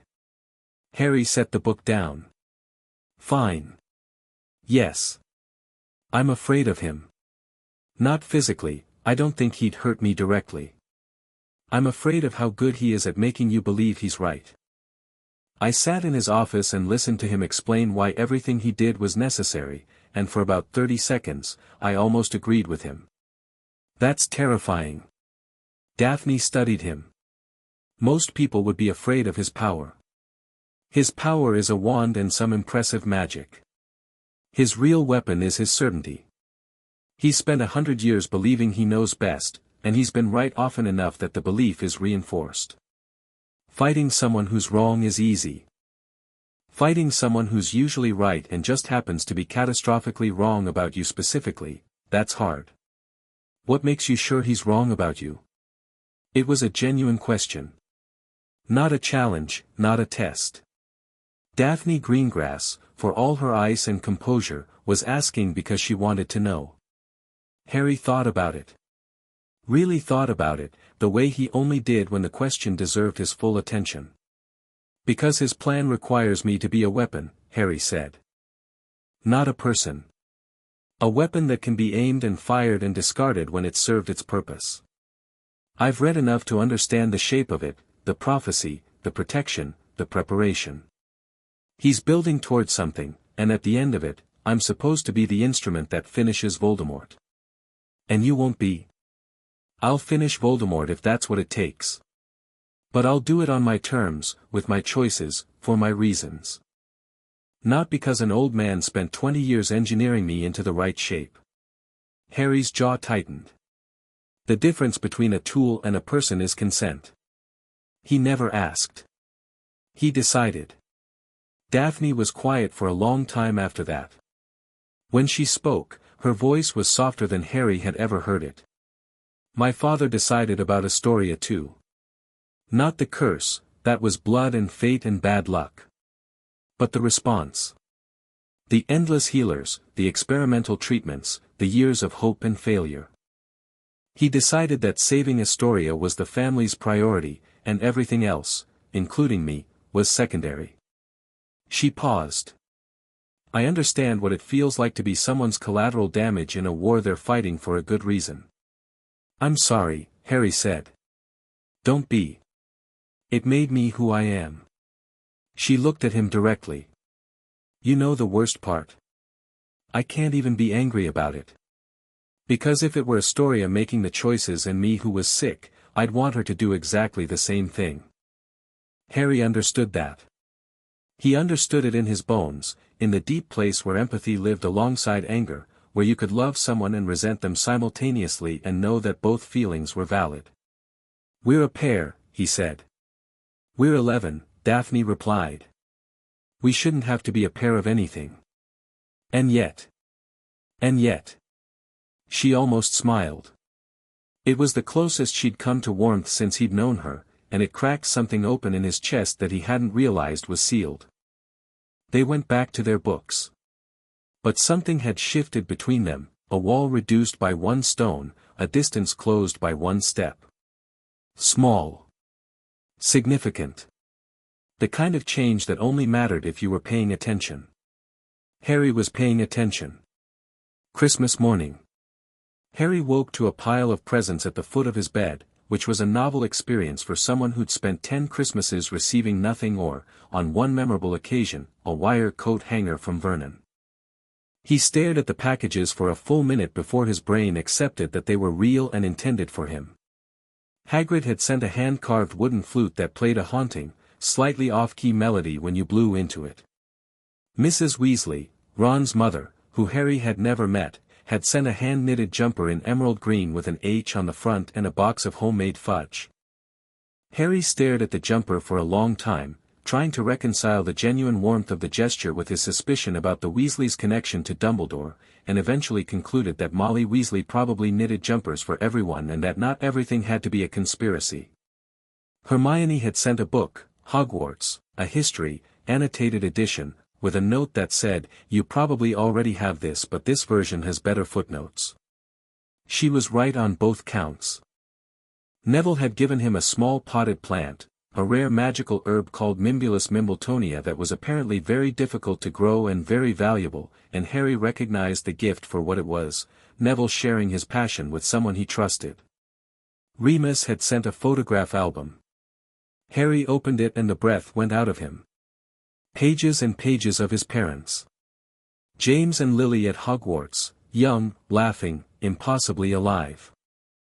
James on a broomstick, Lily in the library, both of them at what appeared to be a dance, James looking like he'd won the lottery and Lily looking like she was tolerating him with maximum affection and minimum patience. Group photos, the Marauders together, for young men who looked like they owned the world, and Harry searched their faces and tried to find the traitor and couldn't, because Peter Pettigrew in these photos was just a boy, round-faced and eager, and whatever darkness was inside him hadn't yet reached the surface. There was a note tucked inside the front cover. Harry, these are the ones I kept. There are more. James documented everything, and I mean everything. The man was incapable of experiencing a moment without preserving it, but these are the ones that mattered most to me. I hope they matter to you too. Happy Christmas. Moony Harry sat on his bed with the album in his lap and looked at his parents' faces and felt the familiar ache of loving people he'd never known. It didn't get easier. He was beginning to suspect it never would. But it was changing, evolving from a raw wound into something harder, more durable. A foundation instead of a fracture. The last package was different. It had no card, no tag, no indication of who'd sent it. It was wrapped in silver paper, lighter than air, and when Harry opened it, the fabric inside seemed to flow between his fingers like liquid moonlight. He knew what it was before he unfolded it. He'd read about it in the Potter family records, heard it described in the Peveril section of the Ancestral Vaults catalog, and found references to it in 3 different books on legendary magical artifacts. The Cloak of Invisibility. One of the 3 Deathly Hallows. A slip of parchment fluttered from its folds. Your father left this in my possession before he died. It is time it was returned to you. Use it well. No signature. The handwriting was elegant, controlled, and familiar. Harry had seen it on his Hogwarts acceptance letter, on the Wisengamot announcements, on the sealed order that had locked away his parents' will. Dumbledore. Harry held the cloak and felt its magic, ancient, deep, layered with centuries of Potter blood and Peveril enchantment. It was his. It had always been his. And Dumbledore had kept it for 10 years, just as he'd kept everything else, Harry's inheritance, Harry's family, Harry's freedom, returning each piece only when it served his purposes. The question was, why now? Why return the cloak on Christmas morning, anonymously, with a cryptic note? What did Dumbledore want Harry to do with it? The answer was obvious. The cloak was bait. Dumbledore wanted Harry to explore. To sneak out after curfew, to feel the thrill of invisibility, to discover things that the old man had carefully positioned for discovery. The 3rd-floor corridor. The Mirror of Erist. Harry had read about it in one of the Potter library texts and suspected it was somewhere in the castle. Whatever Dumbledore's curriculum for Harry's first year was, the cloak was a key piece of it. Harry's first instinct was to refuse the bait. To keep the cloak locked in his trunk and deny Dumbledore the satisfaction of watching his puppet dance. His second instinct, the one that lived in the part of him that was Lily's son as much as James's, was to take the bait and change the game. He'd use the cloak. But not the way Dumbledore expected. He wrote 2 letters before breakfast. The first was to Dumbledore. Headmaster, Lord Potter acknowledges receipt of the family heirloom illegally held by Dumbledore for 9 years. The Cloak of Invisibility is a Potter family artifact of considerable historical and magical significance, and its unauthorized retention is noted. Lord Potter expects a full accounting of all Potter artifacts currently in the headmaster's possession, to be delivered to Gringotts within 30 days.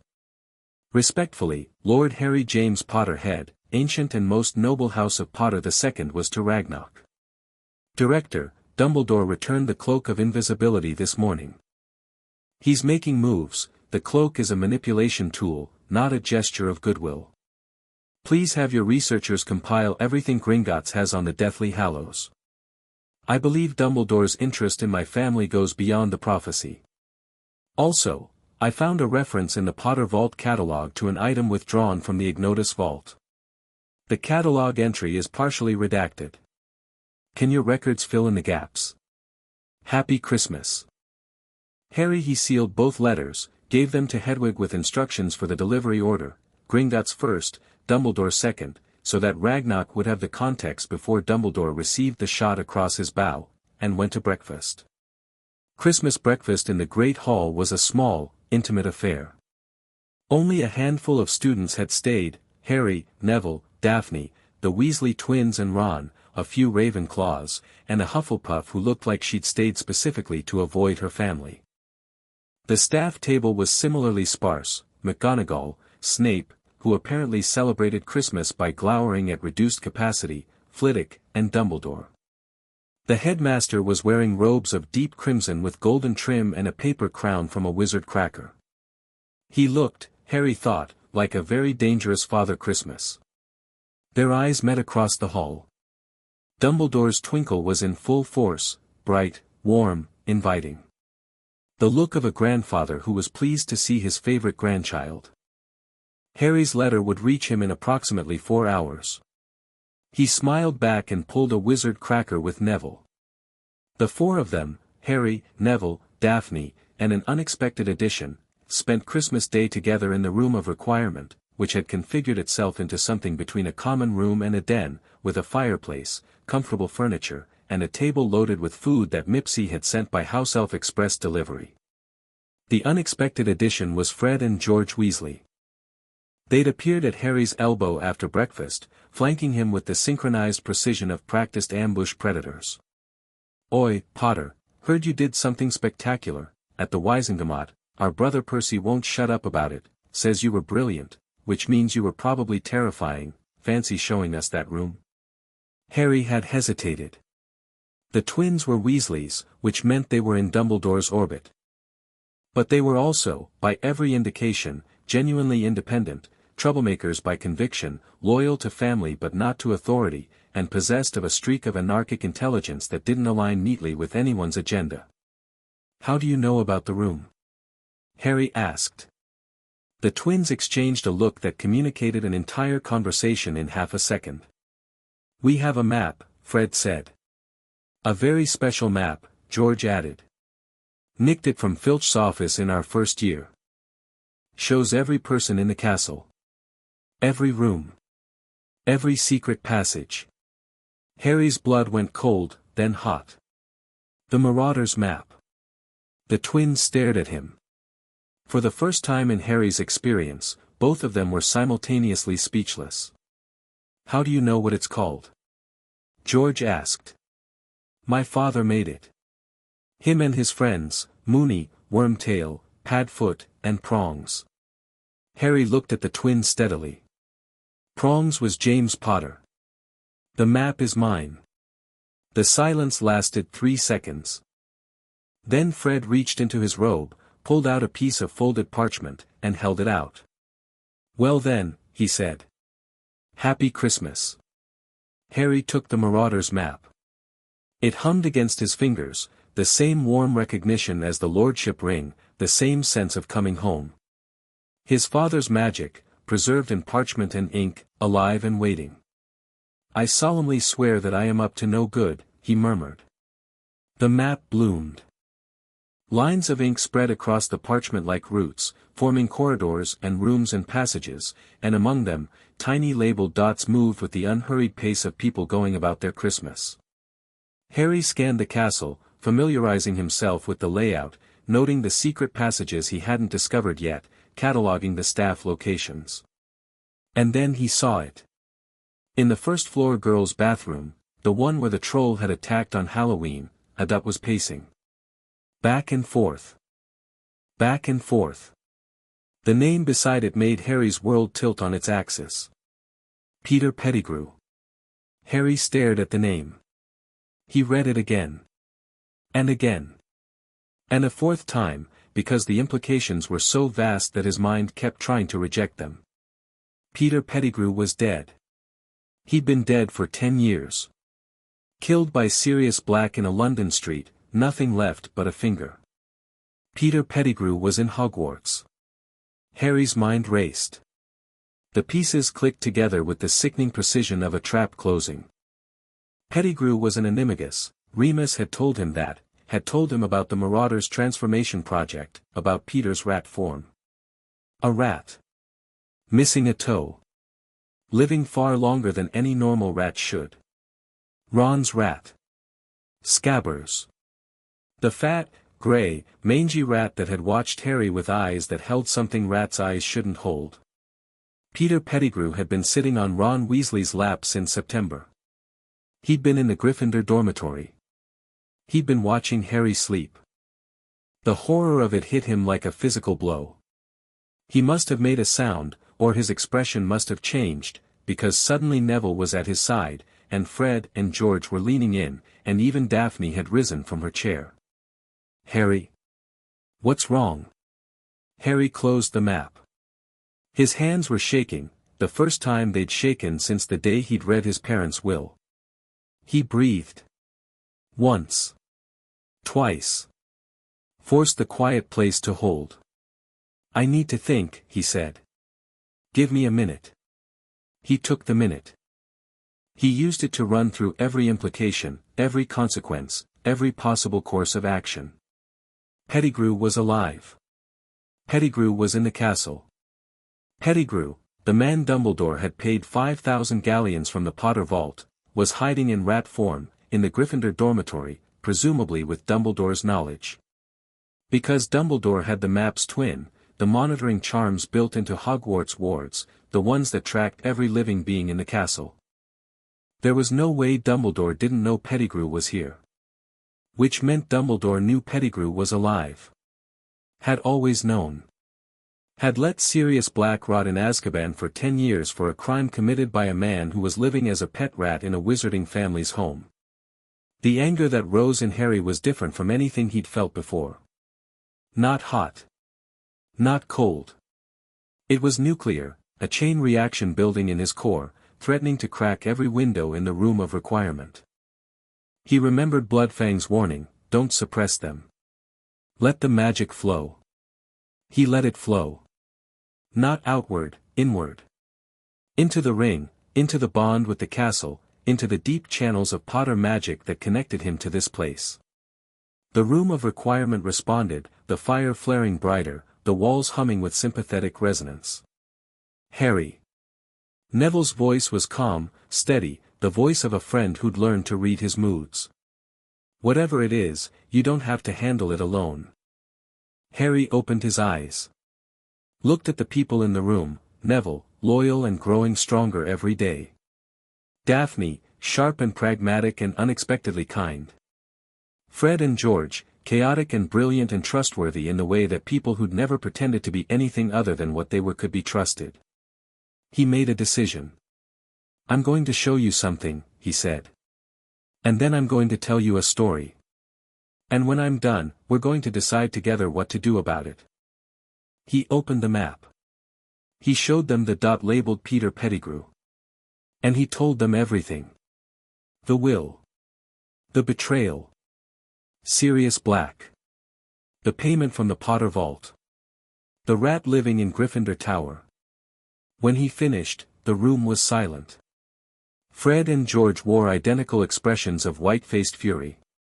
Neville looked like he was going to be sick. Daphne's composure was intact, but her eyes were blazing. Ron's rat, Fred said. Scabbers. Scabbers is Peter Pettigrew, George said. The man who betrayed Harry's parents. The man who framed Sirius Black. The man who's been sleeping in our brother's bed for 3 years. The twins looked at each other. Something passed between them, a communication beyond words, the shared language of people who'd been finishing each other's thoughts since birth. We're going to kill him, Fred said conversationally. No, Harry said. We're going to catch him. Alive. Because a dead rat is evidence of nothing, but a live Peter Pettigrew is proof that Sirius Black is innocent. Daphne leaned forward. You can't go to Dumbledore with this. Dumbledore already knows. He has to know, the castle wards track every living being. Then going to him just gives him the opportunity to manage it. He'll find a way to control the narrative. Pettigrew will disappear, and Sirius will stay in Azkaban, and the whole thing will be buried. Daphne's voice was razor-sharp. You need to go above him. Amelia Bones, Harry said. Amelia Bones, Daphne confirmed. She's head of the DMLE. She's already reviewing your guardianship evidence. If you hand her a living Peter Pettigrew, she can order an immediate trial for Sirius Black. Dumbledore can't block the head of the DMLE without revealing that he knew about Pettigrew all along. Which he can't afford to do, Neville said quietly. Not after the Wizengamot session. The political cost would be catastrophic. Everyone looked at Neville. He flushed but didn't back down. What? Gran talks about politics at dinner. I listen. Harry felt something warm crack through the cold fury in his chest. These people, his people, chosen not by blood or obligation but by trust, were extraordinary. Here's the plan, he said. The plan was simple, which was its greatest strength. Complexity created failure points. Simplicity created clarity. Step 1, confirm Pettigrew's identity beyond doubt. The Marauder's map was created by the same man who'd created the Secret Keeper charm, and its identification magic was extraordinarily powerful, but it was created by Harry's father, which meant it could be dismissed as biased. They needed independent verification. Step 2. Capture Pettigrew in human form. A rat was deniable. A man was not. Step 3. Deliver Pettigrew to Amelia Bones, with witnesses, before Dumbledore could intervene. The twins handled Step 1. They had a Gringotts Heritage Verification Crystal, a Christmas gift from their father, who worked in the Ministry's Muggle Artifacts Department and occasionally received goblin trinkets as professional courtesy gifts. The crystal could verify magical identity through proximity. All they needed was to get it close to Scabbers. "I'll do it tonight," Fred said. "Ron's passed out by 9 every evening. I'll check the rat while he's sleeping." "Be careful," Harry said. "If Pettigrew realizes he's been identified, he'll run," George finished. "We know. We'll ward the dormitory exits first. Between the two of us, we can seal a room tighter than Filch's office." Steps 2 and 3 required more preparation. Harry wrote to Amelia Bones that evening, a formal letter, sealed with the Potter crest, requesting an urgent confidential meeting regarding evidence of a miscarriage of justice. He wrote to Remus, telling him what he'd found and asking him to stand by. And he wrote to Ragnarok, requesting Goblin legal support for what was going to be either the political coup of the decade or the most spectacular failure of Harry's young career. The letters went out with Hedwig. The plan was set for December 28, 3 days away. 3 days to prepare. 3 days during which Peter Pettigrew would continue to sleep in a castle full of children, hiding behind the face of a pet rat, protected by the silence of the most powerful wizard in the world. Harry didn't sleep well those 3 nights. But he used the time. On the second night of Christmas, December 26, Harry put on the invisibility cloak and went exploring. Not to the 3rd floor corridor. Not yet. He had a different destination, one that the map had shown him, a room on the 4th floor that appeared and disappeared at irregular intervals, as if the castle was deciding moment by moment whether it existed. The room contained a mirror. Harry recognized it the instant he saw it. The mirror of Erist stra eru oit uber kafru oit anwosi, I show not your face but your heart's desire. It was massive, floor to ceiling, framed in gold, and radiating a magic that was sweet and warm and deeply, fundamentally dangerous. He stood before it and looked. His parents looked back. James, grinning. Lily, her eyes, his eyes, bright with love. They stood behind him, their hands on his shoulders, and behind them stood others, a crowd of Potters stretching back into the mirror's depths, generations of his family, all of them smiling, all of them proud. The mirror showed him what he wanted most in the world, belonging. Family. The unbroken chain of love and legacy that had been severed on a night in Godric's Hollow. Harry looked at his parents' faces and felt the pull. The mirror was a trap, not a malicious one, but a compassionate one, which was worse. It offered comfort. It offered the illusion of having what was lost. People had wasted away in front of this mirror, unable to leave, feeding on reflected desire until there was nothing left. He understood, with terrible clarity, why Dumbledore had put it here. Why the invisibility cloak had been returned on Christmas, when Harry was alone and vulnerable and grieving. The old man wanted Harry to find this mirror. Wanted him to stare into it, to become attached, to internalize the longing that the mirror amplified.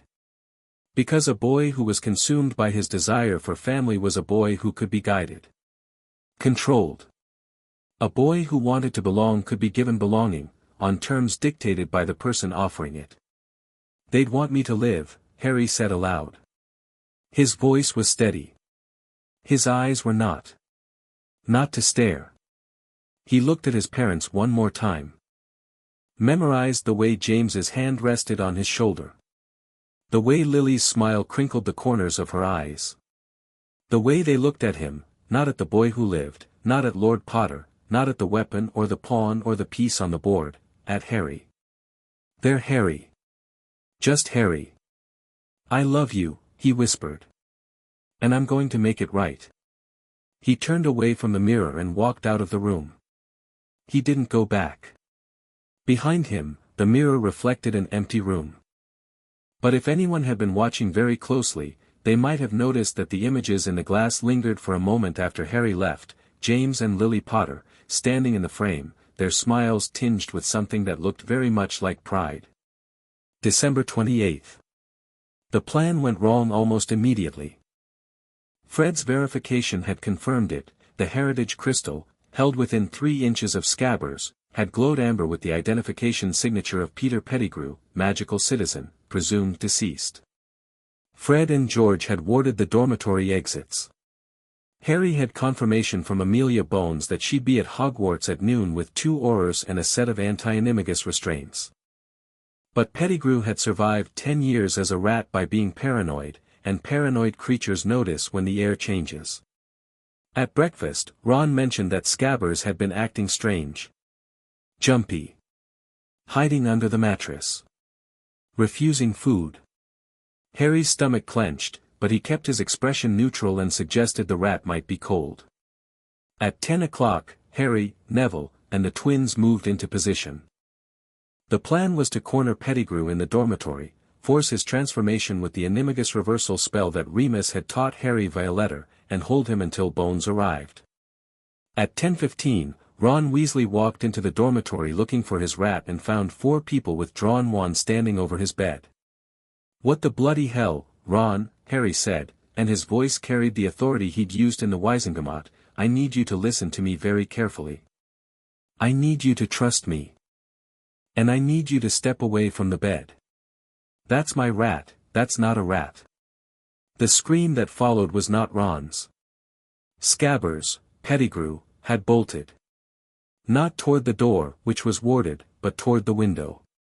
The rat hit the glass at full speed, bounced off, and hit the floor in a scrambling, panicked tangle of legs and tail. George's bodybind hit the floor where the rat had been. Fred's stunning spell grazed its tail. Harry, moving on instinct, dropped his wand and lunged. He caught the rat in both hands. It bit him, hard, deep, blood welling from his palm, and writhed with a strength that no normal rat possessed. Harry gripped tighter, ignoring the pain, and shouted the incantation Remus had taught him. Homorphous. The transformation was grotesque. The rat swelled, twisted, expanded, fur becoming cloth, paws becoming hands, the small body stretching and reshaping into something man-sized and man-shaped. Harry was thrown backward as Peter Pettigrew materialized on the dormitory floor, wild-eyed, gasping, his watery eyes darting between the 5 people in the room with the cornered desperation of an animal that had just run out of places to hide. He was smaller than Harry had expected. Thin, hunched, with a face that had the ruined look of someone who'd been living with fear for so long it had eaten him from the inside. His robes were the clothes he'd been wearing 10 years ago, preserved by the animagus transformation, threadbare and stained. One hand was missing a finger. Ron made a sound. A small, strangled sound that was equal parts horror and revulsion. He was in my bed, Peter Pettigrew," Harry said. His voice was ice. "Secret keeper for James and Lily Potter. Betrayer. Murderer. And for the last 3 years, your brother's pet rat." Pettigrew's eyes found Harry. Recognition hit him like a slap, the face, the eyes, the hair. He was looking at James Potter's ghost. "Harry," Pettigrew whispered. "Harry, please, you don't understand, I understand perfectly." Harry raised his wand. "Fred. George. Bind him." The twins moved with efficiency that suggested they'd been practicing. Ropes flew from both wands, wrapping Pettigrew from shoulders to ankles. He toppled, struggling, his voice rising to a whine. "It wasn't my fault. He made me, the Dark Lord. You don't know what he was like, what he could do. I was afraid, Harry, your parents would have understood, my parents are dead because of you." Harry's voice was so cold it could have frozen the lake. "Don't speak their names." Pettigrew fell silent. His watery eyes leaked tears, real or performed, Harry couldn't tell and didn't care. Neville, go to the entrance hall. Director Bones should be arriving within the hour. Bring her here. Harry looked at Ron, who was pale and shaking and staring at the man who'd been his pet with an expression of violated trust that went beyond words. Ron. I'm sorry. I should have told you sooner. He slept in my bed, Ron said. He was in my pocket. Ron's face crumpled, and he looked so young and so betrayed that Harry felt a stab of genuine guilt for not handling this better. Did you know? All this time. I found out 2 days ago. I moved as fast as I could. Ron looked at him. At the bound man on the floor. At his brothers, who were standing guard with their wands drawn and their faces grim. Something shifted in Ron's expression, the hurt didn't disappear, but it was joined by something else. Resolve. Anger. The particular fury of a Weasley who'd been lied to. What do you need me to do? Ron asked. Harry blinked. He'd expected accusations, withdrawal, possibly a fight. Not this. Watch the door, he said. If anyone comes besides Bones, especially Dumbledore, don't let them in. Done. Ron drew his wand. His hand was steady. Harry looked at him and saw, for the first time, not Dumbledore's delivery boy or a strategic liability, but a kid with spine. A kid who'd just had his world shattered and was choosing to stand instead of crumble. Thank you, Ron. Don't mention it.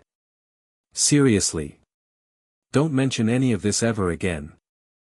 Amelia Bones arrived at 11:45, 15 minutes early, with 2 Aurors in full combat gear and an expression that suggested she'd cleared her schedule specifically to be angry at someone. She walked into the Gryffindor dormitory, saw Peter Pettigrew bound on the floor, and went very still. Lord Potter, she said, her voice remarkably controlled for someone looking at a dead man. Would you care to explain? Harry explained. Briefly, precisely, with documentary support. The Marauder's Map. The Heritage Verification Crystal. The Animagus Transformation. The fact that Pettigrew's continued existence meant that Sirius Black had been imprisoned for a decade for a murder that never happened. Bones listened. Her Aurors verified, anti-Animagus restraints were applied, identification spells were cast, and a heritage crystal was used for independent confirmation. Each test returned the same result. Peter Pettigrew. Alive. Magical signature confirmed. Animagus form, brown rat. Sirius Black was imprisoned without trial, Harry said. Based on the assumption that Pettigrew was dead and Black was the secret keeper. Pettigrew is alive. The assumption was wrong. I'm requesting, formally, as Lord Potter, that Director Bones open an immediate investigation and that Sirius Black receive the trial he was denied. Bones looked at him. At 11 years old, standing in a school dormitory with blood still seeping from the rat bite on his hand, making formal legal demands with the composure of a seasoned advocate. I'm going to need you to come to the ministry, she said. All of you. To give statements. We'll be there within the hour. Lord Potter. Bones paused. Something moved behind her professional mask, not quite warmth, but something adjacent. Respect, maybe. Or the recognition that the wizarding world had fundamentally underestimated this child. This is well done. It's not done yet, Harry said. It won't be done until Sirius Black is free. Bones nodded. Her Aurors took custody of Pettigrew, who was whimpering and pleading and trying to shrink back into rat form against the restraints. They marched him out of the dormitory, through the common room, and into a Hogwarts corridor where, standing very still with his hands clasped behind his back and his blue eyes devoid of any twinkle whatsoever, Albus Dumbledore was waiting. The moment stretched like taffy. Dumbledore looked at Pettigrew. At Bones. At Harry. Amelia, he said. I wasn't aware you'd be visiting today. It was short notice, Albus. Bones's voice was polite and carried the edge of something that would become much sharper if pressed. Lord Potter presented evidence of a living fugitive within Hogwarts. I responded appropriately. I see.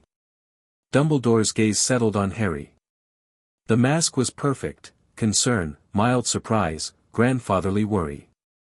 But Harry had spent months learning to read the spaces between expressions, and in those spaces he saw something he'd never seen on Dumbledore's face before. Fear. Not of Harry. Not of Bones. Not even of exposure. Fear of the thing that Dumbledore had spent a century fighting, loss of control. The game was moving in directions he hadn't anticipated, at a speed he couldn't match, driven by a player he'd catastrophically underestimated. I'm sure there's an explanation, Dumbledore said. There will be, Harry said. At Sirius Black's trial. They left. Dumbledore didn't stop them. He couldn't. Bones had DMLE authority, and obstructing the removal of a suspected criminal would have been political suicide. But as Harry walked past the headmaster, he felt the old man's eyes on his back like a physical weight. And he heard, at the very edge of hearing, a whisper that might have been the wind or might have been something else. Oh, Harry. What have you done? Harry didn't answer. He walked out of Hogwarts into the December sunlight, where Bones's Aurors were loading a whimpering traitor into a prisoner transport, where Neville and Daphne and the twins were waiting with their wands drawn and their faces fierce, where Remus Lupin, who'd received Harry's emergency owl and had operated to Hogsmeade at a dead sprint, was standing by the gates with tears running down his scarred face. Is it true? Remus asked. Peter's alive. Sirius is, we're going to fix it, Harry said. Today. Remus looked at him. At the blood on his hand, the fire in his eyes, the ring on his finger. At the boy who was James's face and Lily's mind and something else entirely, something that was reshaping the world around him through sheer force of will. Together, Remus said. Together. They walked toward Hogsmeade and the Floo connection to the Ministry. Behind them, Hogwarts glittered in the winter sun, ancient and beautiful and full of secrets. And in a tower office, surrounded by dark instruments that whirred and spun but could no longer track the boy they'd been built to monitor, Albus Dumbledore sat alone. Fawkes trilled softly from his perch.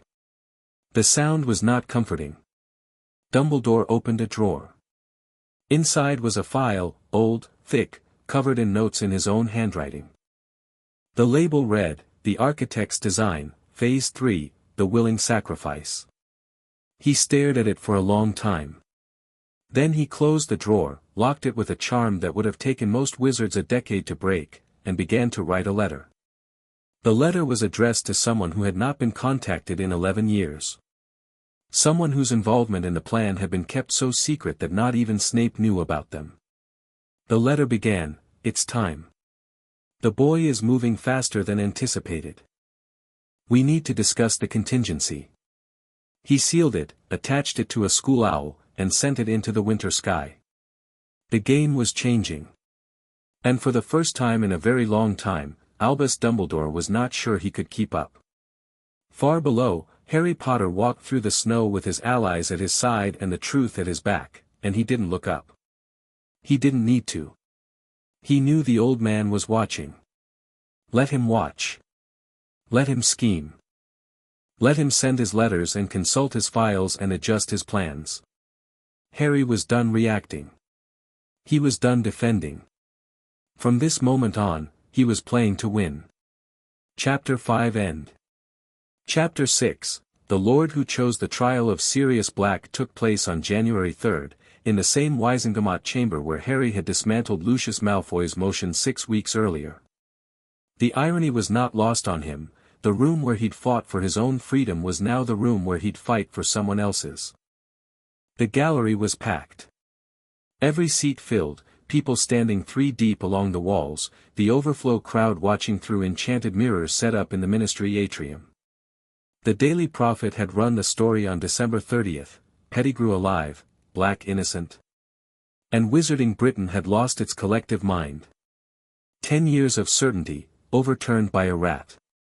The public wanted answers, and the Wisengamot was going to provide them whether it wanted to or not. Harry sat in the Potter's seat, wearing formal black robes, his ring visible for the first time in public. No glamour. No hiding. Lord Potter, in his seat, exercising his right to observe and participate in the proceedings of the body his family had helped build. Beside him, technically in the visitors section but close enough to communicate, sat Remus Lupin, who hadn't slept in 5 days and looked like a man who was holding himself together through sheer willpower and the knowledge that falling apart would help no one. On Harry's other side, Neville occupied the Longbottom seat as proxy for his grandmother, who had sent a formal letter authorizing him to observe. Augusta Longbottom, Harry suspected, was testing her grandson, seeing if the boy could handle the weight of the family's political obligations. Neville was handling it. His face was pale but composed, his posture straight, his eyes tracking the chamber with the careful attention of someone who was learning, quickly, that the world was more complicated than anyone had told him. Daphne was in the greengrass seat, 3 rows back, her father beside her. Lord Cyrus Greengrass was a lean, sharp-featured man who resembled his daughter in the way that a finished blade resembles the rough steel it was forged from. He caught Harry's eye across the chamber and inclined his head, the measured nod of a political operator acknowledging a move well played. Dumbledore presided. He had no choice. Recusing himself would have been an admission that his involvement required recusal, and Dumbledore was far too skilled to make that mistake. He sat in the Chief Warlock's chair with his expression set to benevolent concern, his robes a sober grey that suggested gravity and impartiality, and his eyes, those famous twinkling eyes, were flat. Harry had seen Dumbledore perform many roles over the past months. Grandfather. Mentor. Authority figure. Chess player. But this was new, this was Dumbledore under pressure, operating with reduced control, managing a situation that had spiraled beyond his ability to contain. The old man was improvising, and Harry could see the effort it cost him. Good. Amelia Bones stood at the prosecution bench, though calling it prosecution was misleading, since she was effectively arguing for Black's release. Her case was methodical, devastating, and built on foundations that Harry had provided. Peter Pettigrew, alive, his identity confirmed by 5 independent methods. Pettigrew's confession under Veritaserum, administered that morning at the ministry, admitting that he had been the Potter's secret keeper, that he had revealed their location to Voldemort, and that he had faked his own death by detonating a street, cutting off his own finger, and transforming into his animagus form. The Veritaserum testimony was projected into the chamber through a pensive memory. Pettigrew's voice, whining, desperate, saturated with the terrible honesty that the truth serum enforced, filled the room. I didn't want to do it. The Dark Lord, he said he'd kill me if I didn't. I was afraid, James and Lily, they trusted me, and I couldn't. Did you reveal the location of the Potter residence to Voldemort? Bones's voice, steady, relentless. Yes. Were you the secret keeper for the Fidelius charm? Yes. Was Sirius Black the secret keeper? No. They switched.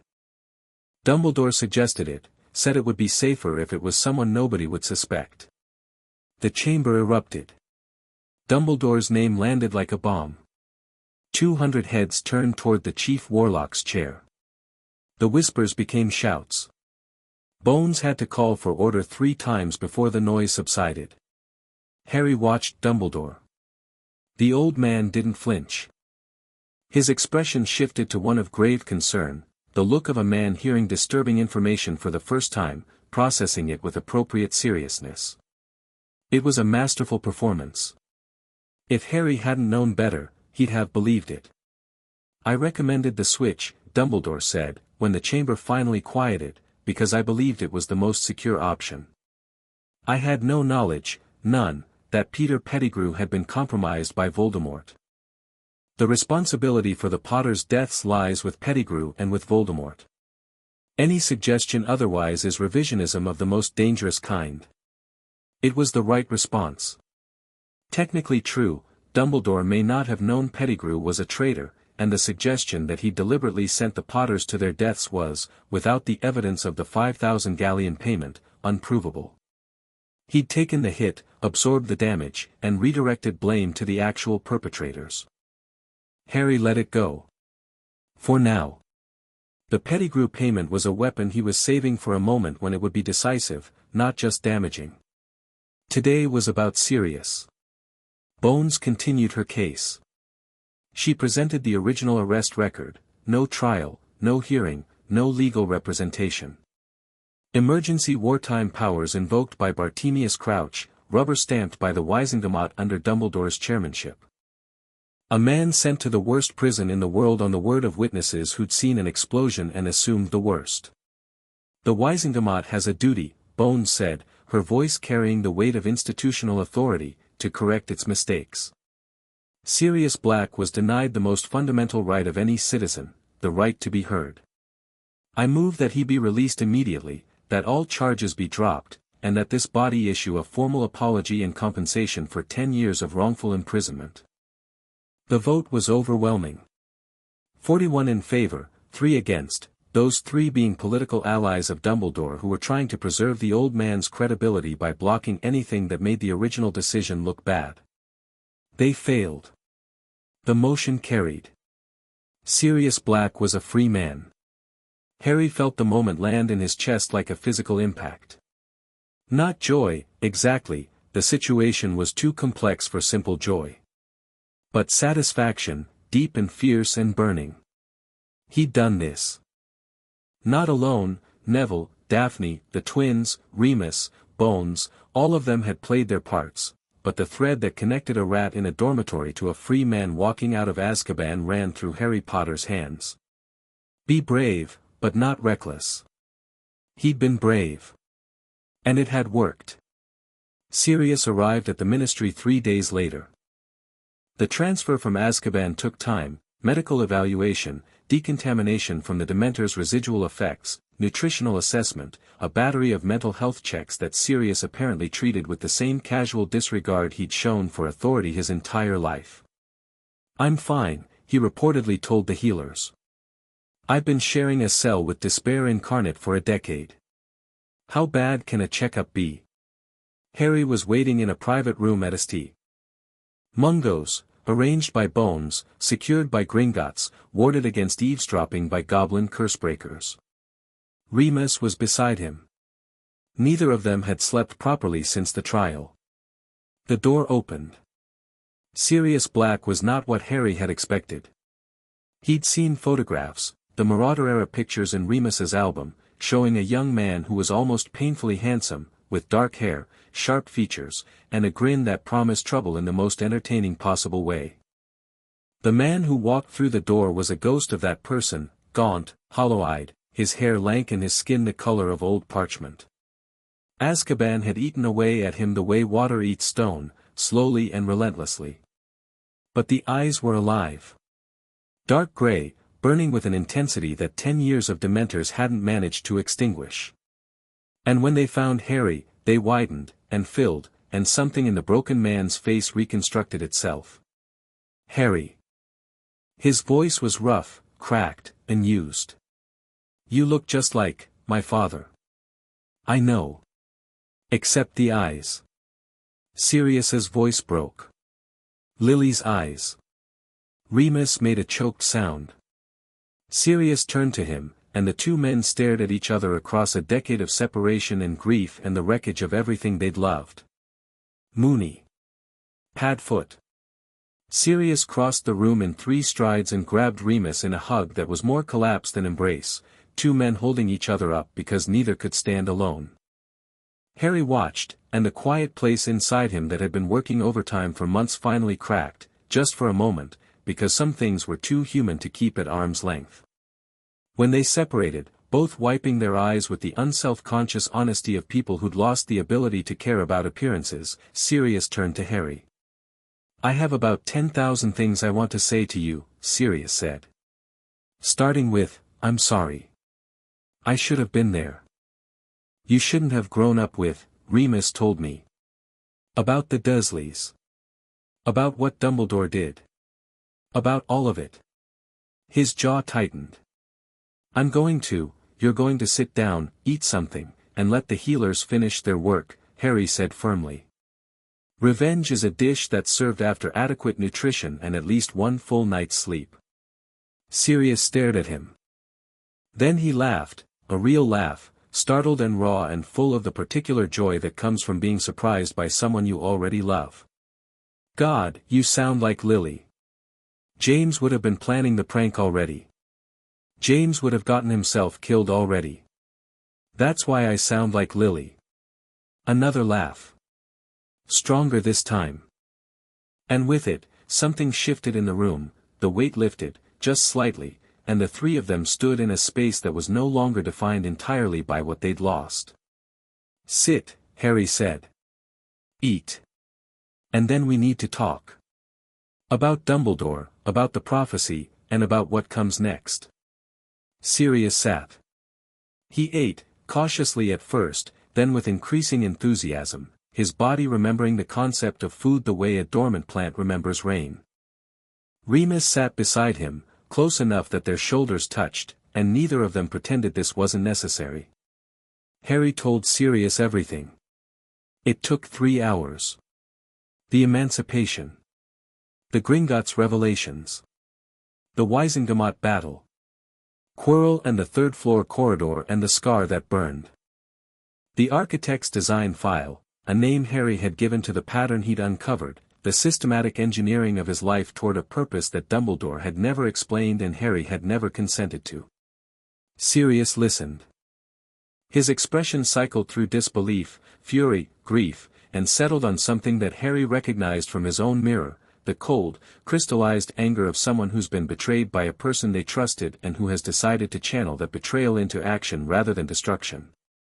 The bastard, Sirius said softly, when Harry finished. The brilliant, manipulative, self-righteous bastard.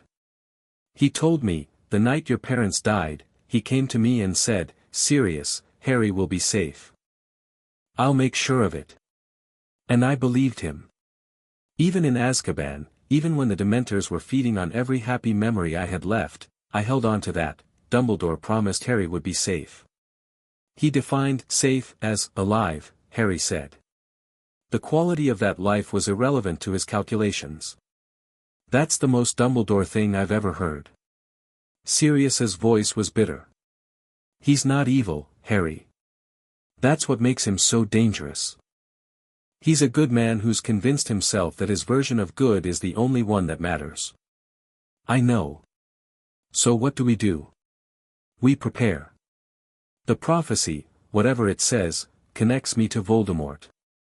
Dumbledore's been shaping my life around it for 11 years. I need to know what it says before I can decide how to respond to it. The prophecy is in the Department of Mysteries, Remus said. Hall of Prophecies. Only the subjects can retrieve it. Then I'll retrieve it. Eventually. But not yet, not until I've secured enough political and legal protection that Dumbledore can't simply take it from me and bury it again. Harry leaned forward.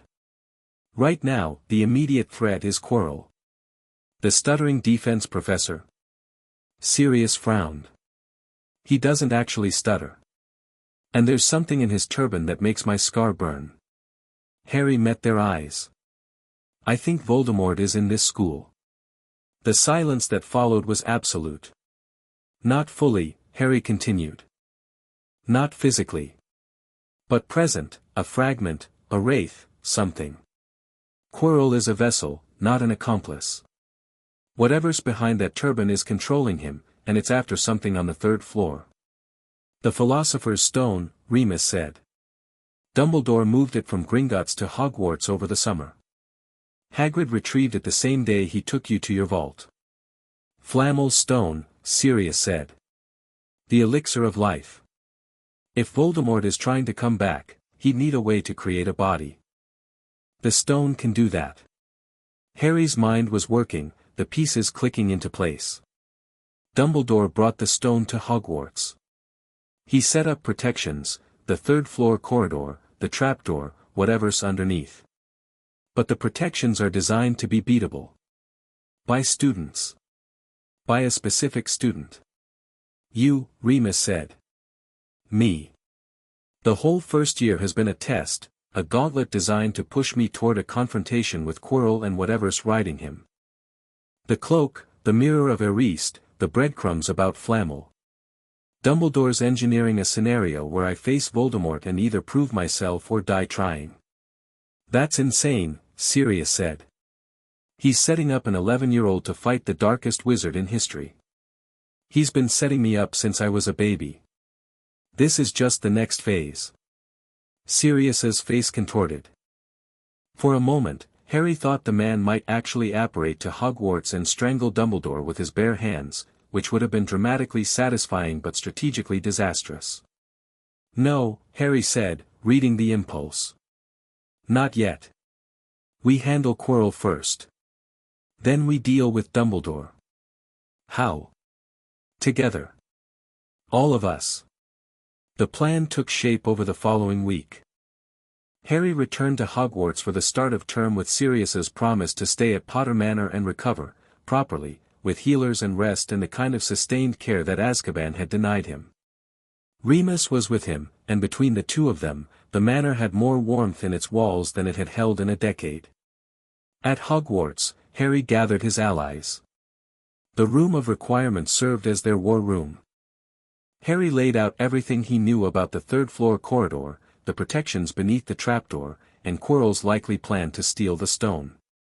Hermione, back from the holidays and furious at having missed the Pettigrew capture, threw herself into research with the terrifying efficiency of a girl who processed exclusion as motivation.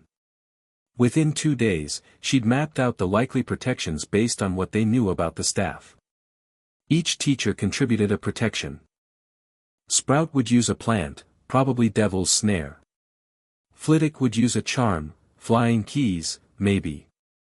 McGonagall would use Transfiguration. Snape would use a potion puzzle. And Dumbledore's final protection is probably the Mirror of Eriste. The mirror, Harry said. That's why it's in the castle. It's a perfect hiding place, Hermione said, her mind racing. The mirror shows your heart's desire. If you desire the stone, if you want to use it, the mirror won't give it to you. But if you want to find it without using it, it'll give it to you. Harry nodded. Dumbledore's test. Can you resist temptation? Will you take the stone to protect it, or will you try to use it? It's a morality test, Neville said quietly. He's testing your character. He's testing my obedience, Harry corrected. A good weapon retrieves the asset and returns it to the handler. That's what he expects. I find the stone, I resist the temptation, I bring it back to Dumbledore, and he pats me on the head and tells me I've done well. So what are you going to do instead? Daphne asked. Harry smiled. It was not a reassuring smile. I'm going to find the stone, confront Quirrell, deal with whatever's behind his turban, and then give the stone back to Nicholas Flamel with a letter explaining that Dumbledore's security measures are a joke and that Flamel should probably invest in a better vault. The twins, who'd been listening from their usual position of lounging on conjured furniture, exchanged their signature look. We're in, they said simultaneously. We all are, Neville said, and there was no stammer, no hesitation, no trace of the shrinking boy who'd arrived at Hogwarts 4 months ago. What do you need? Harry assigned roles. Hermione would research every known protection and prepare countermeasures. Neville would handle the herbology challenge, Devil's Snare was his area of expertise. The twins would provide distraction and cover, keeping Filch and any wandering staff occupied while the team moved. Daphne would monitor Quirrell's movements using the Marauder's map and coordinate timing.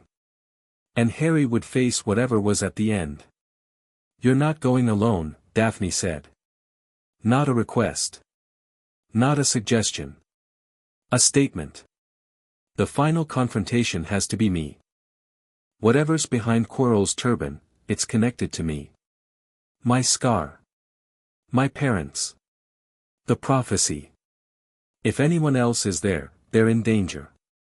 Then we get you to the final room and hold the line behind you. You don't walk through that gauntlet alone. Daphne's eyes were fierce, and underneath the fierceness was something that made Harry's chest tight. "You've spent your whole life being alone, Harry. That's over." He looked at her. At all of them, Hermione with her research notes, Neville with his quiet strength, Fred and George with their controlled chaos, Daphne with her razor mind and her hidden heart. "Okay," he said. "Together." They moved on a Thursday night. Quirrell's pattern had been consistent for weeks. He spent every evening in his office, emerging after midnight to visit the third-floor corridor. The map showed him pacing, always pacing, circling the trapdoor like a vulture. Whatever voice was in his turban was getting impatient. At 11 p.m., Harry's team assembled in the room of requirement. Wands checked. Potions prepared. Hermione had brewed 3 antidotes to common magical defenses, working from notes in the Potter library. Roles confirmed. Communication established through a set of enchanted coins that Hermione had charmed to grow hot when activated, inspired, she said, by a technique she'd read about in an advanced charms text.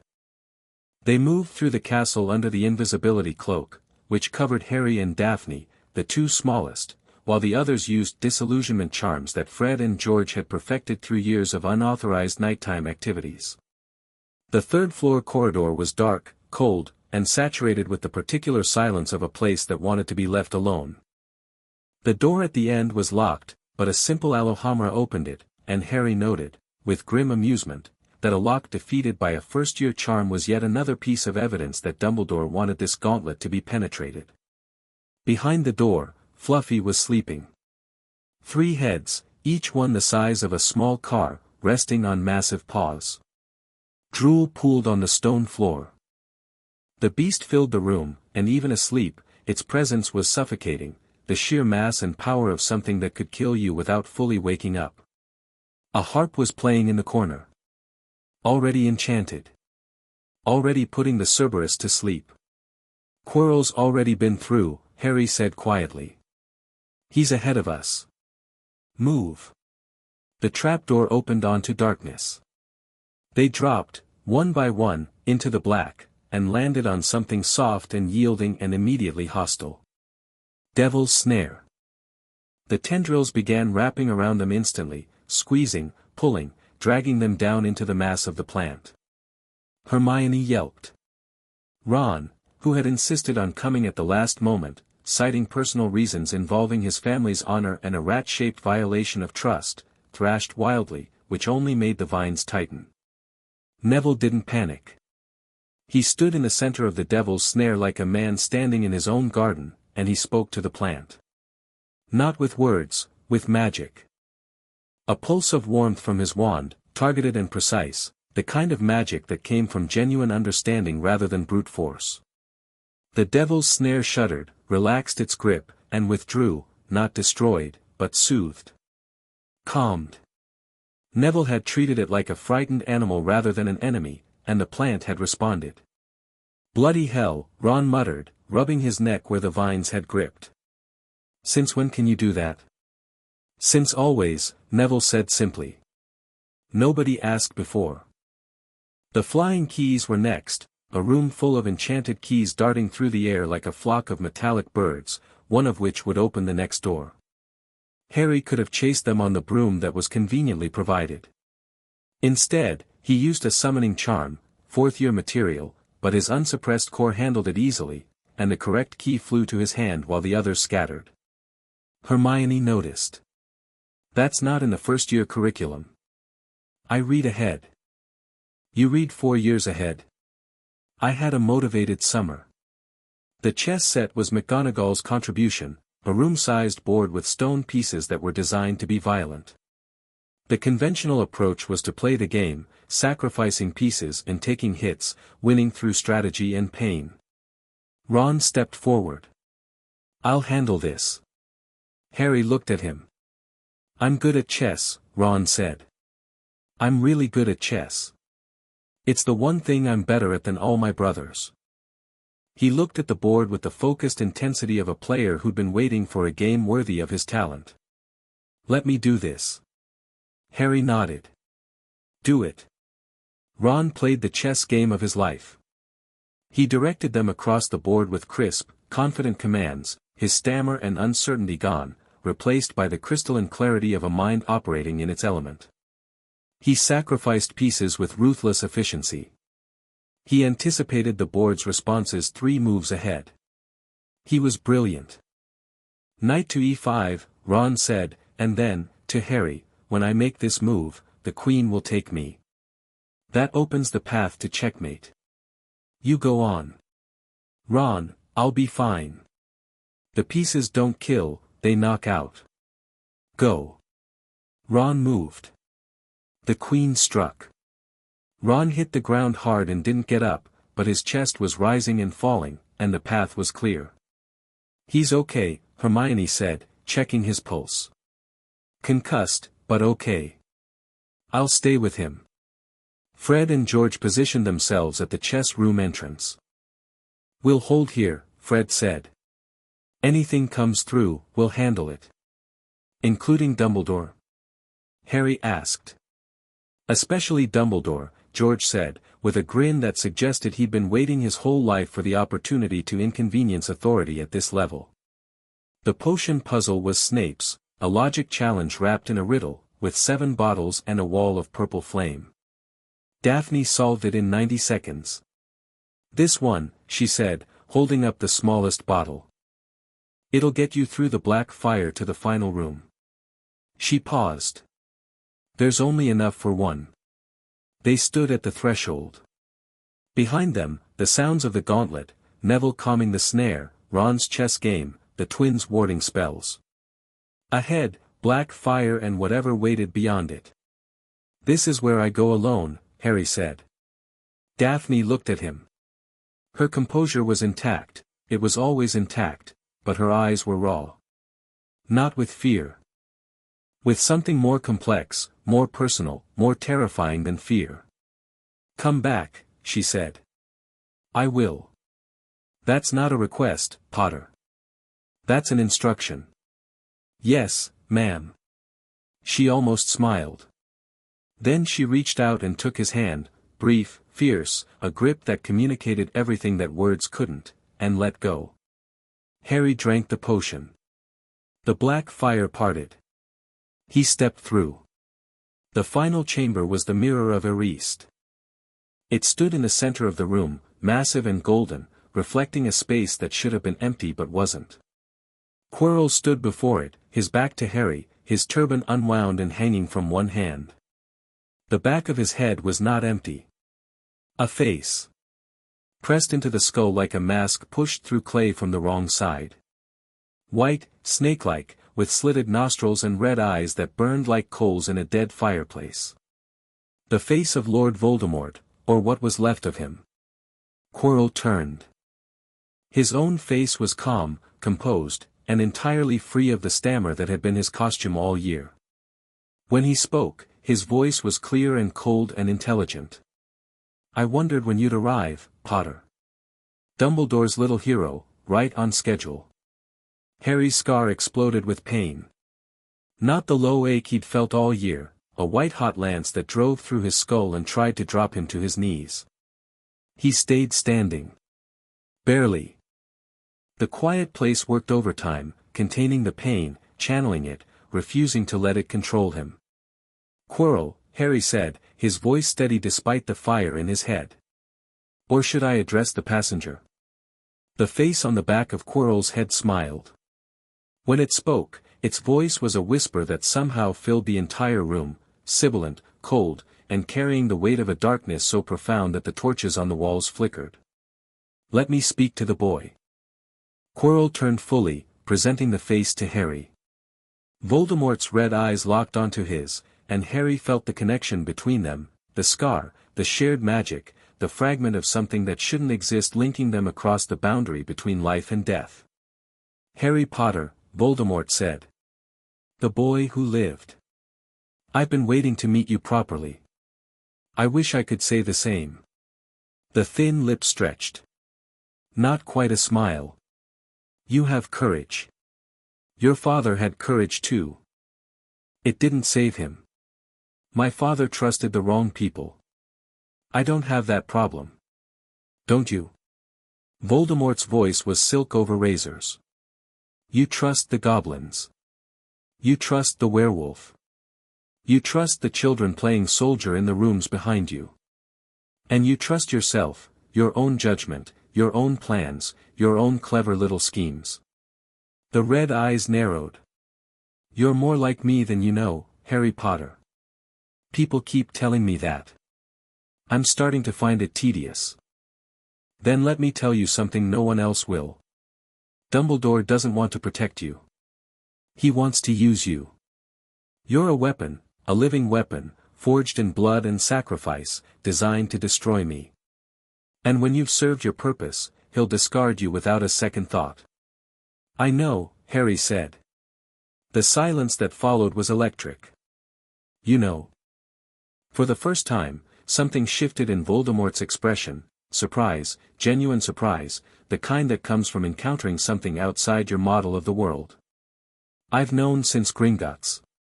Dumbledore sealed my parents' will, stole my inheritance, bound my magic, and engineered my entire childhood to produce a specific result. I'm not his weapon. I'm not yours, either. I'm nobody's. Voldemort studied him. The red eyes moved across Harry's face with the analytical precision of an intelligence that had spent decades reading people and situations. Then we want the same thing, Voldemort said. Freedom from the old man's designs. Join me, Harry. Not as a servant, as a partner. Together, we could, no. The word was flat, final, and carried the weight of absolute certainty. You killed my parents. You destroyed my family. You shattered the lives of everyone who loved them. And you did it not because you had to, not because they threatened you, but because a prophecy told you to be afraid of a baby, and you chose murder over courage. Harry's voice was ice and fire, grief and fury, and underneath it all, an unshakable clarity. You're not freedom, Voldemort. You're just another cage. A smaller, crueler cage than Dumbledore's, but a cage all the same. Voldemort's face contorted.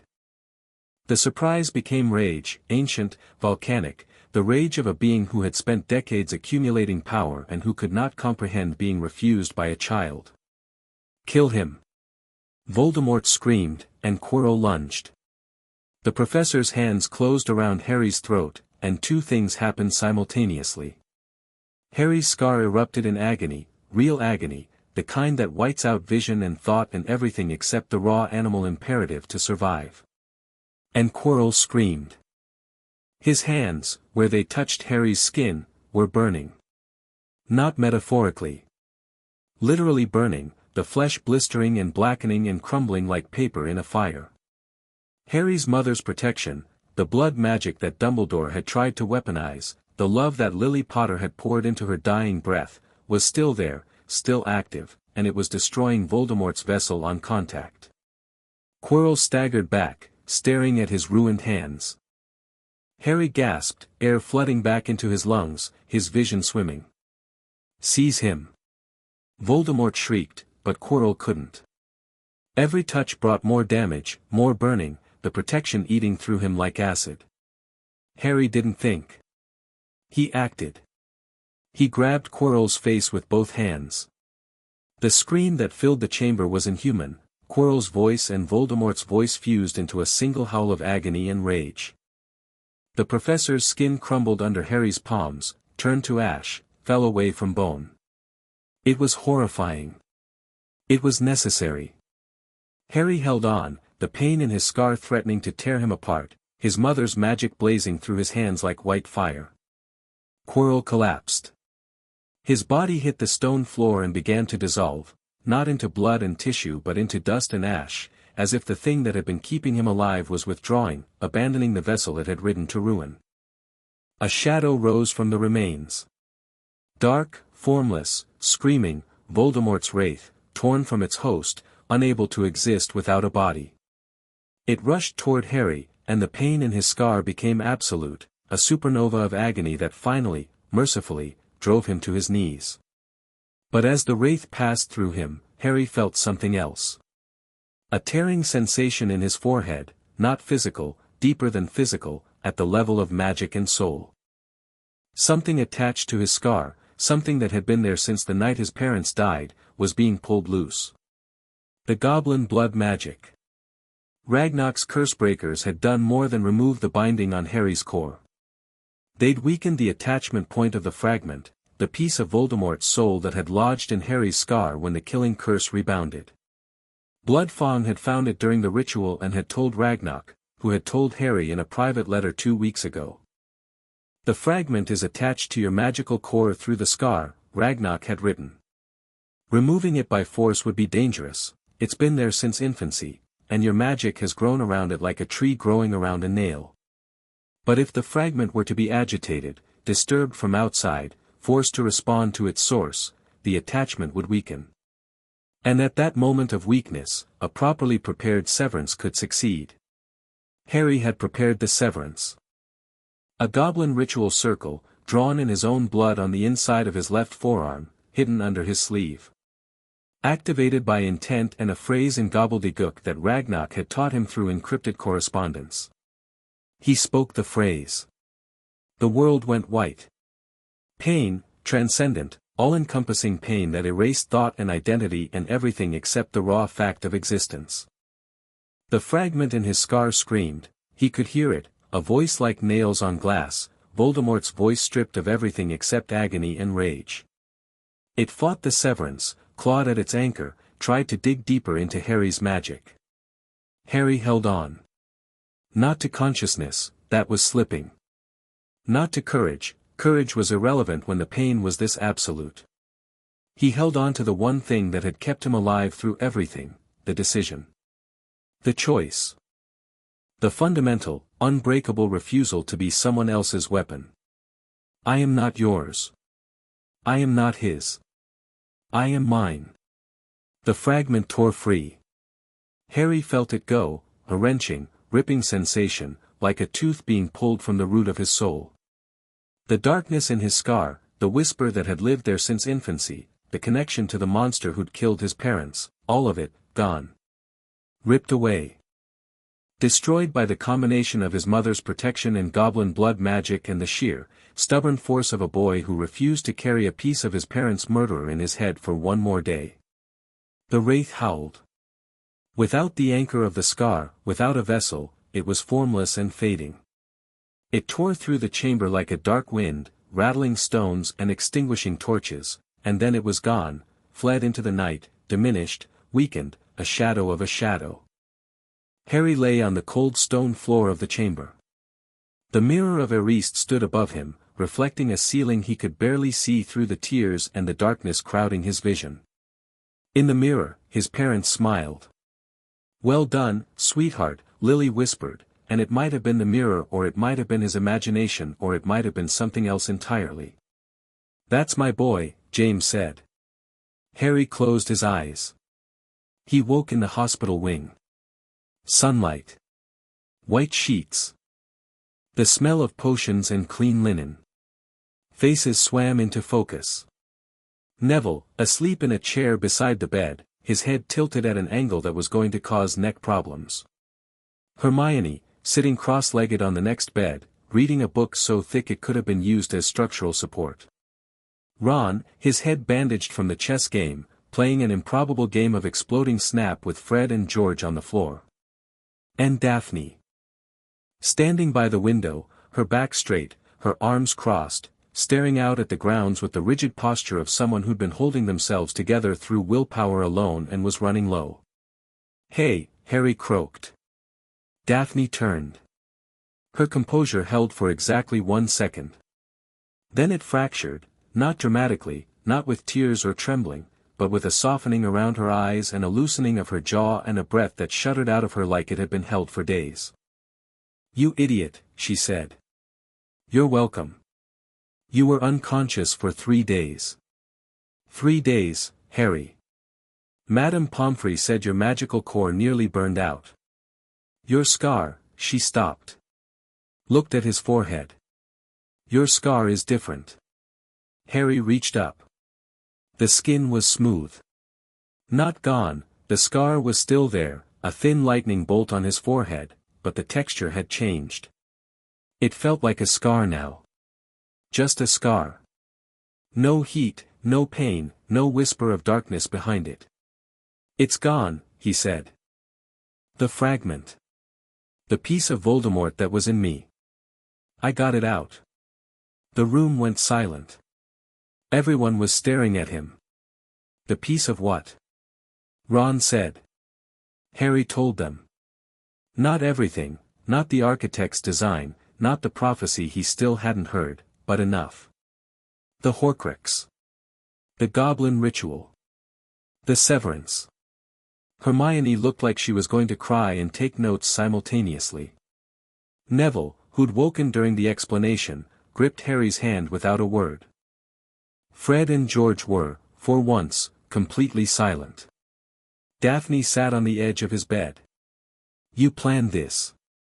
I planned the severance. I didn't plan on nearly dying in the process. You always nearly die in the process. She looked at him with those blue eyes that saw everything, and Harry saw in them something he'd been too afraid to name, something that went beyond respect, beyond alliance, beyond the careful political calculation that had defined their relationship from the start. Stop nearly dying. I'll do my best. She took his hand. Not the fierce, brief grip from before the black fire. A slow, deliberate intertwining of fingers, an act of vulnerability that cost her more than any spell or strategy. Harry held on. Around them, the others pretended not to notice, with varying degrees of success. Dumbledore came that evening. The headmaster entered the hospital wing alone, without fanfare, wearing simple grey robes that were the most understated thing Harry had ever seen him in. His face was grave. The twinkle was absent. The others had been asked to leave, by Dumbledore, through Madame Pomfrey, with the gentle insistence that Harry needed rest. Harry had allowed it, because this conversation was necessary and because he wanted it to happen without witnesses. Not for Dumbledore's sake. For his own. Some things needed to be said privately before they could be said publicly. Dumbledore conjured a chair and sat beside the bed. For a long moment, neither of them spoke. The silence was heavy with everything that lay between them, the lies, the manipulations, the sealed will, the stolen money, the bound magic, the engineered childhood, and the boy who'd survived it all and was now looking at the architect of his suffering with eyes that held no hatred but absolutely no forgiveness. Harry, Dumbledore said at last. I owe you an explanation. You owe me more than that. But an explanation would be a start. Dumbledore nodded. He looked, Harry thought, old. Not the performative old of a man who used age as a costume, genuinely old, genuinely tired, carrying the weight of a century of decisions that had led to this moment in a hospital room with a child who should never have had to be this strong. The prophecy, Dumbledore said. You deserve to hear it. He told Harry the prophecy. The full text, word for word, the prediction that had shaped and shattered Harry's life before he could walk. The one with the power to vanquish the Dark Lord approaches, born to those who have thrice defied him, born as the seventh month dies, and the Dark Lord will mark him as his equal, but he will have power the Dark Lord knows not, and either must die at the hand of the other, for neither can live while the other survives. Harry listened. The words settled into him like stones into water. You interpreted this to mean that I had to die, he said. That the power the Dark Lord knows not, was love, my mother's sacrifice, and that the only way to destroy Voldemort permanently was for me to die willingly, taking the Horcrux in my scar with me. Dumbledore closed his eyes. Yes. You placed me with the Dursleys to maintain the blood wards, which were tied to the sacrifice. You bound my magic to keep me dependent. You sealed my parents' will to prevent anyone from removing me from the situation. You engineered my entire childhood to produce a boy who was damaged enough, isolated enough, and desperate enough for connection that when the time came, he'd walk to his death willingly because you'd made sure he had nothing else to live for. The words hung in the air between them. Dumbledore didn't deny them. Yes, he said again. And then, quieter, it was the only way I could see. You didn't look hard enough. Dumbledore opened his eyes. They were bright, not with the twinkle, but with unshed tears. Perhaps not. Perhaps I was so certain of my interpretation that I stopped looking for alternatives. Perhaps, his voice broke. Mended. Broke again. Perhaps I am a foolish old man who confused necessity with certainty and let a child pay the price. Perhaps, Harry said. But here's what you need to understand, Professor. The Horcrux is gone. I removed it myself, with goblin magic, without dying. Your interpretation of the prophecy was wrong, or at least, incomplete. The sacrifice you designed wasn't necessary. There was another way. There is always another way. Dumbledore stared at him. The tears fell, quietly, without drama, the grief of a man who was realizing that the greatest chess game of his life had been built on a flawed premise. I have made terrible mistakes, Dumbledore whispered. Yes. You have. Can you forgive me? Harry considered the question. He thought about the cupboard. About the hunger and the fear and the loneliness. About the parents he'd never known and the childhood he'd never had. About the will that should have given him a family and the money that should have given him comfort and the letters that should have told him he wasn't alone. He thought about Mipsy, waiting at Potter Manor. About Neville's growing strength and Hermione's fierce intelligence and the twins' chaotic brilliance. About Remus and Sirius, finding each other again after a decade of pain. About Daphne's hand in his, steady and warm and real. He thought about the mirror of Eriste, and the parents who smiled at him from inside the glass, and the words his father had spoken over his cradle, "He's going to be better than all of us." I don't know, Harry said honestly. Maybe. Someday. But not today. And not because you asked. Dumbledore nodded. That is more than I deserve. Yes, Harry said. It is. The old man stood. He moved toward the door, then paused. When he turned back, his expression had changed, the grief was still there, but alongside it was something else. Something that looked, against all probability, like hope. The Philosopher's Stone has been returned to Nicholas Flamel, Dumbledore said. At your suggestion, I understand. Nicholas was amused. It was his property. It should never have been in a school. No. It shouldn't have. Dumbledore's hand rested on the door frame. Harry. You asked me once about the third-floor corridor, why I announced it to the school instead of simply locking it. Do you still want the answer? I know the answer. You wanted me to be curious. You wanted me to investigate. You wanted to control the circumstances of my confrontation with Voldemort. Partly. Dumbledore's voice was very quiet.